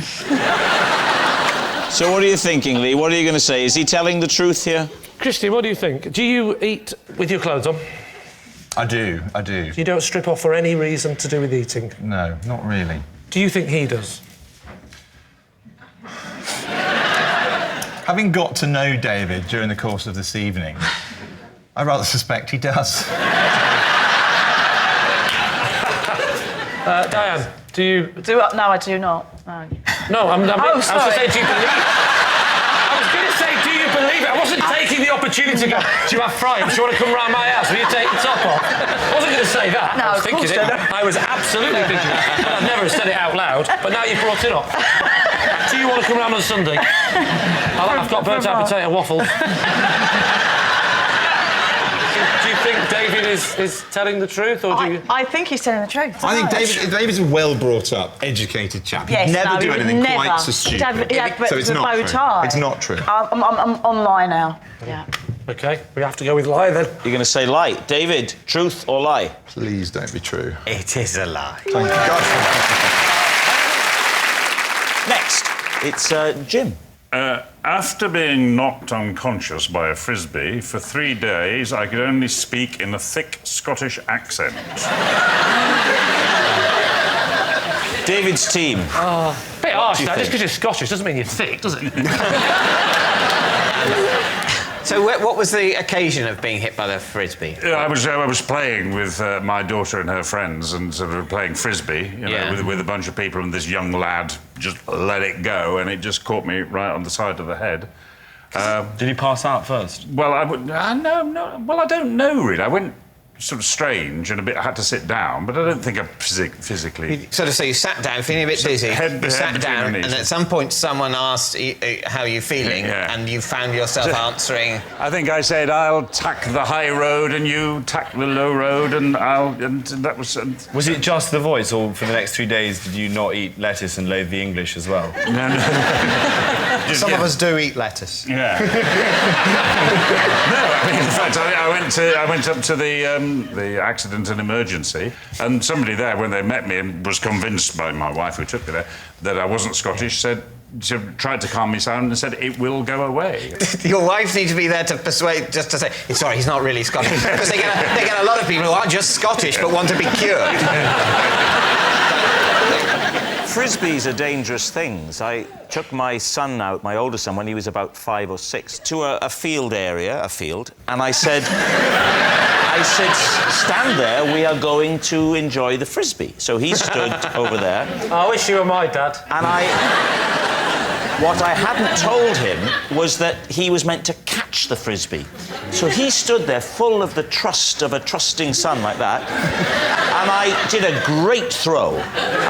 You know when you straighten the arm, so it goes, and it went, shh, and he looked at it with a lovely, innocent face, and it went, bang, there, and blood went, and the shock on his face that his father had done this to him.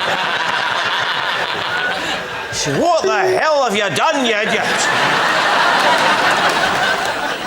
So what are you thinking, David? Oh, totally true. This is my concern.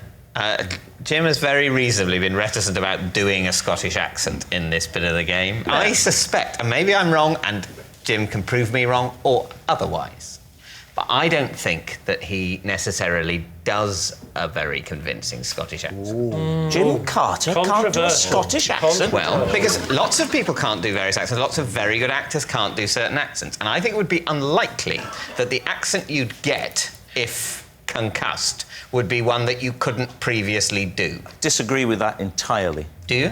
Yeah. Well, get your own team. Just give us a little taste of this voice, if you can use the great use your tool, your great actor's tool, yes, to give us a little bit of this voice. I don't feel very well. I think I'm a bit woozy.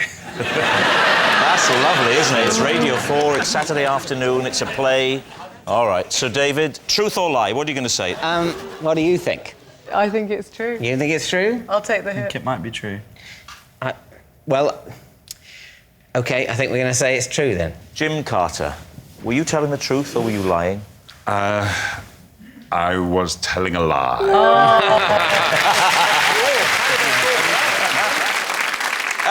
Next. It's Lee. I got stuck for half an hour in a men's toilet because I couldn't find the door. So where was this men's toilet? Next to the ladies. Were you on your own? Yes.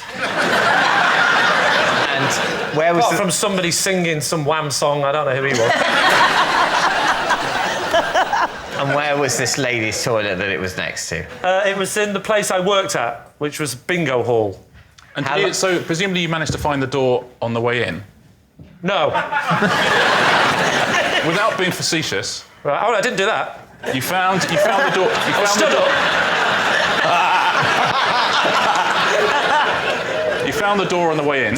I did find the door on the way in. You took number 1, number 2? No, I walked. I didn't get a bus.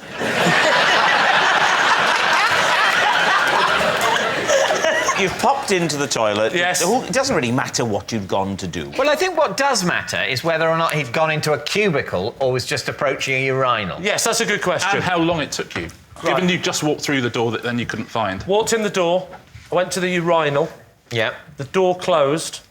And then I'm now stuck in that toilet for half an hour. Why was it that you couldn't find the door once it had closed? Because I went in, and it was late at night, and the building had started to shut down, and so I went in, and just as I got to the urinal, the last bit of the door closes, and it's now as pitch black as you can possibly imagine. The other bits of the story I've not mentioned is that I was absolutely hammered, and so I started getting a bit confused.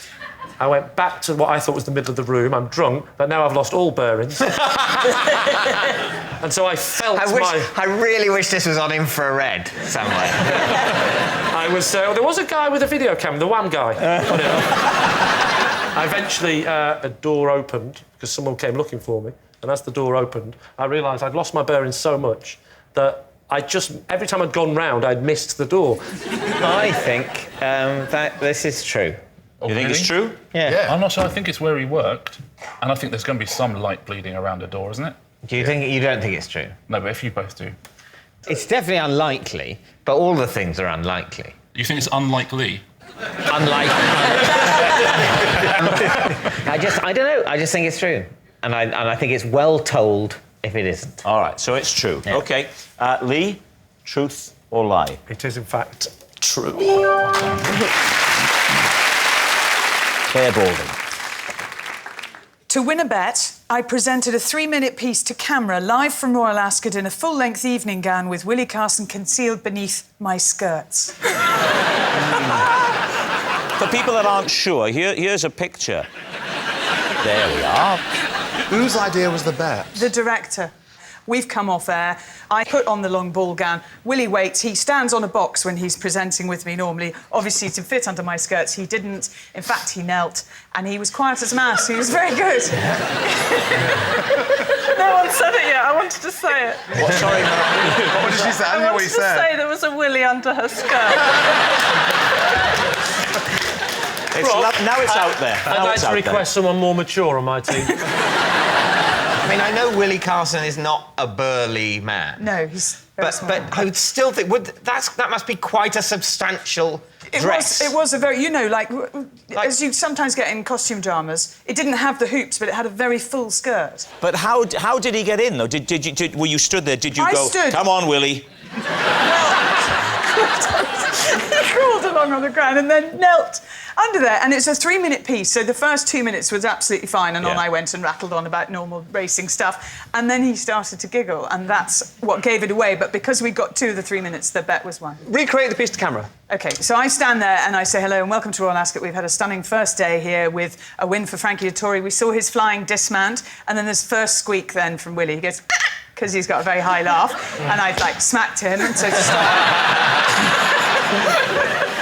Is this why Channel 4 have got the horse race? Right, David, what do you think? What do you think, Dale? Do you know, I'm really beginning to believe that she'd have done it for a prank. I think it was an excellent acting performance, but I believe it to be a lie. Oh, you see, now I have to make a decision. But I think it's a lie. You think it's a lie? That's that's OK. fine, yeah. Claire, were you telling the truth or were you telling a lie? I was telling it was a lie. It's me. I recently had to be rescued by supermarket staff after I fell into the chest freezer trying to reach the last packet of Yorkshire puddings. So you've fallen in.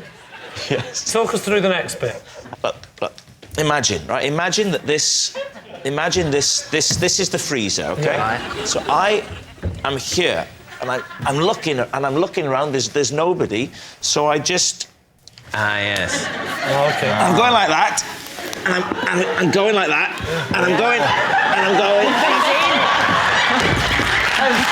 and I'm in, and I'm like that, and I've hit my hand on the kind of sharp inner edge. Right. And I went, and first of all I went, ah, and people. So you just stay lying down? Well, I was shocked, Lee.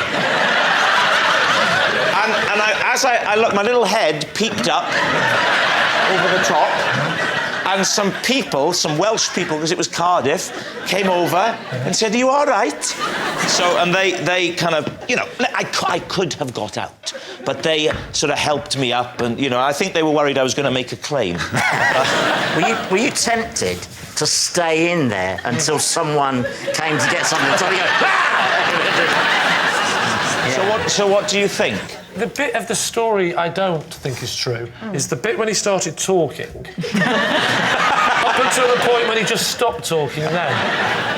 It's the fact that he sort of went, "Ooh, I've cut my hand, I can't get up, I'm Rob Brydon." Well, that's not strictly what I said. I said I looked at my hand with shock, and then somebody ran over straight away. Yeah. I don't think it would take that long for attention to be... There would have been a sort of kind of noise, and people would have looked around and noticed that the small man who'd previously been there had somehow disappeared. And they'd naturally have wondered where he may have gone to. I think it's true. Yeah, I think it's true. Because it's quite a humiliating story, and I don't see why you tell it unless it was true. The format of the show.